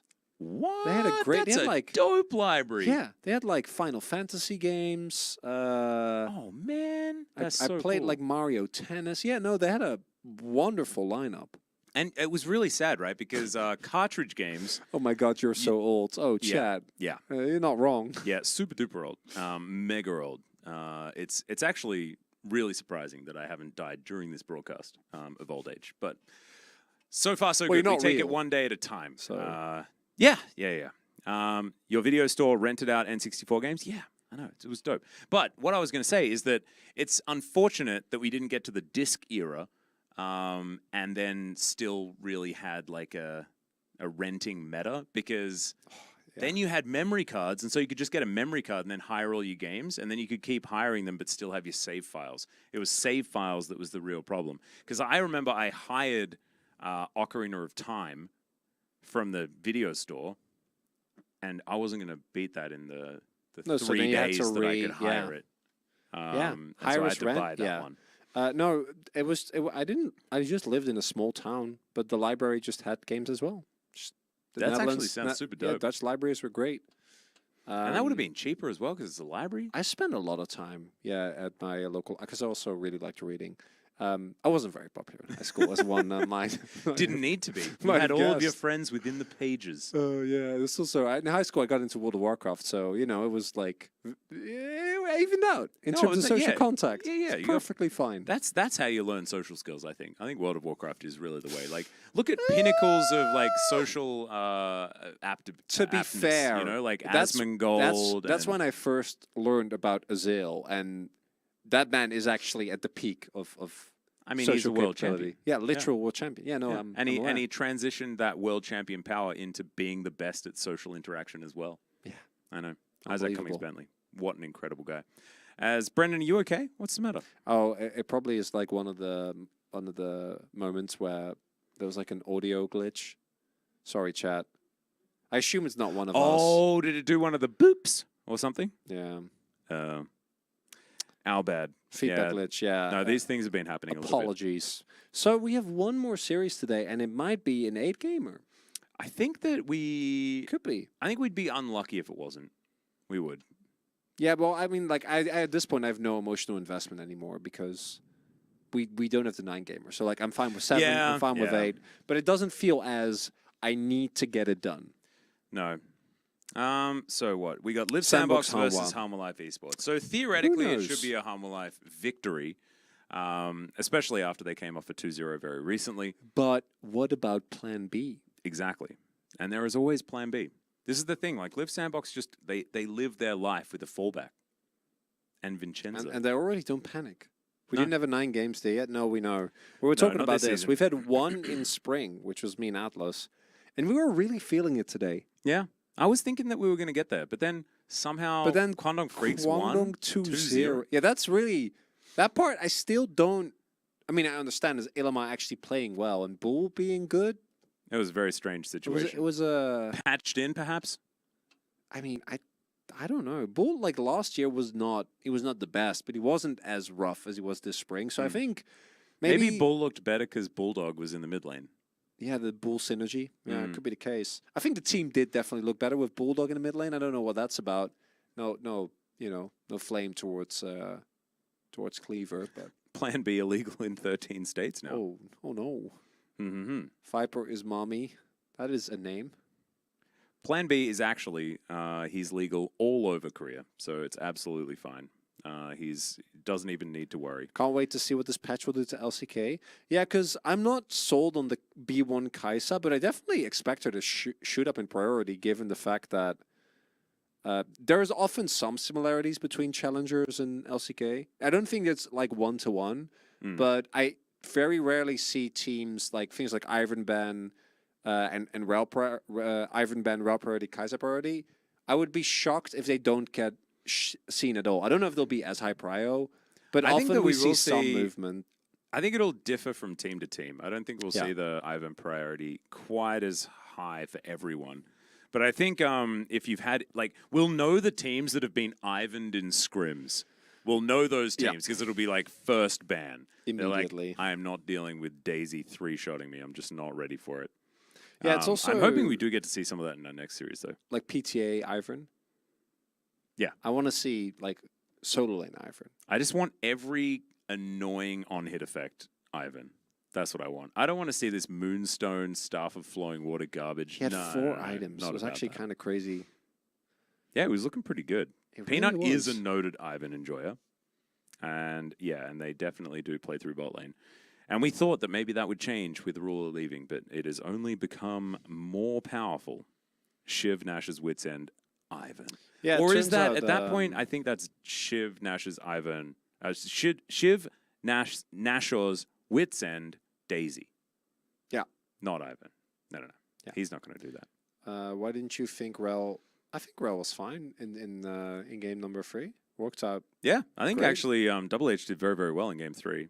I feel like as soon as Orcs joined the chat, Double H was like, oh, I got to show him. Yeah, it's not quite the same as the struggle that we had.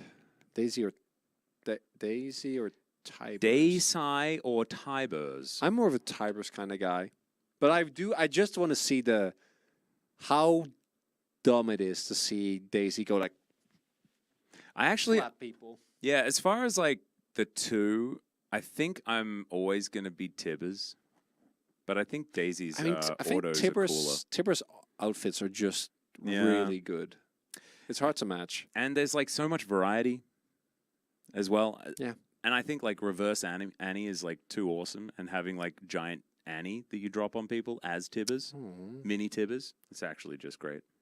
I just want to say I think you're a great addition to the LCK team, to Ox.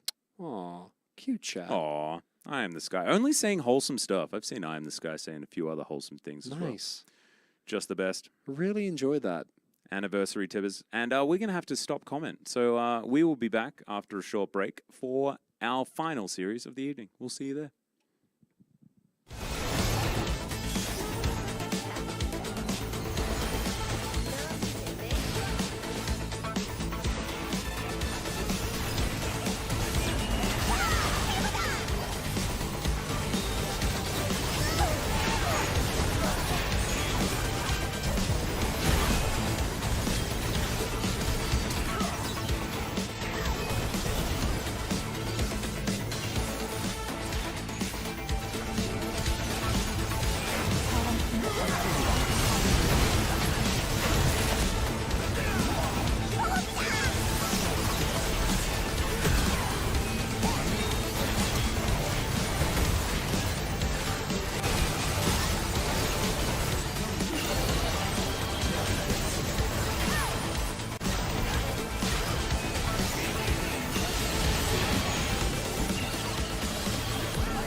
제스의 나를 매듭이 보시죠. 골목을 지키는 게 가장 중요한데. 야, 이거 너무 빠지니까 그렇죠. 위에다가 넘어. 길에. 그런데. 이거 뭐? 이거 빠진다.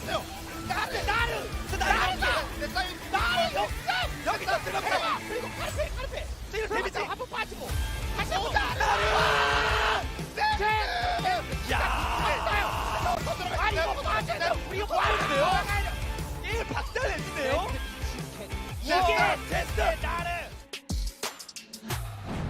KD 입장에선 기영이 이게 뭐 가져가지고 그 다음에 변수를 만들면서 5대5 이구전은 완벽히 루스터가 한번 루스터 미친 와 당신 와 어떻게 도망갈 건데 이야 불크킥으로 바로 생명 라인이 피가 없다 보니까 다시 끊기가 좀 힘들죠 밀려나는데요 매우 맞았습니다 시점에서 왔거든요. 그리고 타워까지 우리가 안 끝낸다. 여기서 스매시를 조금 더 갈 것 같아요.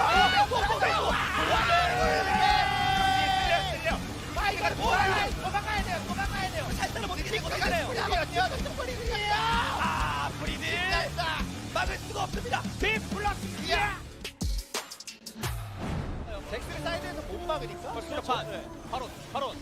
여기서 잠시 세죠. 빅센터!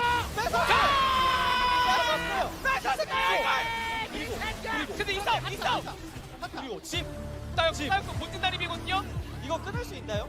빅센터 근데 억제기 2개 그리고 쌍대부터 하나 나갔고 그리고 본대 싸움 지키한 들어가는 퀴안이 제리가 없거든요 막 나가는 제리는 하도 없는 부업방이죠 그렇죠 끝맛이 없죠 이러면 끝났죠 여기서 경기까지 제제 네가 일각 총 DPS에 훨씬 더 잘 만들어갔지 커리가 일단 한번 들어가 보는데요 충격이 안 됐어요 이거 벌써 그림이 안 좋아 보이는데요 클리버가 그럼 잔존을 파고 뒤에서 클리버가 하면요 그래서 야 이거 크산테가 엄청난데요 원래 이 정도 크산테가 들어가네요 이거 아지르가 남아있다 이런 구도면 아지르가 왕인데다가 앞에 와 크산테 리아이 남은 건 클리버 클리버도 갑니다 역시 미스포츠 아카데미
Welcome back, ladies and gentlemen, to LCK Challenger 2023 Summer.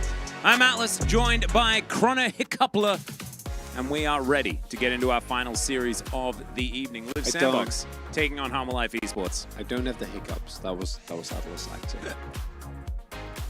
Sorry. Does Atlas have hiccups? Gatoran.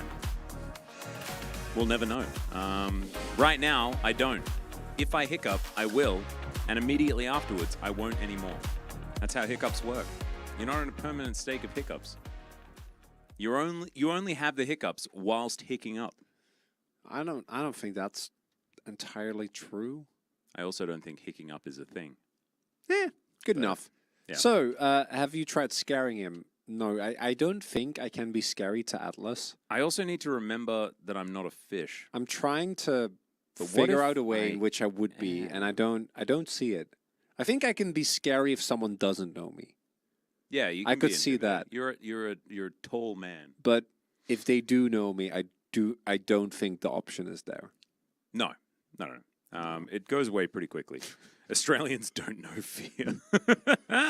We don't know fear from wildlife, or actually we do. Maybe we've learnt fear the right way. Just the right fear. Maybe we handle fear better because we have more experience with it.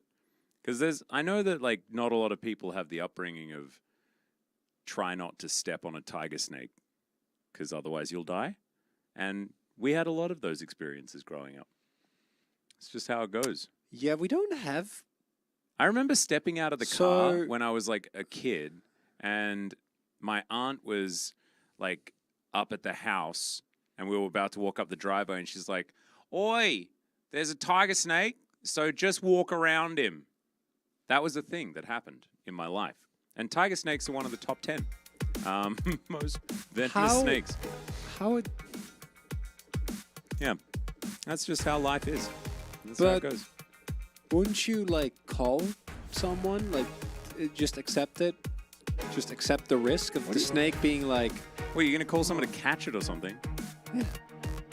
Do you know how many of them there are? Yeah, you're going to call a dude to come and take away one snake? Well, I don't know. Maybe if it's a really dangerous snake. Yeah, the idea is to make them not angry. And if you take away their dad, the rest of them might come and get you. You know? So you just walk around the snake and the snake's fine with it as well?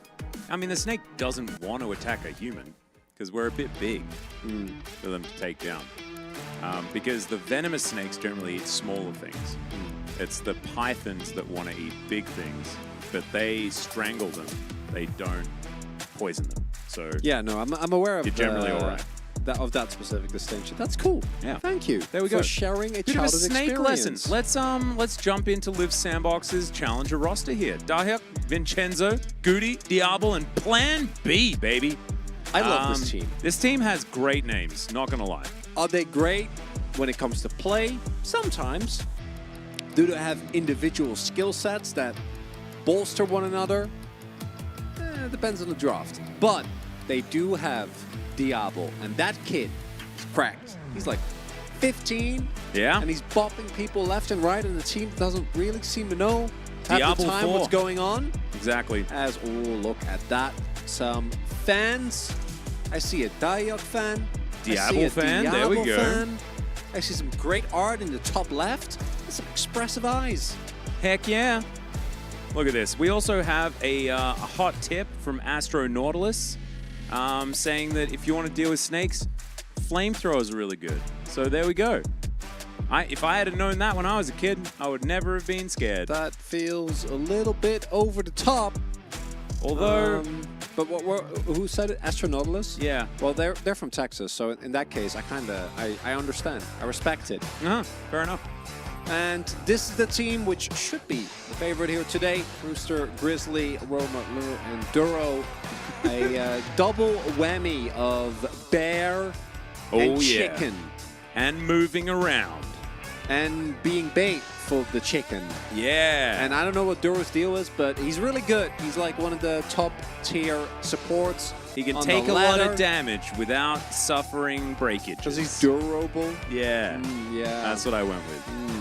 I don't know whether I'm feeling that great about it, but you know, it's game number 6, so you'll have to deal with it. that joke. Flamethrowers are weak to laws. Yeah, I saw that one too. I was like, you know what? That's a checkmate right there.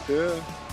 Bear and chicken, now we just need moose and squirrel. Yeah, and then you've got all of the animals ever. Why moose and squirrel? And then you just need Noah. Wait, what? Is this like a show that I don't understand? You need Noah.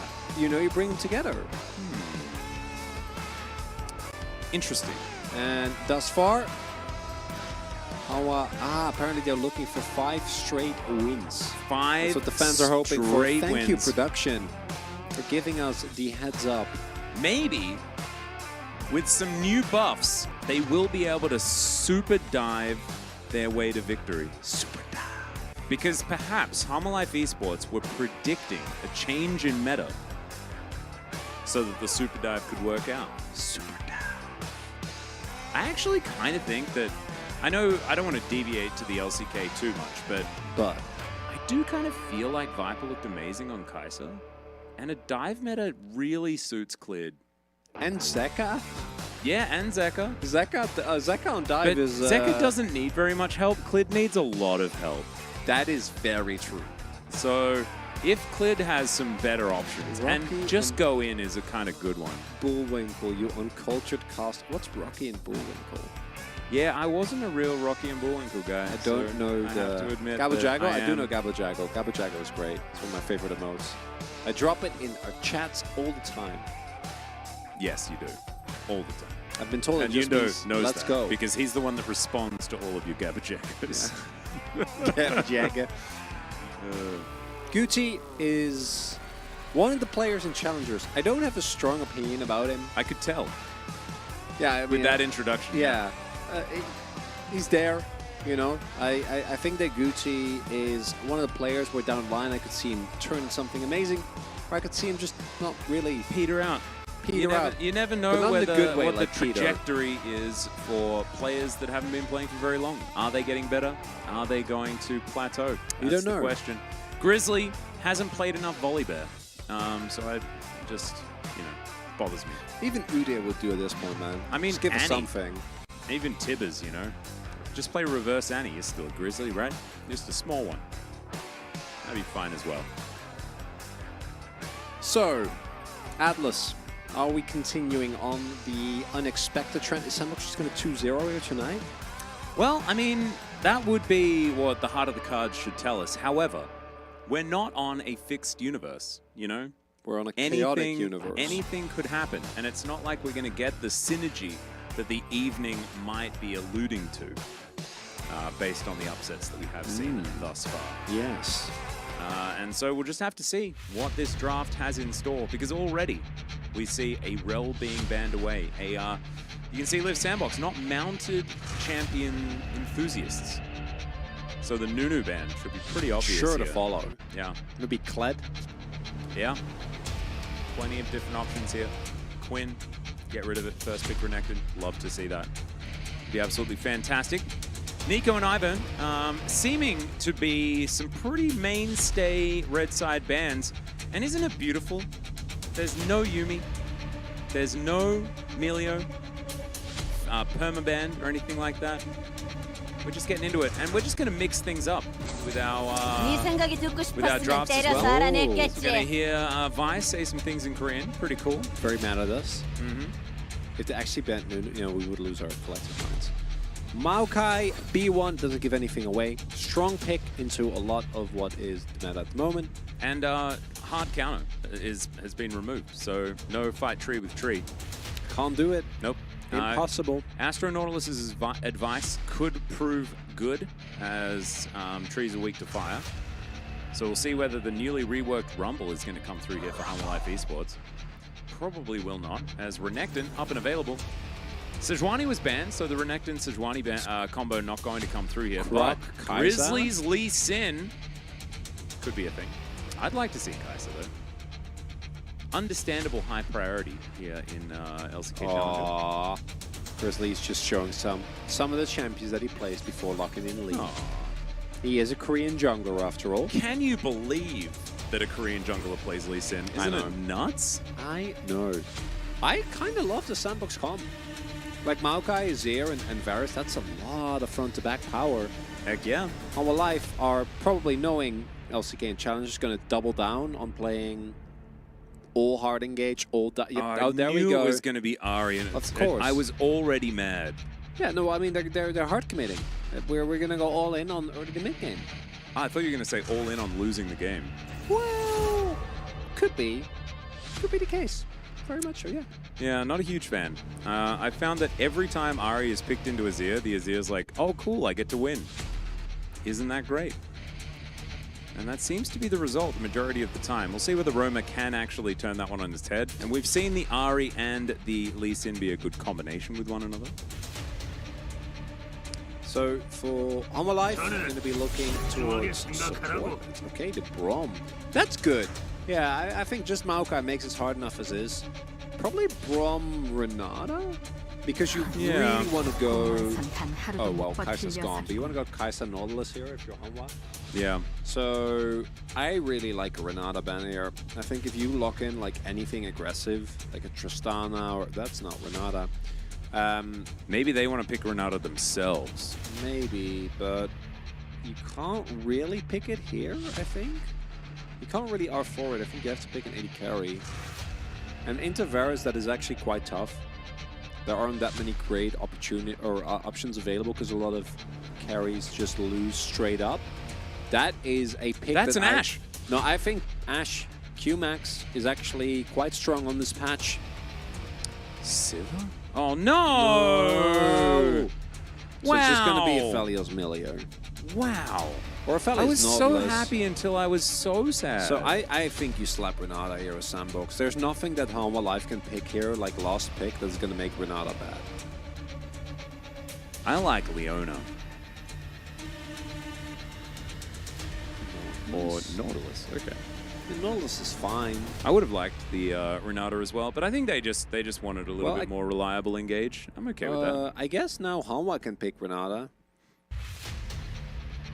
Aurelia for Dahyuk. That would be fun. It's probably Jax. Oh, just Quinn it? Oh, Quinn it to win it? Quinn it. No, I think it's Jax though.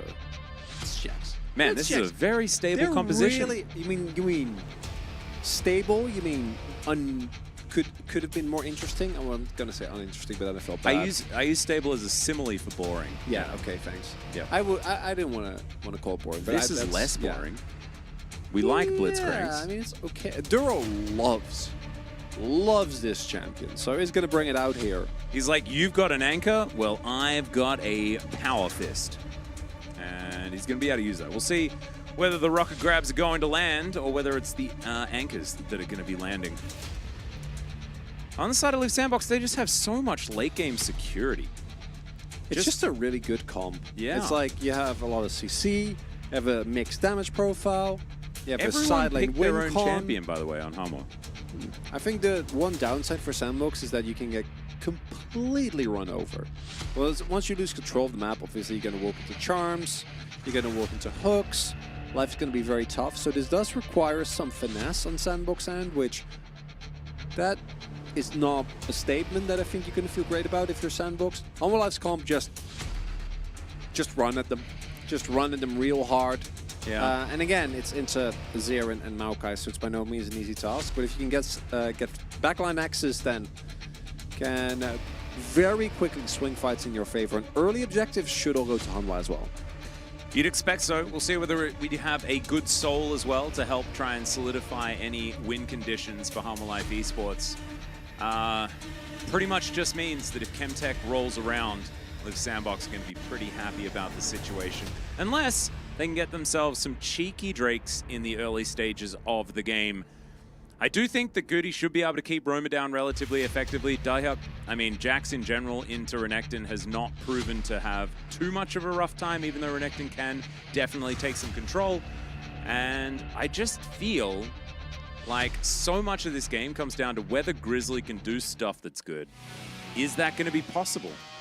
We're in match 3. Why is analysis coherent and relevant? I don't know. I think it's because we just had dinner and like I'm kind of feeling my energy drop. So yeah, really... I'm on the edge of, of just wanting a little kip. Let's bring it back. Yeah, let's rock out.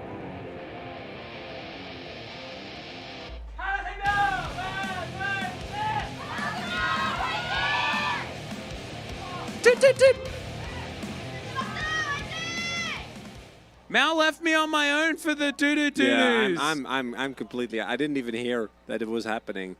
Completely out of it. I've really been failing you today, Atlas. Yeah, well, it's okay. Between the fans, and the Getting fan chants is a little bit of a, it does throw you off. It's a bit of a change, but it's a welcome one. It's absolutely fantastic that we now get to hear from all the people here at Challenger. And it's just so cool. It does feel like now we've got fan chants because now more people come to watch. It's just cool. It's again even on things like Reddit and Twitter, the amount of people that say that they're specifically Challenger fans, it's really cool to see. It actually makes me feel bad because people come and say like they're LCK fans, and I'm like, oh, cool. And then they say they're Challenger fans, and I'm like, oh my god, yes! And I feel like I'm biased towards the Challenger fans. Yeah, that's what happens to you. Like I'm so happy because you guys finally now understand. I'm specifically an Orcs Casts fan. Oh, that's understandable. You I really expect like a written that guy. apology. Yeah, I'll get onto it. So, is there anything crazy here? It doesn't look like it is. Vincenzo gone for we can borrow Zayn's point as Goody's Azir is currently 0-2. Can we see him get the pressure to get his first win? We also have Grizzly with the 4-0. Ooh. Out hooked. Oh, but then counter hooked. Hook, nerd. I don't know whether he had a plan C. Plan A was hook. Plan B was get hooked. And then plan C was like, ah. I'm specifically a fan of the casual casting.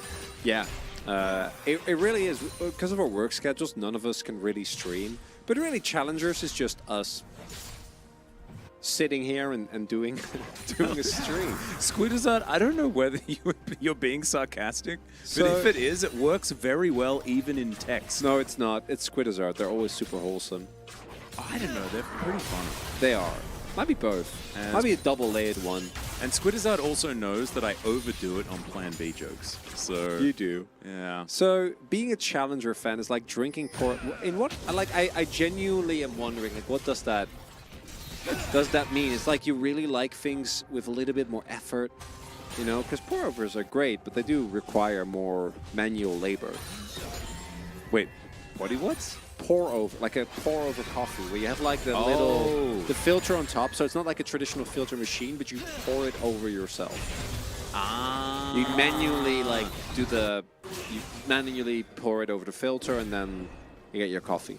I'm not a huge fan, mainly because I just like the oiliness of espresso. You can actually have, well, so do we really want to? I have a lot of thoughts on this. But I don't know if we want to dive into it now.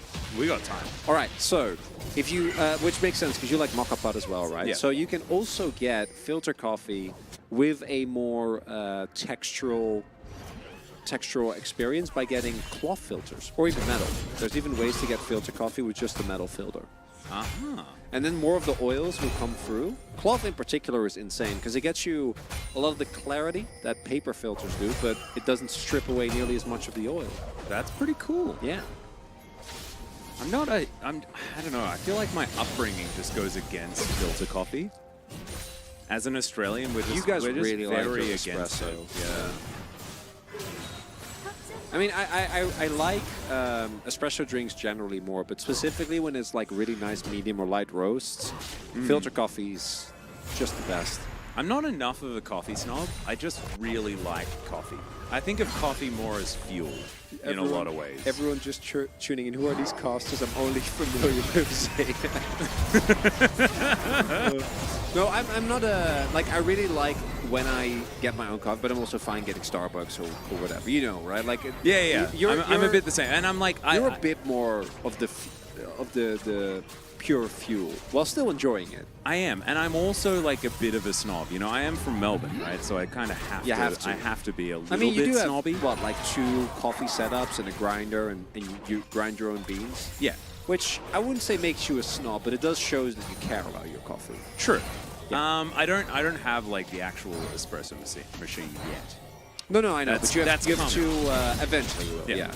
We'll get there. And you know, can always can hit me up for recommendations. I've Frocola, Faker is in Queensland, I think. Queensland now. Oh. Peanuts Llama Farm. That was the Queensland one. What about Gorilla's Acorn Farm? Is that a thing? Ooh, what about Acorn's Gorilla Farm? Yeah, well, no, I mean, I know about that one, but that one is in that's one on another Brazil. continent. I'm pretty sure. Yeah. Roma? Yeah, Roma's going to have to just Spirit fine. Rush to get himself away as people are level 6 already. Man, that coffee conversation went for a long time. As Duro is just going to throw out a rock grab for fun with his I'm pretending to be Malphite skin. So this is great because if we miss something, we can just check chat. No, this is the thing. Like, Zane's actually, like, if you guys would like more focus on the game, Zane's actually our co-commentator from chat. Mistake Boy was also a part of it. He's taking a little bit of time off for now. But if you just want to, refer on what's been happening in the game, get a bit of play-by-play, Zane's got your back. Do not worry. Flash out from Diablo. Yeah, he got Duro. Yeah. So I want to quickly shout out the topside matchup. This is Mistake pretty Boy much went to bed, so never mind. makes sense. Pretty much how it's supposed to go. So Jax, especially with Grasp, the first 3 levels actually has a pretty big advantage, like level 3, level 4, because of the fact that your Counter-Strike is insanely strong, and Renaxen doesn't really have the levels or the cooldowns yet to really start punishing you, but now, once we got into this point, particularly post-6, Renaxen is expected to keep like a solid 2-3 wave CS lead and maintain priority for the foreseeable future, which... Ooh. Sneaky steal. Oh, my God. Man, that was so close. He baited him. Dayuk didn't actually believe that he was going to be able to get there. As the Is he dead? Counter-Strike comes forward. He has to leap strike his way out. Has to use a control ward. We get the mini zoom just to show that he misses out on his control ward placement in a good spot. And also, this blue buff is going to be stolen away. So Grizzly will get blue buff, Gromp, and the control ward takedown in exchange for this early Drake that Vincenzo is going to be able to pick up. Yeah, Drake's better. I mean, yeah. And But especially when might it's dive top. Live Sandbox taking it away from Hummer Life Esports, who want to get the snowball rolling early. It's 2 good Drakes as well. Things are not looking super hot for Hanwha here. But yeah, they should be able to get a kill here if Dayuk does actually stay around. But they don't have enough vision control, so I think they might not want to risk it. Firstly, instead, yeah, they're just going to start... Yeah, actually, they do have plenty of vision. I don't know what I was saying. They're just going to start Herald instead. So they're not diving, they're getting Herald. Everything is fine. And then Duro and Lure have a sneaking suspicion, which is accurate, that they might be in for some trouble. And we'll see if they can kill Vincenzo here. Yeah, the Duro combo getting some work done here as Vincenzo tries to get that Nature's Grasp to work. But that placement, like Duro putting his body perfectly in front of Lure so he doesn't get snared? Woo! Gorgeous! And that also means that for just the cost of a flash, Humble Live just got both Herald, a kill on a Phelios, and a start of the snowball. Yeah. Now, did Lua have to flash over the Nature's Grasp, or he flashed into the Nature's Grasp? He flashed into it, yeah. So he just got into position, so he didn't need to. So I actually just didn't see very well. So well, nice brain max. I'm not sure if he could have... He obviously didn't think so. He could have... I'm like, maybe he could have cleansed and then still gotten the kill, but he really needed the gap closing, right? Because he had Severum as well. So he wanted to get right on top of him. Crescendo, which was, I think, the main reason why we still saw him go for that. And it is a costly summoner, particularly against the Nautilus and the Azir. So that might normally be an opportunity for Sandbox, but I don't think we're getting any fighting until the Dragon. And I also don't think that Sandbox really want to contest the next Drake. No. And if you're a Humble fan, you're hoping for Hextech. Cloud, I think, is perfectly serviceable in this scenario as well. Yeah. As I said, perfectly serviceable, yeah. Yeah, you don't need to undersell it. I mean, it's fine. It's like oatmeal without fruit. It's just okay. I mean, it depends what you have that isn't fruit. I've been having... peanut butter? Yeah, so Cherry bought peanut butter powder. That's nice. Which you can mix with water to make peanut butter. Or you can put it in a smoothie to add that peanut butter flavor. That sounds and it's delicious. made from 100% peanuts as well. It's just like dehydrated. Oh my God, it's super duper good. That sounds amazing. Yeah, no, really, really nice. And so you have that with your oatmeal, and you add a bit of cinnamon, and a little bit of sugar if you'd like to. It's just really good. And Plan B is going to get pulled in, and he's going to have to flash. That's his way of getting out of there. If they knew that Grizzly wasn't there, they could have just turned and probably killed one of them. Yeah. That was a 2 versus 3, but they are unaware that they only have the 1 ward, so they don't want to run the risk, because if you do give up a kill there, things go from bad to worse very rapidly. Vincenzo throwing alpacas around. Bit of a shout out to all of the farming work that's being done in Tasmania. Currently, at least until Wednesday, where we will have our players back in Korea ready to play in the LCK. Plan B never fails to live up to his namesake. That's just how it works. 100% Peanut, poor guy. I get it, because he's a player. He is. Yeah. Great player. Has been having a really good split thus far. Yeah, Peanut been looking pretty good. Gen.G just in general has been looking pretty good. As Plan B looking like he's pretty out of options. Kick flash, gorgeous. Charm's going to connect there as Roma comes back from base. And Grizzly going to get taken down in response. Dura's still going to walk up. There's the flash smash onto Goody, who's going to get Spirit Rushed on as well. Roma finds another Charm. Doesn't look for any extra damage onto Vincenzo, just in case. And Hummer Life Esports, they're coming alive here in this mid game, and that's exactly what they need to do. Double buffs for this Ari as well. And Grizzly showing he's not afraid to just Send it. Oh, yeah. down. And you got it. You can't play with restraint. You can't chill out. This is exactly how you need to play this comp.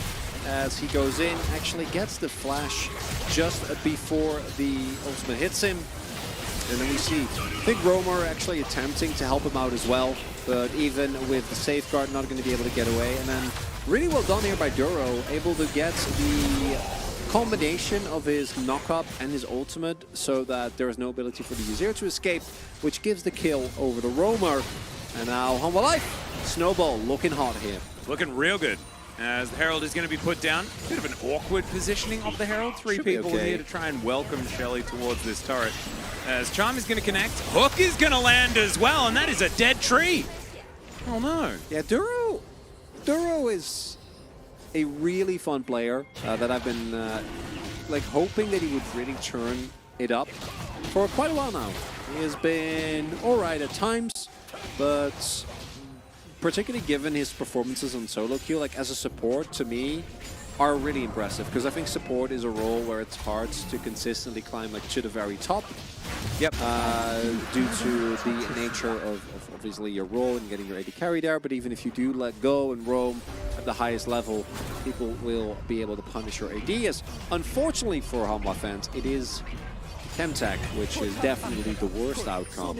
But they're great. 4K gold up, so life's good. Yeah, life's chill. And now they don't need to worry about setting up vision control around the Drake pit, none of that stuff. Just look to try and get some Baron setups. I do have a shout out to Amanas, who comes over to Twitch chat, says, I was watching this on YouTube earlier, but watching here means the casters make a lot more sense. And I just loved it. I just had to make sure to give him a shout out. And yeah, we apologize, YouTube chat. Sometimes it's hard for us to get a word in edgewise because we don't understand everything that's being said over there.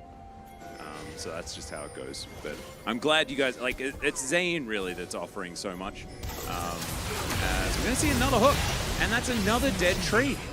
So Vincenzo not having the best of times, but it's also him that is forced to face check on any objective. Is he? Well, he has this thing on his E. So, well, he shouldn't. He also has Flash.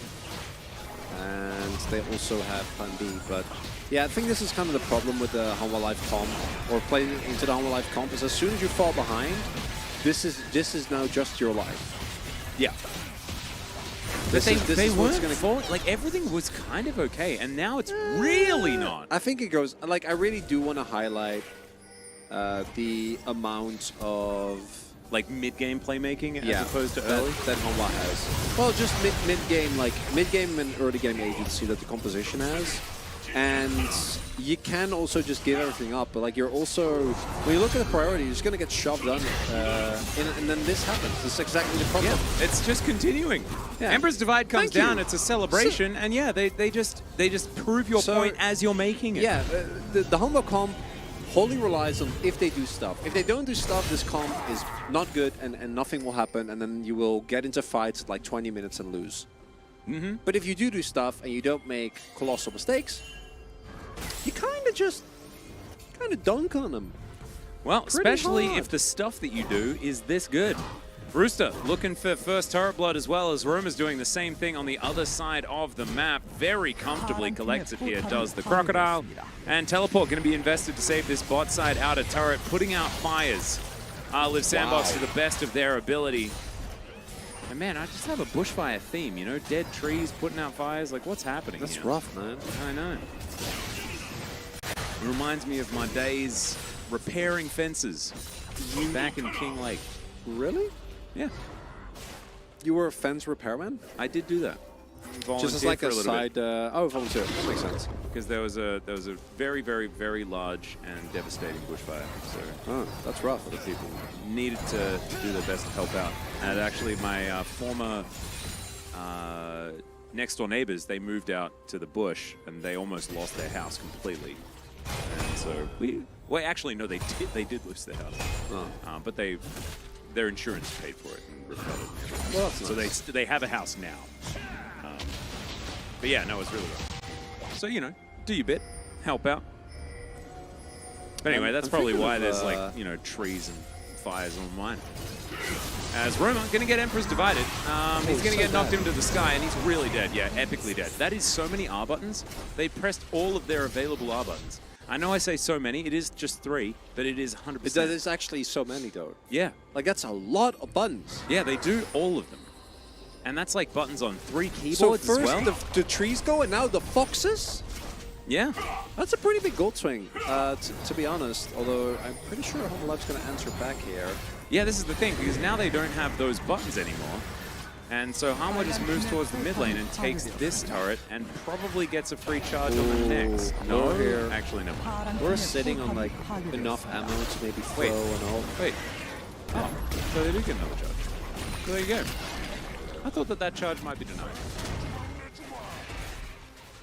But I guess they didn't know how far they backed off, and perhaps they could have been caught if they overextended and didn't want to take that one away. Would that be the correct assessment? I would concur. Yeah. Oh, love it. Live Sandbox, it is time to recognize when contesting is a mistake, and that time is now. This is not the time to make a stand. This is not the time to go all helm This is deep on not them. the hill to die on. Exactly. Let Let the hill go. Yep. Remember, Gandalf said on the 3rd day, look to the east. You're looking to the east, and it's only day 1, okay? Don't do it. Yep. Wait You're for day gonna look 3. into the sun. It's gonna hurt your eyes. Remember, sometimes plan A isn't the correct plan. Sometimes it's plan B.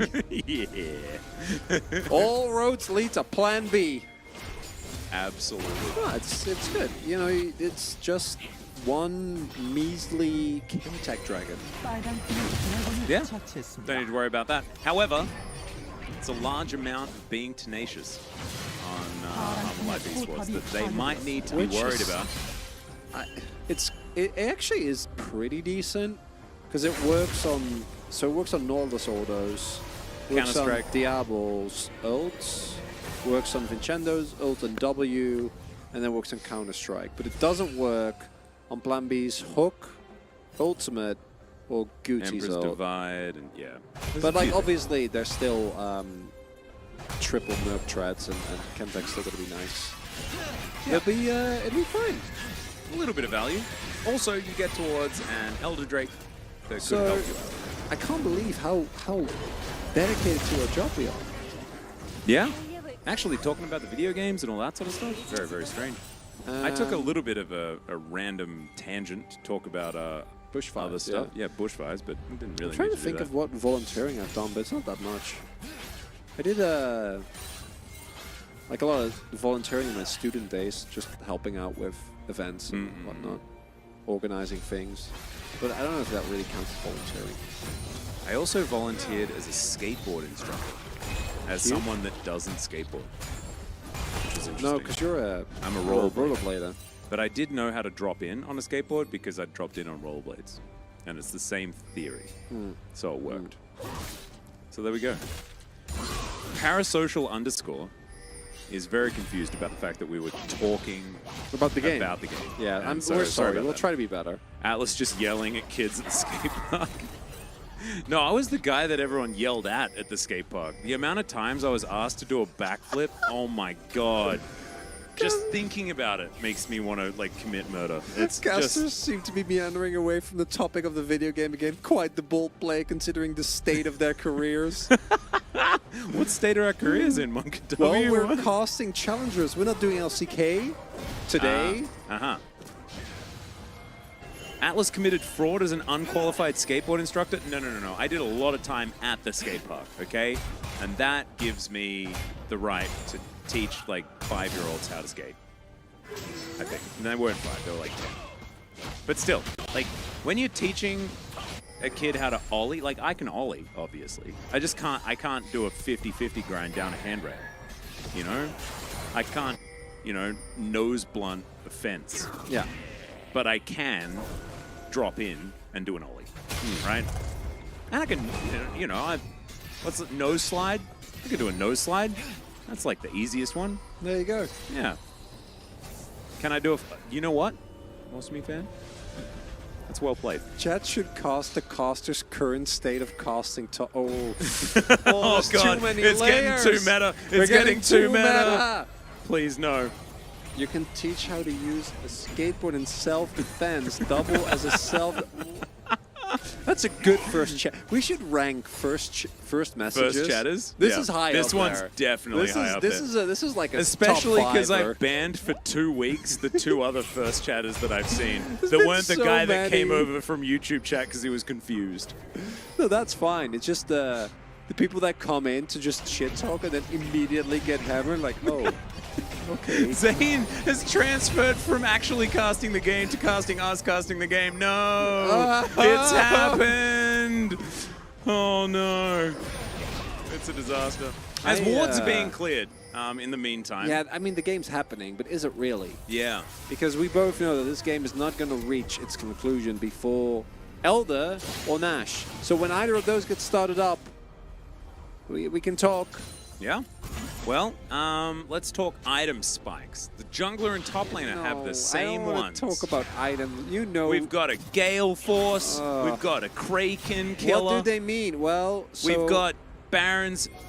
Let me tell you Peg. why Humble Life is now stronger because of the items that they have, because they completed them, and that's a big power spike. So now they have the ability to kill their opponents a lot quicker because the effective stats of, say, their Black Cleavers work to reduce the armor of their opponents. So as a result, whenever they are able to auto a target... All right, no one cares. Can we go back to talking about Elder Kickflip? No, I want to talk about power spikes. Elder so Kickflip. Then they get this, they stack Carve, and then the armor goes down, and then they die. Woo! Zane's like, okay, the cast is being weird again, taking my stuff. Amazing. Whoa, that hook was sick, but Plan B is going to be able to get out. Had a buffered hook in the most beautiful way. Dahep going to get stunned as that's an Emperor's Divide. Splits up the team. It's a big slice, but he doesn't have the dice, and Dahep's going to be able to take him down. But Romer is kind of massive. He gets onto the backline. Diablo is trying his best to get these autos in. Almost gets the kill onto Romer there with the piercing arrow. Man, if only he had another little bit, like he had an amp tome. He's dead right there. And Humble Life Esports will be able to win out in the fight. But man, that was 5K down. And imagine if they were even in gold. If Humble Life didn't get all those leads, just that would have been a blowout. One measly book. Yeah, but well, I mean, they still would have lost the fight. Just would have gotten the kill as well. No, then it would have been even. No, it wouldn't have been. No, he would have turned. He would have got the Triumph proc, and then he would have killed everyone. Yeah. Is what would have happened. Okay, Mr. Caster, understand Spike now. What is an item? No! No! Wasn't this cool though? The buffered dredge line. Yeah, that was very cool. Watch this though. Like between Gucci and then the rest of the team, this is actually a really well set up team fight. Yeah, we could talk about done. that, but we could also talk about how awesome the Nature's Grasp is with the DRX. The dragons? It is, yeah. It's really cool. Oh my god, so cool. It's kind of like Hanzo's ult. Yeah, no, it's actually exceptional. Sorry. No, it's fine. It's fine. I'm already out of my element because I talked about my spikes and no one seems to care. Well, it was mainly me, in fairness. I think those at home Chat was also enjoyed. roasting me. Yeah. I think they take after you, Atlas. I think that's what we're learning. Yeah. Sorry. Maybe There was it's also my someone fault. saying like, oh, this is actually how League is casted around the world. Which is, you know, that's accurate. But to be fair, a lot of the games that are played around the world have a lot higher stakes, and I don't think that this would be very suitable for any league. But the great thing is, for challengers, it Well, is. this is the thing. is It's the beauty perfect. of Challenger and the fact that we can do it together with you. And so we've hired Zane to commentate the game. So if you actually want to get information, just if you're on YouTube, you can pop out the Twitch chat and have it next to you. If you can just come and watch on Twitch, that's fine as well. And then we can just talk about whatever the heck we want to, which is sometimes the game. And sometimes that's interesting. And other times it's not. 3.5 minutes and we're getting towards Chemtech Drake, for example. And that is an example of something that isn't very interesting. The Elder Drake, however, afterwards is what we're kick flipping for, which is I felt Oh, boy. like that was a very funny thing mentioned in chat. And I thought that it was worth interrupting you talking about spikes to talk about. I appreciate it. Thank you for giving me the time. Yep. Zane's picking up MVC. I think the spike must be planted in the A zone or something. Emotional Rush bagel, I hope D, you're rush okay. D. So you can rush B and rush D, because you can rush Yeah, Dragon and Baron. yeah, got to get it in the end zone, What? What's the? right? You mean to plant? Yeah. Oh, I thought you meant I thought you were moving to another spawn. Like that's too high pace for me. Atlas, Yeah, calm yeah. down. And then you plant it, and then Oh like my god. it's. I'd recommend a willow if you're near a river. To be like, KT Roaster Rooster would actually be. That's top tier name. That is really good. KT Roaster Rooster? Yeah. Or could we just call him Oh, he would just be KT Rooster. Oh my god. That is so good.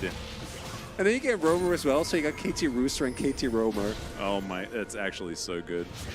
Real one, rush E, but Orcs taught me to rush W on Brawl. Casters being paid to talk about random stuff while chat being unpaid to talk about the game. We somehow mind-controlled chat to do our job for us while we did nothing.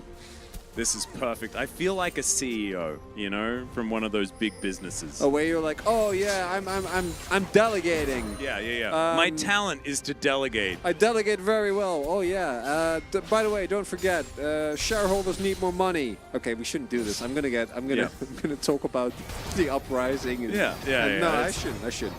Well, But, you know. we can explain why you got into law, and then why you immediately left. Well, it's not about law. It's more about my, love of. Didn't corporate law make you Either- very upset, though? Oh yeah, no, it did actually. Oh, you mean law? Yeah, no. So I went into I went into law school, and then you have like a bunch of different types of law, obviously. Constitutional law, for example, or like administrative laws. People who love puzzles. I don't find them interesting. I don't think they're like interesting puzzles. No, but they're like puzzles as in. Is it like Dr. Layton? No, it's like bureaucracy puzzles. Oh, that sounds way worse than Dr. Layton. Yeah, where you go in and you're like, so if you do this in this way with this legislation, given that X, Y, Z, it's not. You wouldn't like it. Yeah, I know it doesn't you sound very very good well. at all. You would not enjoy that one Yeah. bit. And then corporate law is like, how much money can we make? How much can we get there? And I'm not about that vibe. That's just not very me. So instead, I ended up doing climate law and biotechnology and international and European law and more human rights stuff. Now I'm here not talking about a video Human game. rights. Like the right for Zane to do our job for us, because that's what they wanted to do today. Right? Yeah, and I think that's beautiful. I think it's absolutely beautiful. Zane letting us know there's 10 seconds until Baron, and it's going to immediately be started here by Live Sandbox. Might just pull ourselves into the game just for a few moments. Diehook looks for a Hail Mary. flank angle. Let's see what can happen here. Red-white guns have been armed, but the Nature's Grasp is going to get the cleanse out very early on. very early stopwatch as well, as Goody's going to take down the Blitzcrank to start this one off. Lua does make his way back towards the team. Plan B locks him down though, and Diok is eventually going to be able to take him out. However, Roma did get so much work done at the beginning of the fight, and so Liv Sandbox not quite going to be able to get there. And I followed Lua for that entire fight, and it looked like he was having such difficulty doing any battle. But in the meantime, Roma killed everyone. So yeah, I guess it didn't matter. Yeah, because it is really hard to play Aphelios. You have zero peel, and you're playing into a lot of lockdown and backline threat. Like Jax kills you, Azir kills you. Obviously, if Diablo gets to lock you down, or Plan B gets to lock you down, Diablo even has a shot. So what we see is, oh no, Diok, no. Diok is probably dead. He's going to leap strike. He's going to get a flash out of Roma. He's jaxing a lot. And thank goodness for the Everfrost. Otherwise, that is a massive shutdown that he would have picked up as well before he went down. So I want to again highlight here, I love this call from Sandbox. They're doing a really good job. Oh my, that is a true, wow. That's actually pretty sick. So the fact that they took down Diablo at the very beginning of the fight was a large reason. He actually just... And Duro's dead. He just died to... Diok's still dead. Okay, well he just died to Nash. That's crazy. Well, he didn't. He got knocked up and then... And then flashed on. Yeah. By the universe. Yeah. Crazy. Well, there it goes. So Duro dead again. Yeah, I was really leaning into the Duro angle. It's definitely a Roma angle now. Grizzly is also, you know. Yeah, what is it with the Ahri pop-ups that we're getting? Bombi first, and now Roma having a really good performance? I think Challengers is just very messy, and Reset Champions are just kind of OP. Yeah. Like, I don't think it's more complicated than that. I think you do benefit from lack of cleanliness. Yeah, you really do. As Ahri. As, of course, the Mega Scryer's Bloom, pretty good at spotting out Baron, as Grizzly trying to get in there, almost steals away the Baron. Man, that was close. I thought that he had it there. Not going to quite be able to get it. And the Resonating Strike is not going to opt in. Could have been the big play, but the Baron goes to Liv Sandbox. 4.5 minutes on the Elder Drake as well. Already 2,000 gold swang back in their way. And wow, that was not a sentence. Well, doesn't really matter because the core of what you were saying is correct, which is Sandbox get away with the Baron. That's going to buy them a whole lot of time, and their comp is way better. We could say that they got away with murder, but they killed a is robot. It finally time? Are we going to get it? An Elder Flip? I haven't got it in so long. It's been a while, man. It's been a really, really long right, chat, time. if everyone in chat spams Elder Flip, maybe we can make it happen. Only old Apex viewers can remember getting it. Speaking of those people, Wolf is in the chat. He gets it. No idea what you're talking about. Yeah. But it Elder is Flip. flipping Elder time. Flip. Well, in 3 minutes. Elder Flip. So, the Elder Flip's going to be happening in 3 minutes. Though. OP Banana Hacks already has the coin, so we can actually nice. We can do this now. Head to Liv Sandbox Tails for HLE. Let's go. And yes, the beautiful track, indeed. What did it? I'm going to call heads. I'm going to say heads. He flipped heads. Oh, so Sandbox is going to win the game. all right. That makes sense. Right, you want to pack it up? Yeah, I get. Well, no. We can hang around and just see how it goes. I think it's worth it. But we already know.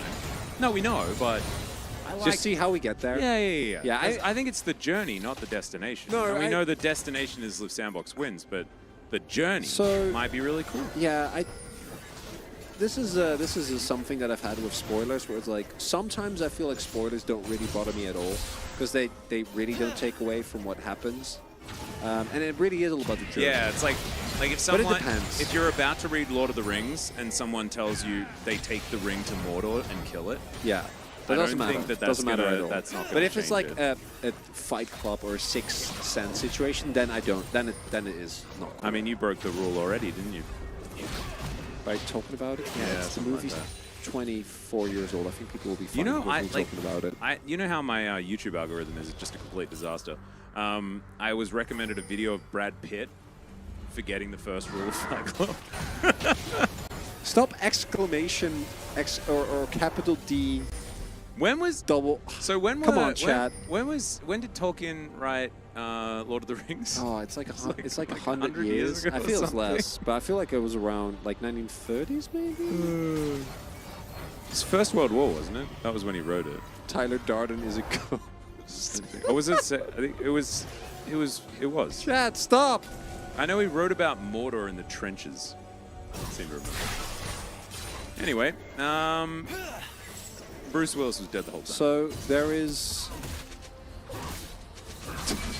double GA available. Don't trust Kaiser Soze, guys. This is what we're doing now. We're just spoiling stuff.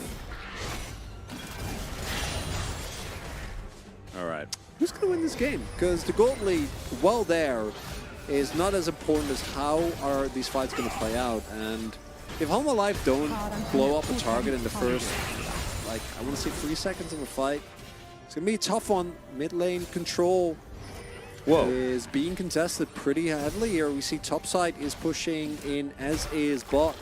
I'm pretty For sure Home this is Alive. confirmed because I saw a guy write it in chat, but apparently The Rock is playing Frodo in the next Lord of the Rings film. Sure. Man, Dwayne Johnson's really expanding his repertoire. Yeah. You know, Lord of the Rings is all about family. I've heard they got Vin Diesel for Sam. Ah. Imagine that casting, actually. Yeah, they're like, no brandy wine for me, just Coronas. I think brandy wine's a place. It's not actually a wine, but maybe they'll make some. Liv Sandbox looking to set up for this Elder fight as the flank angle's pretty good, but maybe going to be a little bit late as Dihawk as he tries to make his way around. There's the counter-striker getting into the back line as they manage to get down to the GA. Oh! As Vincenzo very, very low. They go 1-for-1 in mid laners, but there is Duro falling down as well as Lua pulls back the Chakrams. My goodness, this Aphelios is pretty massive, but they're going to have to get out of there. They have 2 alive. And that's a really huge Aphelios, but they're still going to lose this. Grizzly, you have to get over here. You can't let them just take it. They didn't kill Gucci. They weren't able to get the kill. They went in with the kick, but then the stopwatch came through. Everyone is getting in there trying to take him down. As all right, Grizzly going to try and fight this one out. The Elder Drake on their side, so technically a 3v3, but they take down the jungler. Dihawk now looking for it, and the Elder is going to go into the hands of Liv Sandbox. And the coin was right. How did they know? The coin never lies, Chronicler. So Grizzly goes in, and if you kill Gucci, you win this fight. But look, oh, what a tragedy. Roamer Flash, Charm, and Rooster goes in with the Flash as well, and they don't kill Azir. And then Gucci kills him in the 1v1. So even though Rooster is able to get the kill, I think still Roma also trade. Spirit Rush over the wall into between Emperor's Divide and the wall and could actually do nothing. Yeah. And now Elder is here, which means Baron is going to go to Sandbox, and you know, it's taken a while, but we're finally starting to again hit peak challengers. Oh, it's happening. And do you know what's crazy? Liv Sandbox are doing this against Chemtech Soul, one of the most powerful souls. Oh god, don't get off. Universe. Like, imagine if this was Infernal. It's actually or if this was insane. Mountain. Wow, that could have definitely not completely changed the game. Oh, it's just nutty that that Liv Sandbox are this good. There he goes. He's all capsing in he's all capsing in chat. Yeah. Exodus. I agree, Wolf. I agree indeed. Exodia. Oh, there's the hook thing. What the heck? He got the Azir?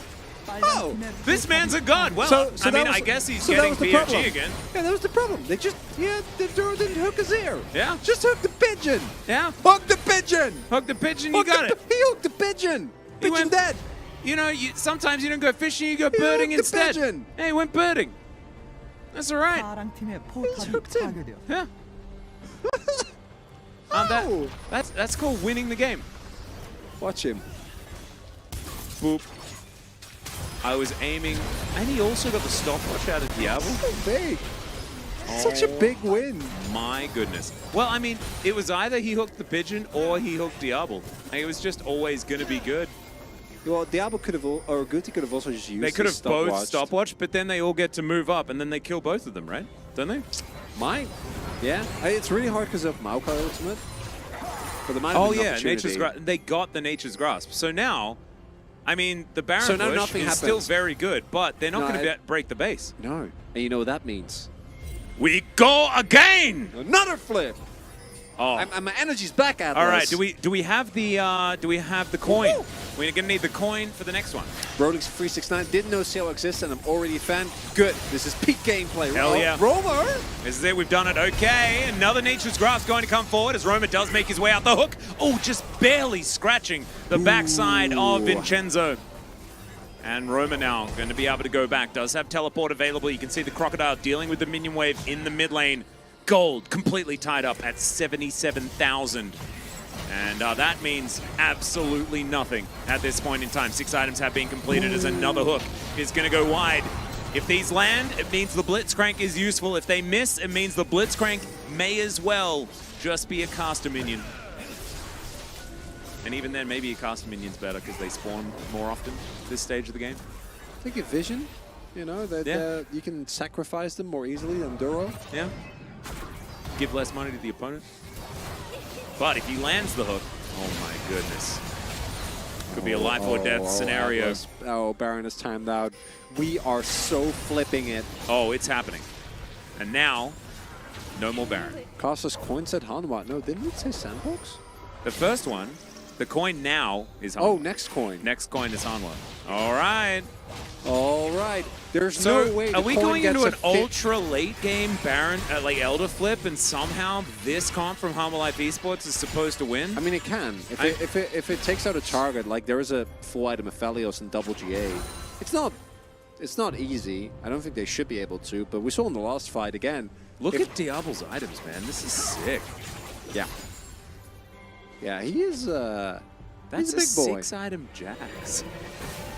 I haven't seen a 6-item Jax in a hot minute.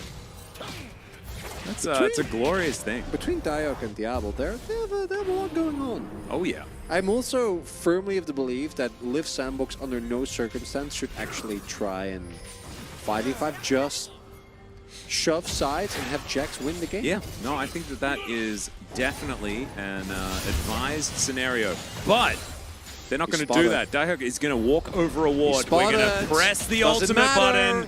Grizzly looking for that backline. That's a big counter-strike, but he's not able to get too much done just yet. Does not have a Zhonya's complete as well as GA is going to be popped into the backline. Another one going to be popped here as well from the Jax's Vincenzo.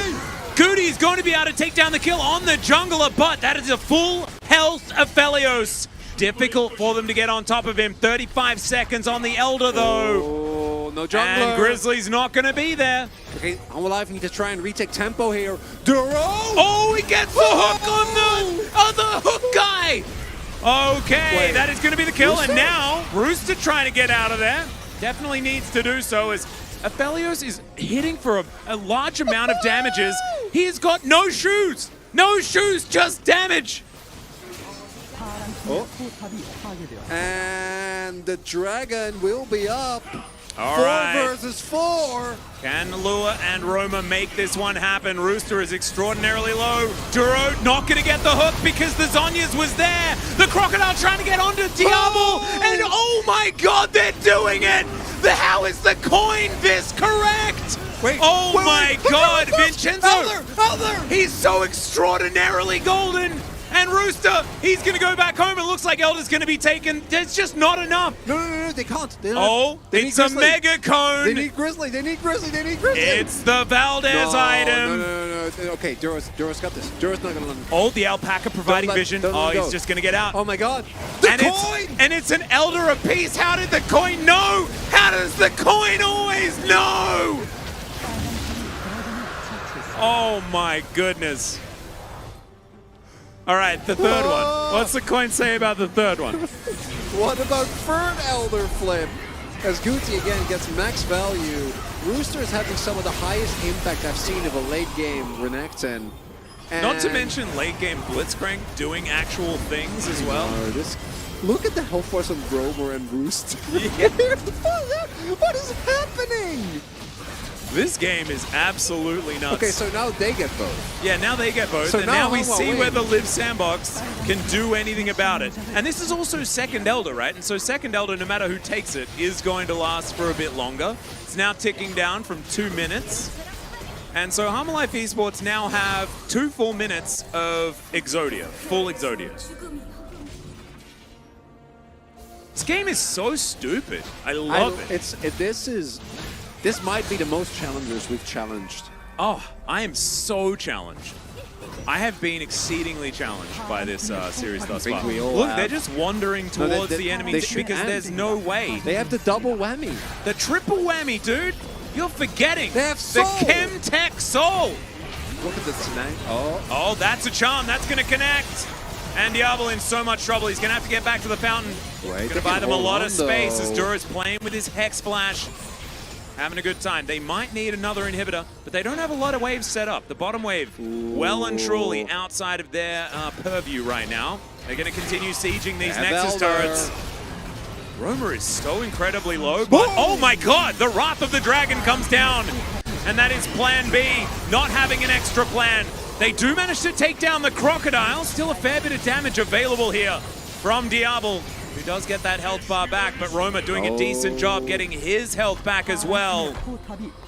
They do set up the Sundisk to pretend to be a Nexus turret as Roma goes forward. They're fishing for a charm. Doesn't find the Everfrost though. With the charm, he's going to connect under Diablo and he explodes once again. It's the Wrath of the Dragon and the Nexus turret just pops like a balloon. Another kill comes forward and Roma grabs the last one.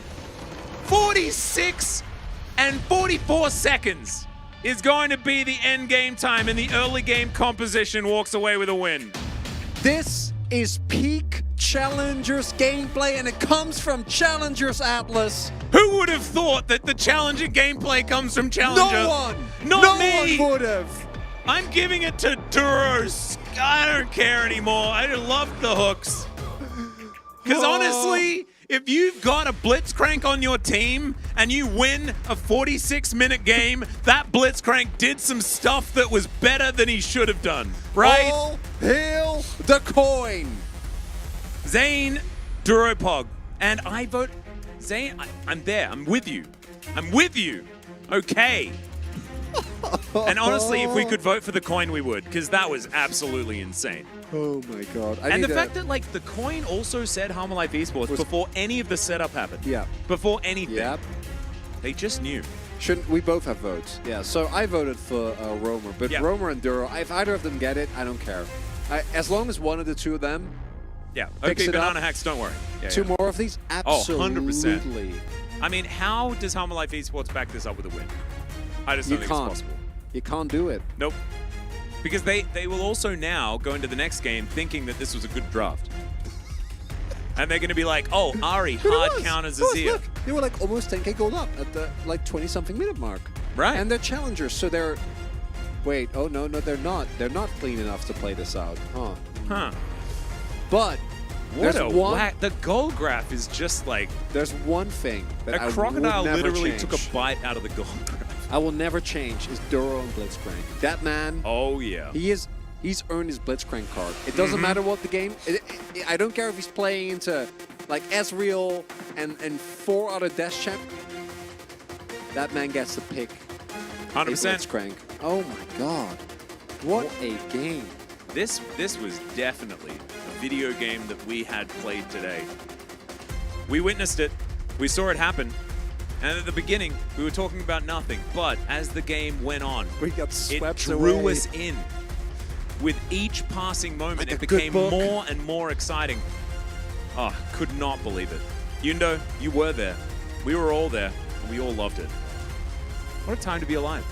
Challenger, everyone. Duro's going to pick it up. I had to do it for my boy. And Zane, when he chooses the POG, that POG is selected. We listen, and there it is. Man collects it. Vision score, irrelevant. KDA, even more irrelevant. DPM, barely even scratching on the conversation of relevance. None of these numbers mean a thing.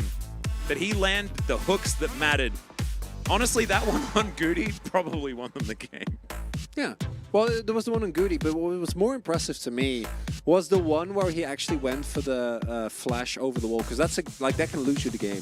Yeah. I'd like to say that they're ready for it. They have vision, and they collapse on you, they kill you, like you just straight up lose. Because after that, the Elder would have been theirs. Yeah. So going for that, I think is really a CC score 199 means that he landed 199 hooks. Yes. Yes, definitely. Did you not pay attention, Orcs? Yeah. God, come on, man, get it together. Yeah, you need to get it together. But it's fine. You got a whole next game to get it You together. mean 2? Well, yeah. Well, he needs to be on the ball for game 3, is what I'm saying. Like, the decider is the most Come important. on, Orcs! Oh, we only... okay, that's No. fine. I mean, that's relatively close. distracted. Like, it's not good enough, but it is a move in the right You're direction. still new, Dan, so it's fine. We'll forgive you for now. Yeah. Oh, what an extraordinary performance from Humble Life Esports. Still, the sandbox looking good. We're going to go to a short break. When we get back, game number 2. Who knows what to expect? Can't wait.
Welcome back, ladies and gentlemen, to LCK Challenger 2023 Summer.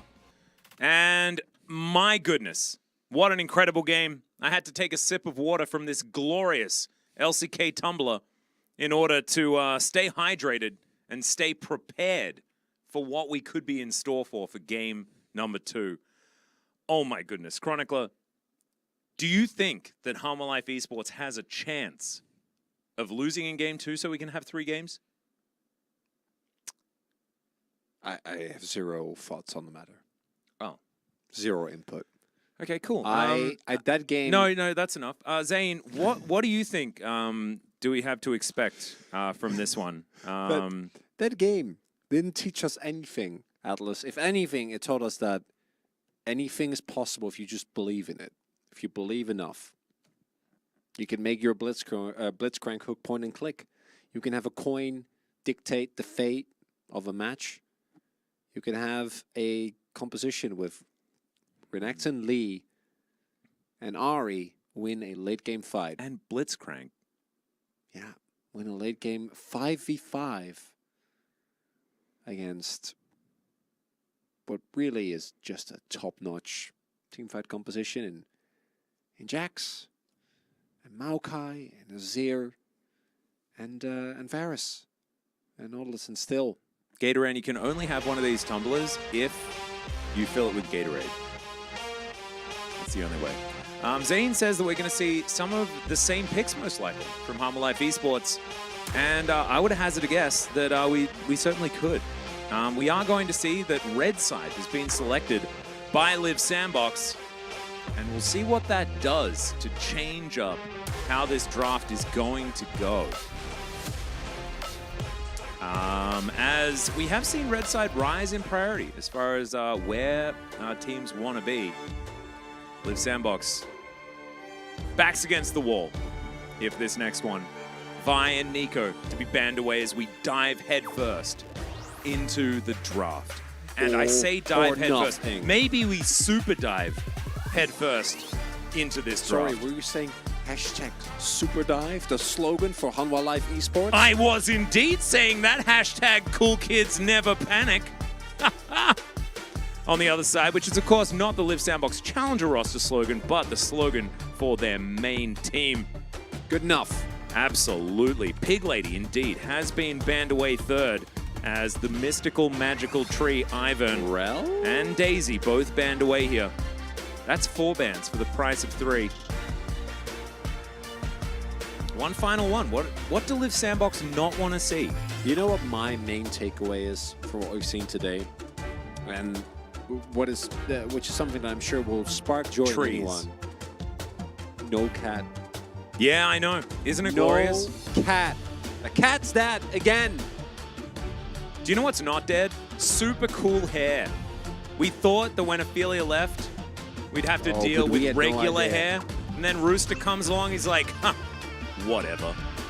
Dominates us with his glorious locks. Absolutely incredible. He's going to B1 lock away Renekton. Renekton as well, which is very Humble Life Esports. That's a Kai'Sa though. Renekton going to look a little bit like a pincushion when you do build some of that AP. Still, see what Diablo can do. He did go for a bit of an AP build on the Varus last time around. A little bit more front-loaded here for the Kai'Sa. Kai'Sa Rel coming through, although we don't know where this Kai'Sa is actually going to end up going until we get deeper into the draft. Xayah? Wow, we're back to 2018. Xayah Kai'Sa? 2017. What? Xayah Kai'Sa was 2017 meta, right? Yeah. Or was that 2018? Well, it was 2017, but we've also had it like 3 times in between. Yeah. Because it's, you know, the key thing of Kai'Sa didn't even come out until 2018. So it was 2018. Xayah Kai'Sa. What was the other champion in the Xayah meta in 2017, or was it just Xayah? I know that was in 2017, right? Might have been Triss. Not sure. Anyway, Goody is going to consider an Ahri, and we'll lock that one away. No Azirs yet on the map, as Humble Life Esports decided to take away their bottom lane. And I would expect a... Oh, okay. So Azir already getting taken away. I'm kind of wondering whether they are going to ban Lee on Hanwha's side, because otherwise I'm pretty sure Sandbox is going to run the Ahri. Smack that Yep. immediately down and see what Humble Life will do against Isn't it really weird that, like people Lee Quinn? people pick Ahri into Azir, but then Yeah. they also pick Ahri and then ban Azir. Yeah. So I think that at least knowing LCK teams, the school of thinking is probably that you can pick it because Azir can't consistently punish Ahri because his laning is not as good as it used to be. And obviously, the ultimate isn't as big a problem for Ahri because you can just trade ults and be fine. And also, Azir doesn't really block off Ahri from doing stuff the way a lot of other picks do. But it's still playing into Azir is just a nuisance because of his team fighting power, because of his ultimate. So Lee is going to be, I imagine, the pick up here. And Humble Life also banned away one of the best picks into this. So Yeah. they must have a plan.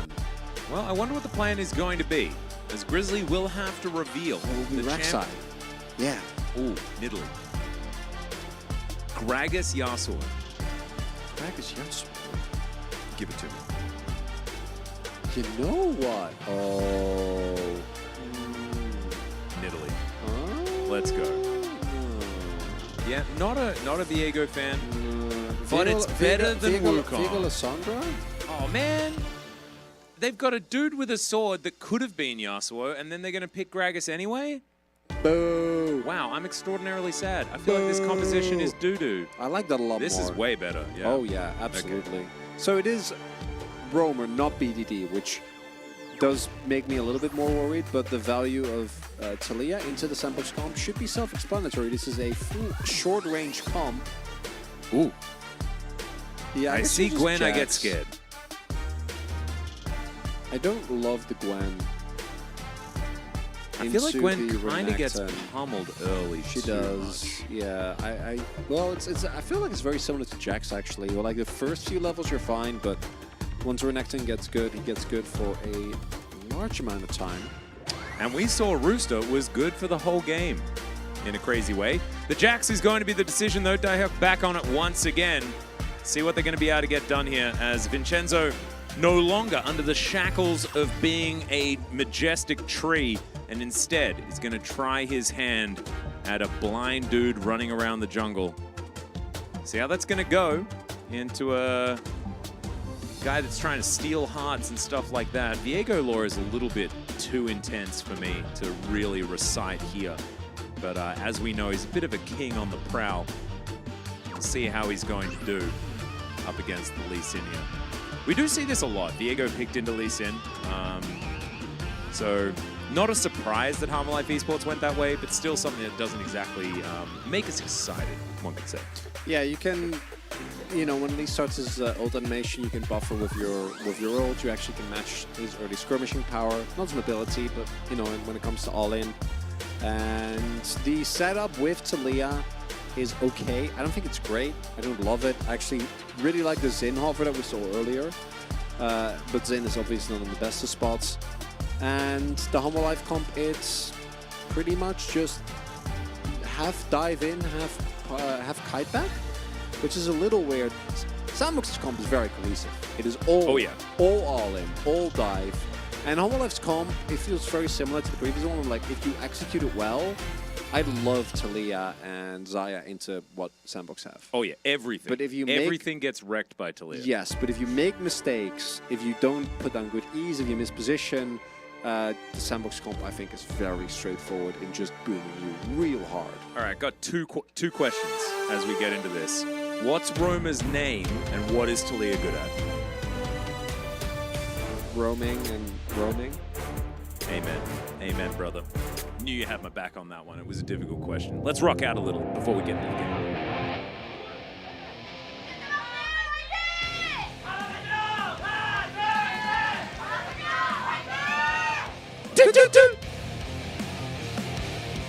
All right, by the way, the guy leading the Harmwa fan chant popped off. Yeah. My goodness. So, Atlas, I'm a little concerned if you feel like asking that question, like, had you even worried for a little bit? Because you phrased it like, oh yeah, I had faith in you, but that was a really easy question. Are your expectations of me that low? Wow, I didn't know you were that self-conscious. You couldn't even figure out a joke. No. Huh, weird. You could work on your self-confidence. How can we do that? Do we want to try? Is there a program we could join? Is this where we start giving compliments? I have heard a lot of people talk about how handsome you are. Do you want to talk about that? No, don't do that. Not worse. No, it's not funny. They can't see me, okay? So they only get half the fun. They can only hear me. Well, they can always, if they're in YouTube, they can always just scan back, you know. Scan back to when? Mr. Caster, we can give you affirmations. No, that's okay. I'm completely fine. What do y'all do on off days besides ARMs? Cooking. I really enjoy cooking. Yeah. I play Diablo, and Honkai Star Rail, and Genshin Impact.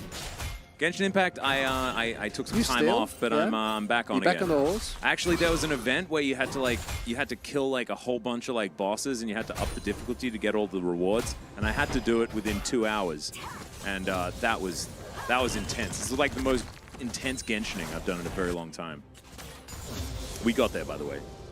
Max difficulty, easy peasy. Is Genshin still as like big? Because I know culturally I've seen not nearly as much of it after Honkai's come out. Is Genshin still big? Yeah, as big as it was, or is some of it been eaten up by Honkai? The content was terrible until they announced that the new region's coming out, and that looks super dope. So it was kind of on the back burner while the Honkai launch happened, and now... It makes sense for Hoyoverse to do that. Focus on their new child, and then after that has died down a little bit, go back to the one that you know, most people have already invested in. Kind of makes some sense. Anyway, having a look at some of these drafts and how they're going to work. When is First Blood, Chronicler? Tell me that.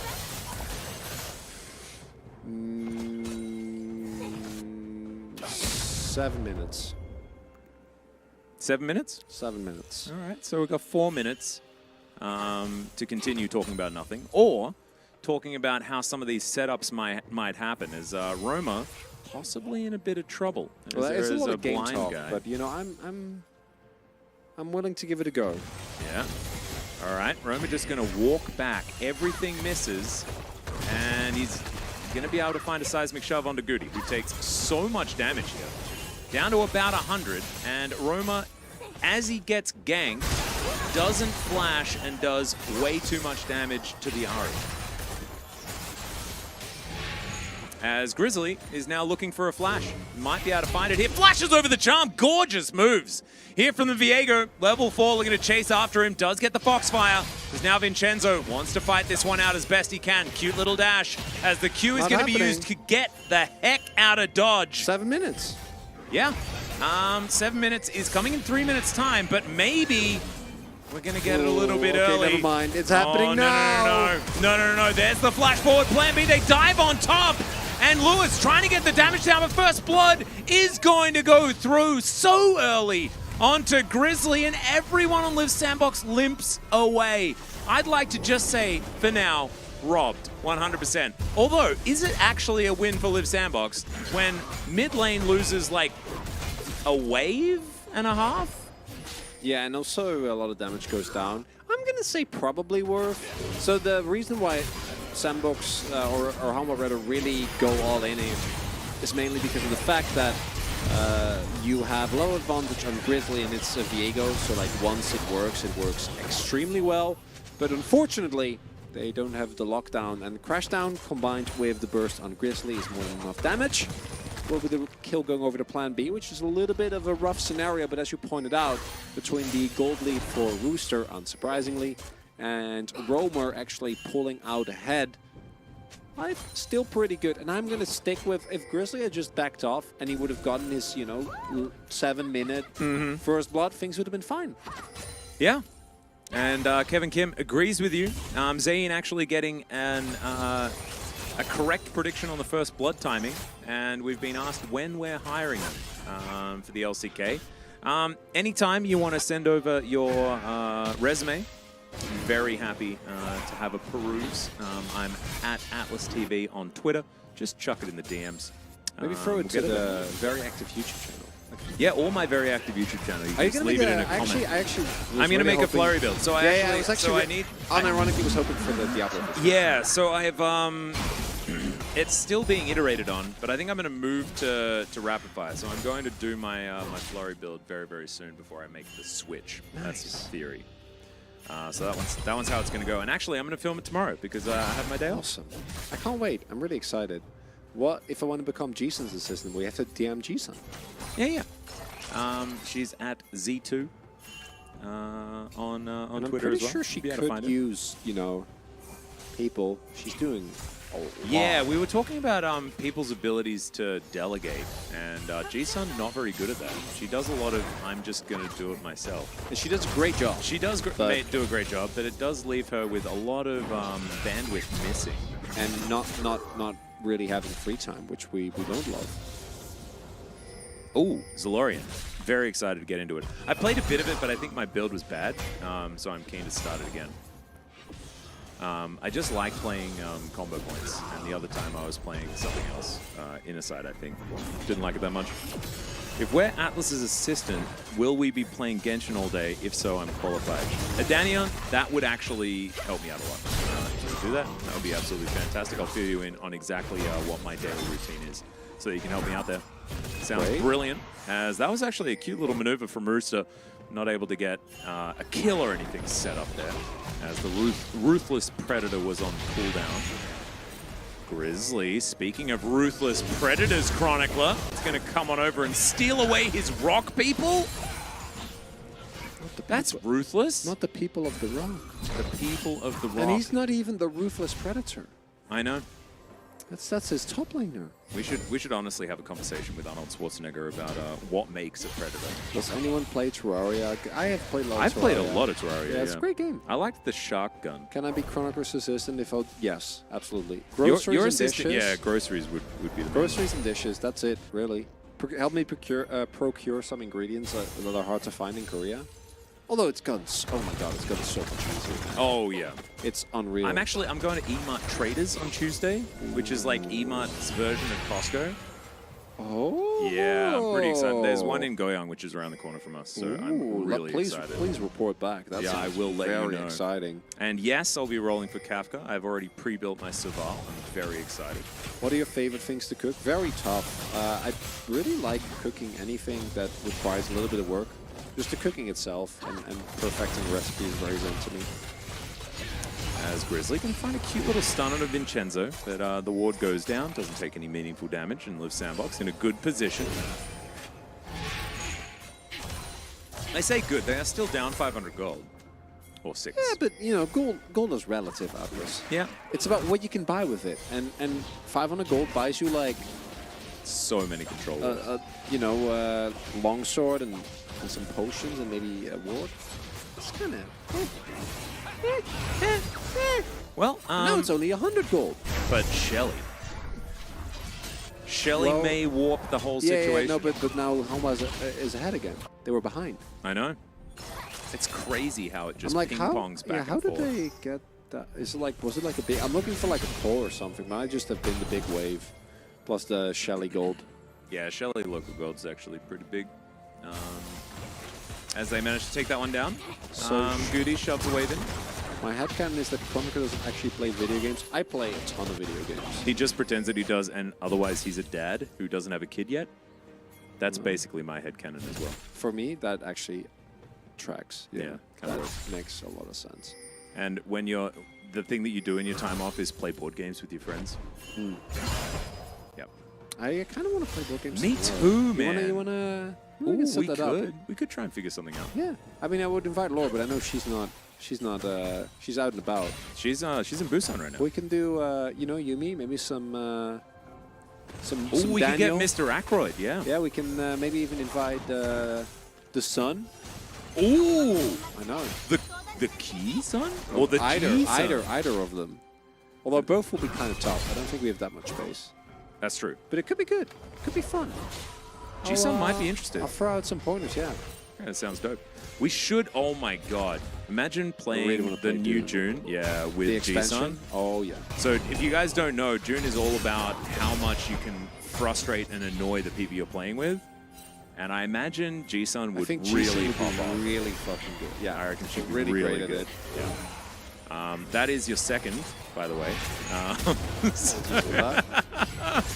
Caught off guard. That's right. The Danish get at least 25 of those. So we can give the Dutchman a few extras. So we're absolutely fine. Here we go. Yeah. Okay, that is going to be a secured Drake from the Viego, but can they actually win the fight? The Blade Caller not going to get too much value as this Viego is really starting to pop off. Heartbreaker going to come on forward. They decide to hop on top of Diablo, who can do nothing about it outside of ulting away. But look, he's got like 8 health. And Roma is going to throw a pebble at him, and that is going to be enough to take him down. Meanwhile, in the top lane, something happened. Not entirely sure. Some flashes going down and things like that as this turret not long for the world. And man, that's a lot of action. Life Esports coming out on top. And I'm a little worried about the odds of Sandbox bringing us to another game because the engage from Plan B are pretty stellar, but you need follow-up, and that isn't really there. Laura immediately goes for the look the at seismic shove, man. This is a really good example of when the Talia value that you envision actually pays off fully. And then from that point on, obviously, like the Sandbox comp doesn't function if they are not the one playing on the front foot. Didn't even have their jacks. Oh, and Roma getting to a little bit of wall so he can surf into range to get that threaded volley working. You love to see it. Nicely played here by Life Esports, moving them into a kill advantage.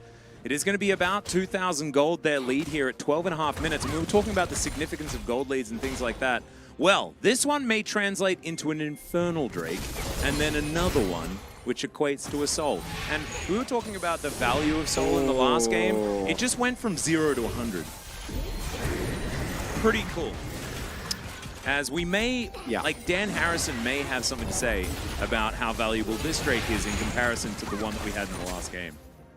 I think I have an idea about what his opinion would be as well. I personally think that you will always have fluctuation in power levels, but yeah, we've had this discussion a lot. But is it worth it really to cast before Elbow? A valid question. You know what? It might not be. But in this game, like the problem is that if you asked me this like last year, I would have answered very differently. But Challengers has really not been as flippy. It's been one-sided games. There's still been a lot of questionable decisions, and there's been a bit of roller coasters. But when it comes to specifically Elder, there haven't been a lot of Elder flips. All right, we got a bit of an engage here towards the bottom side. Diablo, that was pretty cute, but I don't know whether it's going to be enough as yet. Positioning on the Featherstorm, pretty good, but is the follow-up going to be there? They get the mini stun into the wall, and that is Lua going down.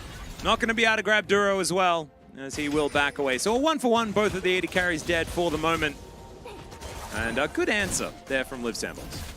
Yo, my elderly grandma just did a backflip on a trampoline. You know what I should call this phenomenon? It's elder flip. God, that's good. My brain's not working very well. I didn't get well, that. neither is mine. I'm really glad that you got this that. point. That was very good. As even with the reposition, Diablo unfortunately takes too much damage, and then the attempted TP doesn't work out. Otherwise, Duro would have been dead as well, for sure. But not going to be the case this time around. And that is a 1-for-1 trade. But kill going over to Lure is quite big, and for Sandbox, it's gonna take exactly what we saw Hama do, which is super crisp snap engages and decision making. Like, you need to pick target, immediately kill them. Yeah. Right? And then otherwise, the team fightings are, or the team fight is not gonna be, it's not gonna be great. Do you know what's really cool? Zayn is actually offering something that I imagine some people could actually need. Like, what if you're in a library? Yeah. And you're watching the LCK. Yeah. But you just want to have like an idea of all the things that you need to be paying attention to. Yeah. That is what Zayn is giving everyone in Twitch chat right now. Yeah. The ability to enjoy challenges with some sort of commentary without needing to listen. Could be really cool. It's very awesome. Like a death broadcast where you just have it Yeah. typed in chat. And a Rift Herald being stolen Grizzly. away by Grizzly. Yeah, really cool bear? stuff. And look, we didn't actually provide any commentary, but if you want to know what just happened, just have a look in Just chat. read chat. Zayn's right there. Sneaky Grizzly. Yeah, and we do need casters for LCK Academy. So Oh my god. Zayn, just to let you know. If I call that, if that actually ever happens, that's going to be amazing. I mean, we do have players pulled all the way from Academy to play in the LCK. Yeah. So it can't be lacking that much relevance. But it is run a little bit differently. well. There are just little tournaments and things like that. We could certainly help you out in a few of them. Would be a whole lot of fun. What is meant as a school for casters? Yeah, I mean, so casters do have a community where you can ask for VOD reviews as well. Okay, some rock spell on the ground. That is Okay. a really, really nice charm onto Roma, who's trying to get himself out. Oh my god! Come How dare you on! survive? How dare you, Roma? You messed up. You have to pay with your life. You can't just walk away. Consequences exist for a reason. You can't have your cake and be alive to eat it too. Setting thank up goodness they setting stopped up the a charge. So-called trap and then getting out people and then still getting away? No. It's not allowed. Not allowed. Anyway, they do lose the Drake, so there's actually they do pay a pretty hefty price. Yeah, it's a price. I don't know if I call it hefty because they get the mid lane turret. Hey, one turret can turn into 4. Yep, but they. Homa got the turret. Yeah, they Oh, did you get mean- the oh, turret. do you They did mean open the map. dragons? Yeah, the dragons. Oh, Yeah. you meant dragons? Yeah, yeah. Oh, yeah. No, that could happen. Turrets that could would- also that turn would- into 4 as well, yeah. Yeah, but in the context of what you said, it didn't. I didn't get it. Yeah, I mean, me making sense is a difficulty at this point in time. I'm not going to lie to you. I really appreciate how, like, to give you guys an idea, right? We came in, they were like, I think today it's going to happen. I think. And we were both in a really good mood, really energetic. And, like, now it's like, Duro's sidestepping we're everything. in game 8, you know? And, like, I mean, you can always just have a look. look. We're at like 7.5 hours. I still can't believe we did 2.5 more. That happened. Yeah, And that was also when our schedule was way, because we didn't have lore, we didn't have Orcs, like it was way worse. Yeah, we could be here in theory for another 2 hours. Well, we can't today. Well, I mean, say this game goes to 58 minutes. Ah, yes, and that then is Liv true. Sandbox wins, and then the next game, Yeah. we have a pause you're halfway right. through and it goes to 67 minutes. We could break the record. You're right. That's how it could go. Oh, I like these. Setting up some traps in case someone on Hanwha just walks into unwarded territory, but he will not. No? No? And it remains about a 4,000 gold lead. 4.2, something like That's that. not too bad. Not bad at all. The Sandbox still in with a fighting chance, especially when their composition fights so extraordinarily well. Bit on the nose, that particular call, but I'll review it later. Goody just going to... You're gonna... Yeah, I'm going to VOD review Challenger. You're going to VOD review Challengers? Yeah, I just want to see whether Zayn is going to be better than our current color commentary roster. I don't think we have to check that out. I think we can definitively state that. Yeah. I'm on board. So we're going to have to see But who's going to win. I do have to say, I do think we need to do a partner as well. I don't think it can just be a one-man show. That's true. Are we talking about for Academy? I mean, yeah. We're not going to be. We're not going Where's to have. the boy? Yeah, Zayn's not going to be able to. Where's the boy? Who's the boy? Mystery boy. Oh, that's true. That's the duo. That was the. I thought he went to sleep and he fell out of my brain. That does Mistake happen a lot boy. with you. Mistake boy needs to wake up. Oh yeah, Mistake boy. I thought it was mystery. Well, I mean, you know. Well, he is a bit of a mystery boy at this point in time because we don't know him all that well. However, has casted at least a series of Remember Challenger. Atlas cast LPL for LCK? That has not been retconned. Atlas talks with a lot of love about his time in the LPL. Mostly towards death, but just in general. Yeah. No, I loved cast. I mean, when I was casting the LPL though, it was I started in 2015, so I basically half casted the LCK. You guys remember half the LPL roster? All of them was LCK. It's when what? Marin, Deft, Acorn, Lupa, Dade. Yeah, this was just post-Exodus. This was the actual Exodus. Yeah. Nothing ever since is compared. Oh, okay. Someone remembers Atlas casting Overwatch. Do you remember Beautiful Yeah, do you remember Taimu casting me casting Overwatch? That was a time. He ripped you apart. Well, no, he just laughed a lot, and that's where the meme was born. He couldn't even... I've met him. He's a great guy. Yeah. Well, I mean, it's also... It actually is genuinely funny. Like, it's not really... I was so tired. It was a really long day. And Overwatch is tiring when you have no idea what's going on. I feel like it goes... Remember our Hearthstone cast? Oh, yeah. Have we told Chad about our Hearthstone cast? You know, I was at WCG Hearthstone Grand Finals commentator, right? With Navi Oot. With Navi Oot? Yeah. That's such a specific... This was relatively recently as well. No, but I remember us casting... Grizzly?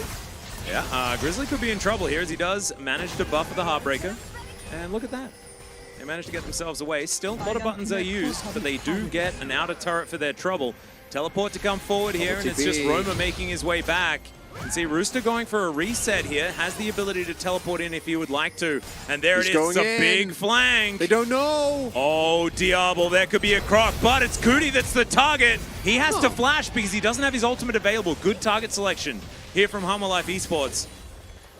Should still be Soul Point being set up for Hanwha here, though. Yeah, Sandbox, not a lot of options. yeah. And man, it just goes to show pretty good news that Live Sandbox managed to take away the last streak. Otherwise, this is just Infernal Soul and they're dead, right? Yep, wholeheartedly agree.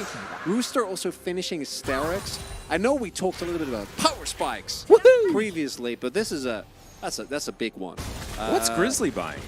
What's Grizzly buying? I assume Kraken. Oh yeah, of course. Okay, yes, that would work quite well. I don't love it Diego these days. into the Sandbox comp because I think that as bad as it feels, Anktra tankiness probably is better. Yeah. Even though Vega obviously scales with it very nicely, but he is pretty decently fed. He's like 30 CS up. He has a kill, so I don't mind it as much. I actually loved the early days of Tastosis casting Valorant because it was just memes and it was lovely. Yeah, I feel much like that's enjoyed kind it. of what you... I also imagine the audience was split between this is the greatest thing ever and what is going on. Yeah, no, exactly. And if you didn't know who they were, you're like, why are these boomers casting this game they know nothing about? And if you're like a Tastosis fan of old, you're like, this is the greatest thing I've ever heard in my life. Yeah, there was only two ways to experience No, that. absolutely. And it was, I imagine that it would have created some conversations and some opinions online. I love that. As we're going to get a bit of a zoom, yeah. Thanks, Yundo. Yeah, he's going to miss out on that cannon. I can't believe Yundo is like just straight up observing these games, zooming in, and then coming back and giving us his opinion immediately afterwards. Sagex has the perfect breakdown, by the way. 33% of amazing, 33% terrible, and 33% God, I'm so glad Tastosis isn't doing this. Yeah, yeah, There really is not a lot of nuance or middle ground on that one. Nope. It's fantastic. Wow. Vincenzo, I think, it felt like he was moving over there completely irrelevant to the fact that there was a seismic shove being set up and he sidesteps it by accident. That's what it felt like in my head. Well, he's blind. That is true. So I he guess he can't does see everything it. by accident. Or does everything by feel. Or he's like Daredevil. I can't believe they have a champion that actually is like functionally blind in Rek'Sai when she's burrowed, right? Like that actually Yeah, is it's designed. actually pretty cool. It's so cool. And it does make sense as well. They need a Gopher champion. Or a Gopher Rek'Sai skin. That actually sounds amazing. They've got Pugmore. Why can't we have Gopher Rek'Sai? Okay, Vincenzo taking a lot of damage. Oh my goodness, the boom boom from Romer as he just throws the worked ground on top of them. Great knock up, and that's the setup for the seismic shove. Plan B is going to need another one of those as he looks to try and re-engage. That's the plan, I guess, as Lou is the one turning it on its head. It's a double, almost a triple, but Romer's going to take it away. And Rooster, it's time to get hypey. Let's get the ace. As I don't think fighting a Jax is a good idea. Abort, abort, abort, get out of there. That's not what we want. As the Baron, a little bit too strong, I guess, as they decide they want to go home. Can't even do anything. Can't take the the Baron because you don't have anyone who can tank it. And this starts off with, oh man, Grizzly and Rome are getting the big damage here. But then, unfortunately for Grizzly, he gets charmed, which means he's just immediately dead. And then Duro gets the extension of the fight here, allows Romer to get another seismic shove, and then Lure making great use of the space that is bought. Yeah, Plan B doing his best to save his buddy, but not going to be enough. And with another seismic shove, Romer...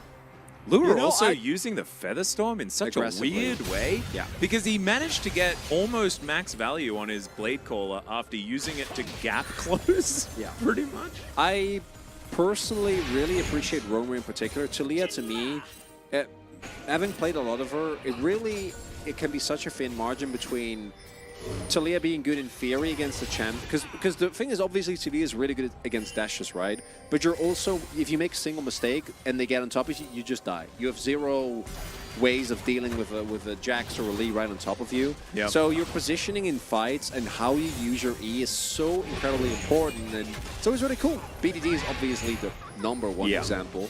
He's the guy. And if Romer, you know, maybe could take a look when it comes to his side lane impacts, because BDD to me is, without a shadow of a doubt, the best of that in the LCK at the moment. Yeah, on the best team at that as well. Yeah. Who would have thought? Yeah, it's a pretty good combo. I still would take Chovy in like the pure 1v1, but the way that KT On plays Howling around Abyss, I'd take Chovy every day of the week, 100%. like that. I can't wait for the second round of that matchup. That's going to be that's going to be a banger. But Sandbox, hopefully we don't see any illegal item purchases. I'm not going to bring that up, but yeah, no. I think it really does, like, it adds more hype, right? Oh, because it it will. feel like there's an yeah. asterisk on that series. It's a grudge match. Now for Sandbox, it's all or nothing. Can't give this one up. Do we have a stopwatch available here for Gucci? No third item just yet for Diablo. Diak. He popped out of the brush. I don't know whether they got pings on him just yet. I like the setup though. This is a lot of flanks, multiple angles. There is vision for Hummer Life Esports as Plan B does move in. Grizzly sprinting towards him, has to crash down over the wall. Diak now, he's the one that's going to set up for it, but can't let his team be engaged on. Rooster does take a lot, sitting below 50%. As let's see whether they're going to give it up. An interesting choice. With a bounty. One they're allowed to do. I don't know about this one. Yeah, they can't. They don't have time. It's too fast. But they're probably going to try and leverage this into a favorable fight, because both these teams have a kind of a tough time trying to set up here. Wall comes through. Yeah, but it's an interesting split decision as the counter-strike. They're not actually going to be able to get him to jump forward, and there's a seismic shove. In goes the Crocodile as Plan B gets a Magnet Storm, but where's the follow-up? It doesn't exist, and now Goody's going to get dove on by his own Rel that was actually a Viego. And now Grizzly's going to chase after Goody. I don't know whether he's long for the world, as Rooster is going to go golden for a few moments. That's actually going to buy so much space, and Diablo and Vincenzo just have to run away. Voidseeker's going to connect, but I just don't know whether he has it in him, and that one could have been dangerous, but Rooster is still going to be able to get away. Has teleport available to get back into this pit with full health. Oh, Oh, spatulas. Spatulas, are they at the ready?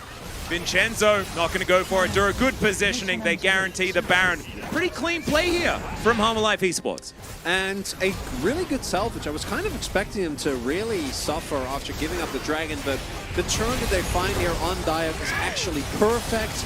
Ends up working out, and then here we see again the value. Guti trying to go in, and the E from the Taliyah being such an incredibly tough call, and it really puts into perspective. As mentioned, I think the setup that Sandbox had around that Dragon Pit was really good. You had Guti on the top, you had Plan B on the bottom, and then you had multiple units trying to look for the backline. So actually playing a straight up front to back for Hanwha was really hard. So their call to then decide, hey, we can't contest this, or we can, but it might backfire. I'm really impressed. Like, I'm kind of... Because what I'm used to is challengers doing that and then just flipping Nash. And then losing Nash and then losing the game. No, I was actually thinking that the Taliyah wall was used so that they could have better odds on the flip, but they used it to single out Jax instead. And I actually think that that's a way safer call. Yeah. It's just really interesting that these were this was the line that they took, right? Because I didn't see, like, this is not the challenger line that I saw, right?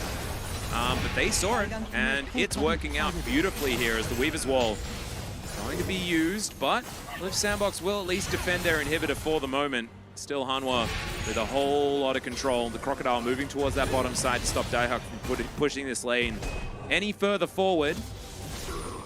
And Baron not going to really empower too much as the minions are all dead.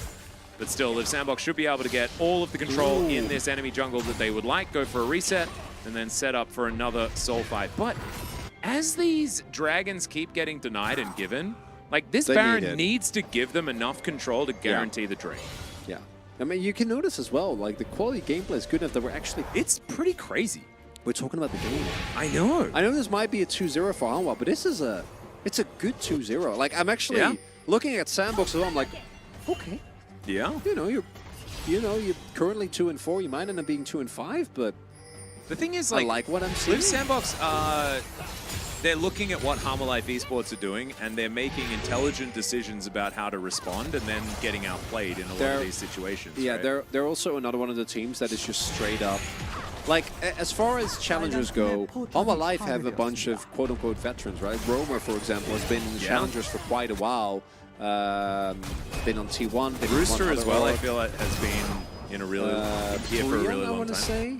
No, Rooster, because Rooster came after Lookalooks last year. So Rooster hasn't been there, because I think it was last year spring or summer. Okay. But I mean, in challengers context, because everyone on Sandbox is obviously... He's not new this year, is kind of the thing. But everyone on Sandbox is actually just straight up academy. Like, again, the players are extremely young.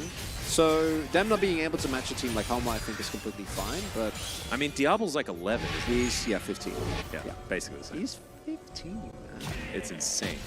And it's a lot of potential. And it's so cool that they get to train in this environment, right? Because this is, like, challenge is pretty legit. It's just really cool. Anyway, Home Life Esports continuing to push forward, trying to utilize this experience, try and take down Liv Sandbox, but maybe, just maybe, there is a way they can find an angle. It might be an angle found by a blind man in this game. Feels like hyperbole, but kind of works. Because Vincenzo is going to be pretty important. Rahel probably needs to be cranked up in the list of... Because he actually has had a great split in challengers. He has. In LCK, like, he wasn't amazing, but he was... Yeah, he had an amazing game one. Well, that is just Soul. Yeah, and now a quickness is going to be used, and that's Daihak dead. Okay, well, I mean, nicely well played. Yeah, it was. We had a cool monologue. We talked about them. They did okay. I like getting excited about ending team fights, and sometimes I like it when they just are over. Speaking of being over, Grizzly, he doesn't have his stopwatch anymore. As Diablo, supercharging, trying to get around, but everyone's dead. Rooster's in the top lane. He's just and what's really cool, like, it's over. Birds, they evolved from lizards. They did. And so the Rooster playing homage to his predecessors. Beautiful. As this Crocodile, really embodying the playstyle of the split push Renekton. As this Nexus going to be taken down, plan B, going to head towards the death chamber as Diablo. He's going to throw up some emotes, as that was actually Rooster, just being a very happy penguin. And congratulations, Homelife Esports. Managed to take the 2-0. And ultimately, the last team fight was Liv Sandbox getting caster cursed to death. Because we were talking about how good these young players are, and then they just but they were just like, gave a Baron and died. Yeah, but they were also like 8k gold behind. Yeah. Like I think after the last fight, it was kind of over for them. Who we pogging? I'm feeling Romer. It's Talia. It's Talia. It's him or Grizzly. Might be Grizzly. Like between the two of them, because Grizzly had a wonderful Viego game as well. Really good skirmishing and setups. I think I'm Romer as well. Either of those, I'm feeling undeal. Never gonna let that go. Man, Diablo tried pretty hard on this Kai'Sa. Really enjoying. Not gonna lie, I'm enjoying the Kai'Sa priority. And I know that we did have metas past where it was just, oh, it's so much Kai'Sa. Kai'Sa's are every game. It's annoying. But I do think that she offers fun gameplay. I really do really like watching Kai'Sa play. You also kind of get the best of both worlds with this build, where like it's cool when she hits a Void Seeker, but it's also cool when she goes in. Because like remember AP Kai'Sa never went in. Like that shield was defensive. Oh, Zayn gave it to Romer as well, and if you hadn't have voted for Romer, I would have cancelled my vote, given it to your choice, Zayn. So, apologies. What did we learn today, Atlas? We learned that this is a great tricast or quadcast if ever we need it. Yeah. And sometimes if you have to mute the broadcast, you didn't bring your headphones, you want to watch the LCK Challenger in the library, you can. Having others here who can help us with some text-based commentary is super cool. So I like it. And, you know, a lot of camaraderie today. We got up to like 4.5 thousand viewers at one point. Absolutely nutty stuff. Really, really cool. Thank you so much for the support, everyone. It's absolutely amazing. Good food. Yeah. Subway. We had some mapo tofu. Yeah. We had a cookie. Exactly. I like the cookie. Honestly, it's been a success all around. Cookie. And the only way that it could have been improved was if we had have got an extra game. But that would have meant that Roma wasn't able to pick up this POG with a phenomenal Talia performance. And maybe we're just happy that this happened as well. Because Humble Life Esports playing well. I mean, I really enjoyed watching them last season. I felt like they didn't quite meet their potential, and maybe they can this time around. Yeah, there was the playoffs incident, right? That was them. Yeah. They got T1 with the brand new T1 Gouda. Yeah, they didn't ban it. Yeah. That which was on them, to be fair. But Humble Life looking great. We already know this is a pretty well-rounded team, but I'm really enjoying seeing the mid-jungle duo, right? Grizzly and Romer, I think, working well together. Obviously, Hype and Duro, or Laura and Duro, rather, are really exciting to watch. Like, I actually really enjoyed that combo. A good mix of playing aggressively and then some mechanical showcases from the support. And Rooster has, even with Ophelia back, I'd argue he's contesting for best hair. Like, you know, I gotta say. I would agree. It actually it keeps the hair levels at the right level. I don't even think it needs to be a competition. Because Ophelia... They're in the same tier? No, I respect that. I mean, it makes the hair game strong. Changed the game. Yeah. Beyond the game. Beyond the game. So, for those who know. Zayn, once again, huge thanks for actually talking about the game while we were decidedly not. Also glad that your wife didn't wake up, as we can see now. So, what time is it over there? There were a lot of people in chat from Seattle when I had a glance. Nice. I would love to visit Seattle. Me too. I like rain. I love rain. I'm Dutch. 5:20 a.m. Okay. 7:20 a.m. Yeah. Did you just wake up, Sajax, or have we yet to go to sleep? Probably yet to go to sleep, I'm going to guess. More 7:20. We have Indonesia and Surabaya. It's like 2 hours earlier, I think. Yeah. And Australians are all like chilling like just after dinner. Oh, I guess it's like a little bit later, 11-ish or something like that. New Zealand. Yeah, that's a good time. New Zealand's a good time zone to watch. Yep. Korean League. And Guthana Dolia, of course, in Australia. 2:20 p.m. Where's Sleep that? schedule is gone, but my soul is healed. Amazing. It's perfect. 2:20. Yeah. Oh, 2:20. That's Netherlands. 2:20 p.m. is the Netherlands? Oh, cool. Yeah. All right. 3:20 would be like Berlin, probably, or Berlin, or like Yeah, so one it's time the zone, so afternoon for Europe. It is afternoon during for Europe, Challenger. yeah. That's actually pretty cool. Yeah, because in about like 3 hours, LCK starts. Yeah, right. That would make sense. Mm. I'm not very good at time zones. My ability to time zone is quite bad. I mean, one of my favorite Atlas stories was Atlas conquering the time of jet lag and then not actually doing that at all. Hey, I landed for, what was it? That was landing for Worlds. No, so World's Finals, you actually beat jet lag. I Because did. you Because flew back. I was never jet lagged either direction because I didn't have enough time to be. Yeah. But no, this New was York in did New get me. York when to be fair, it taken me like a week and a half because I was in LA and it's like a 12 or like 15-hour time difference, so I was completely off of it for like a week. And then I came to New York, and that extra 3 hours really helped. So I was like perfectly fine. Yeah. And then Atlas came in. He was like, "I'm feeling great. You know, I'm not feeling jet lagged at all." I'm like, "Nice." And then I saw him the next morning. Yeah, and I was like, I made an error. I've been awake for a year. Yeah, Things that was were in not fact good. not fine. That was amazing. Ew, Perth. Thank I- you for understanding as a response. I love that. I made the same mistake because in LA I actually I took a nap, which everyone knows. It was on Emily's couch as we were Yeah. watching MSI, and then I took a nap, and then the nap turned into like an hour and a half nap, and it was all downhill from there. I missed as out. soon as you nap on jet lag, that's when you're ruined. You're in deep trouble. I also missed out on some really I still ate the Mexican food, but it was not as fresh as it was before, and it looked really good. Yeah. I don't know. I didn't ever fall into the nap problem, but I was just extraordinarily exhausted and Yeah. dead and out of it for a really long time. I We think your- came around in the end. I you think know? your caffeine helps with the napping problem. Yeah. Although caffeine doesn't really do that much for me these days. I don't know what's going on. I wonder why. In my body as far as what I've put in there in terms of caffeine, but I think it's I just don't really wanna know. tolerance. Yeah. I'm a very tolerant guy, especially to caffeine. How did everyone enjoy today? I think it was a perfect day of challengers. I think so too. I would have liked the 9-gamer. I was just feeling it today. I felt like today could have been it, and I would have been okay with it. There are other days where I'm like, It's fine. really We don't have to. yeah, Yeah. I'd prefer to go home, but like today I was really feeling the challenge. It's like you said yesterday. Like you texted me yesterday. Like I'm feeling the challenger day. Yeah, I was ready for it. I mean, some days you do, some days you don't. Mm-hmm. Because Laura obviously, unfortunately, eventually is going to go back to the LEC for a bit, and you guys have to work more. So That's true. I prefer if we get the 9-game day.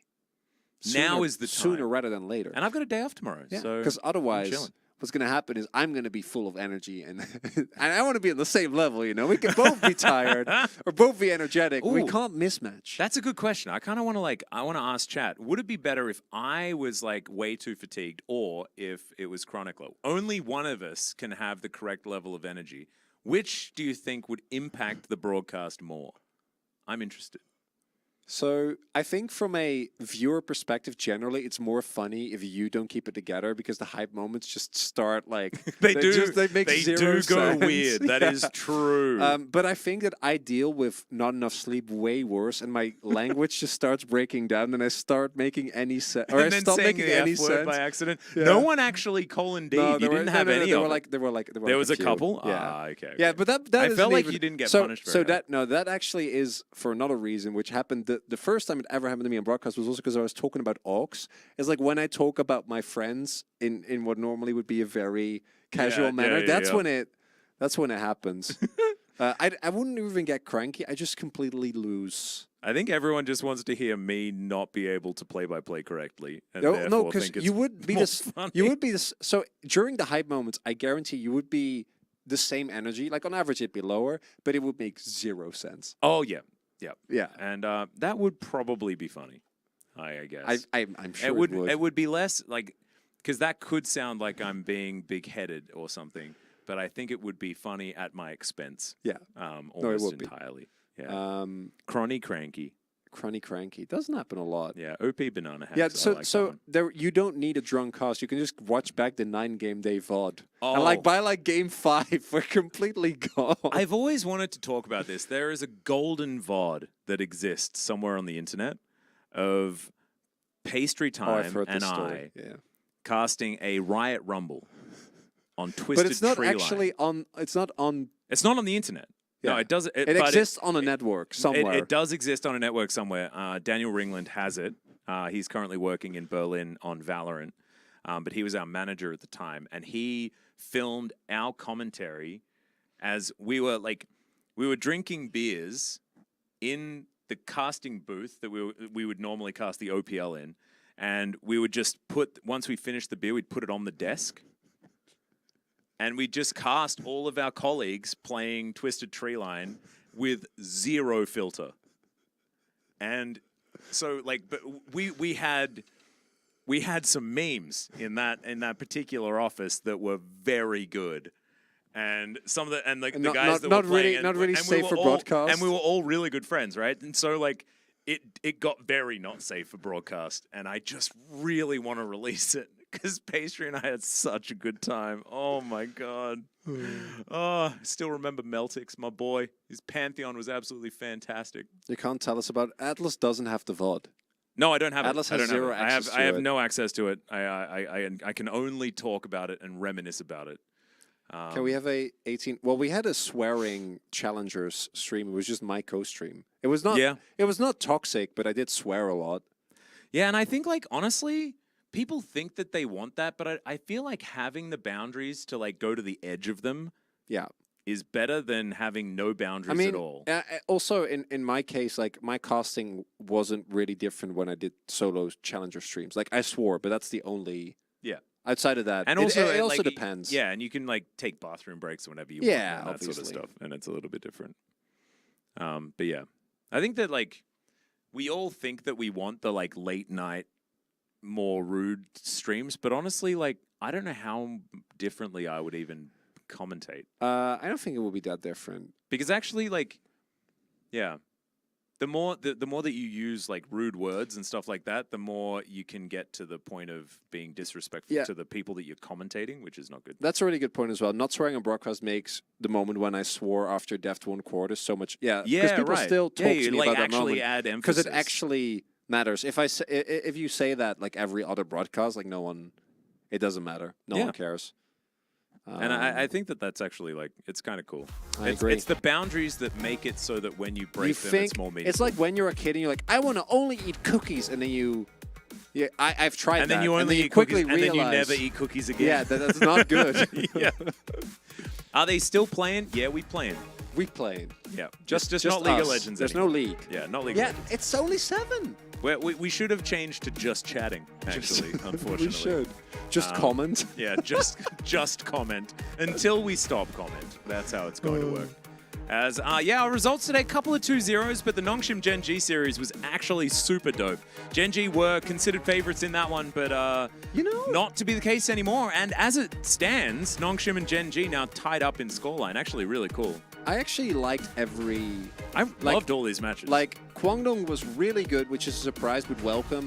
Going undefeated is one thing, but seeing Ilima, at least for today, I don't know if he'll keep it up, but going back to form he was just reminding awesome. us, oh, by the way, I'm super good. I'm going to go back to being a potato after this. I don't know what he's going to do. I could see that happen. Yeah. And that will make me very sad. And then, obviously, Gen.G Nongshim was a great series. Nahanwa, definitely better, but Sandbox, at least, they're hanging in there, which I thought was cool.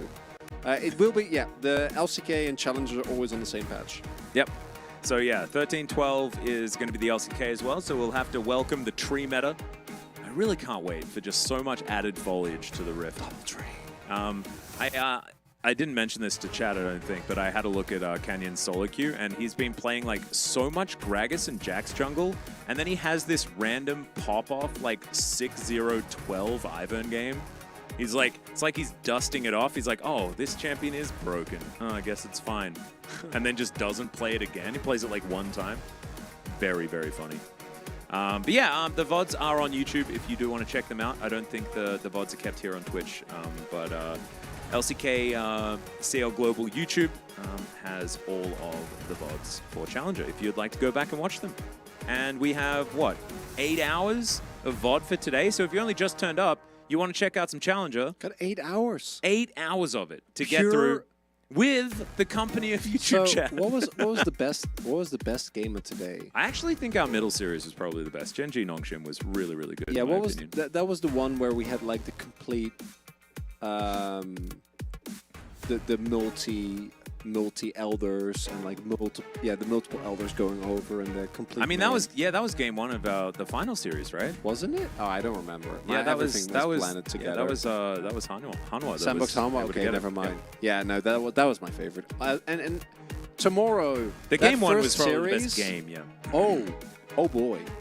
Yeah. So DK haven't lost a single game. Not like one. that 6-0 is like 12-0. It's literally 12-0. Yeah.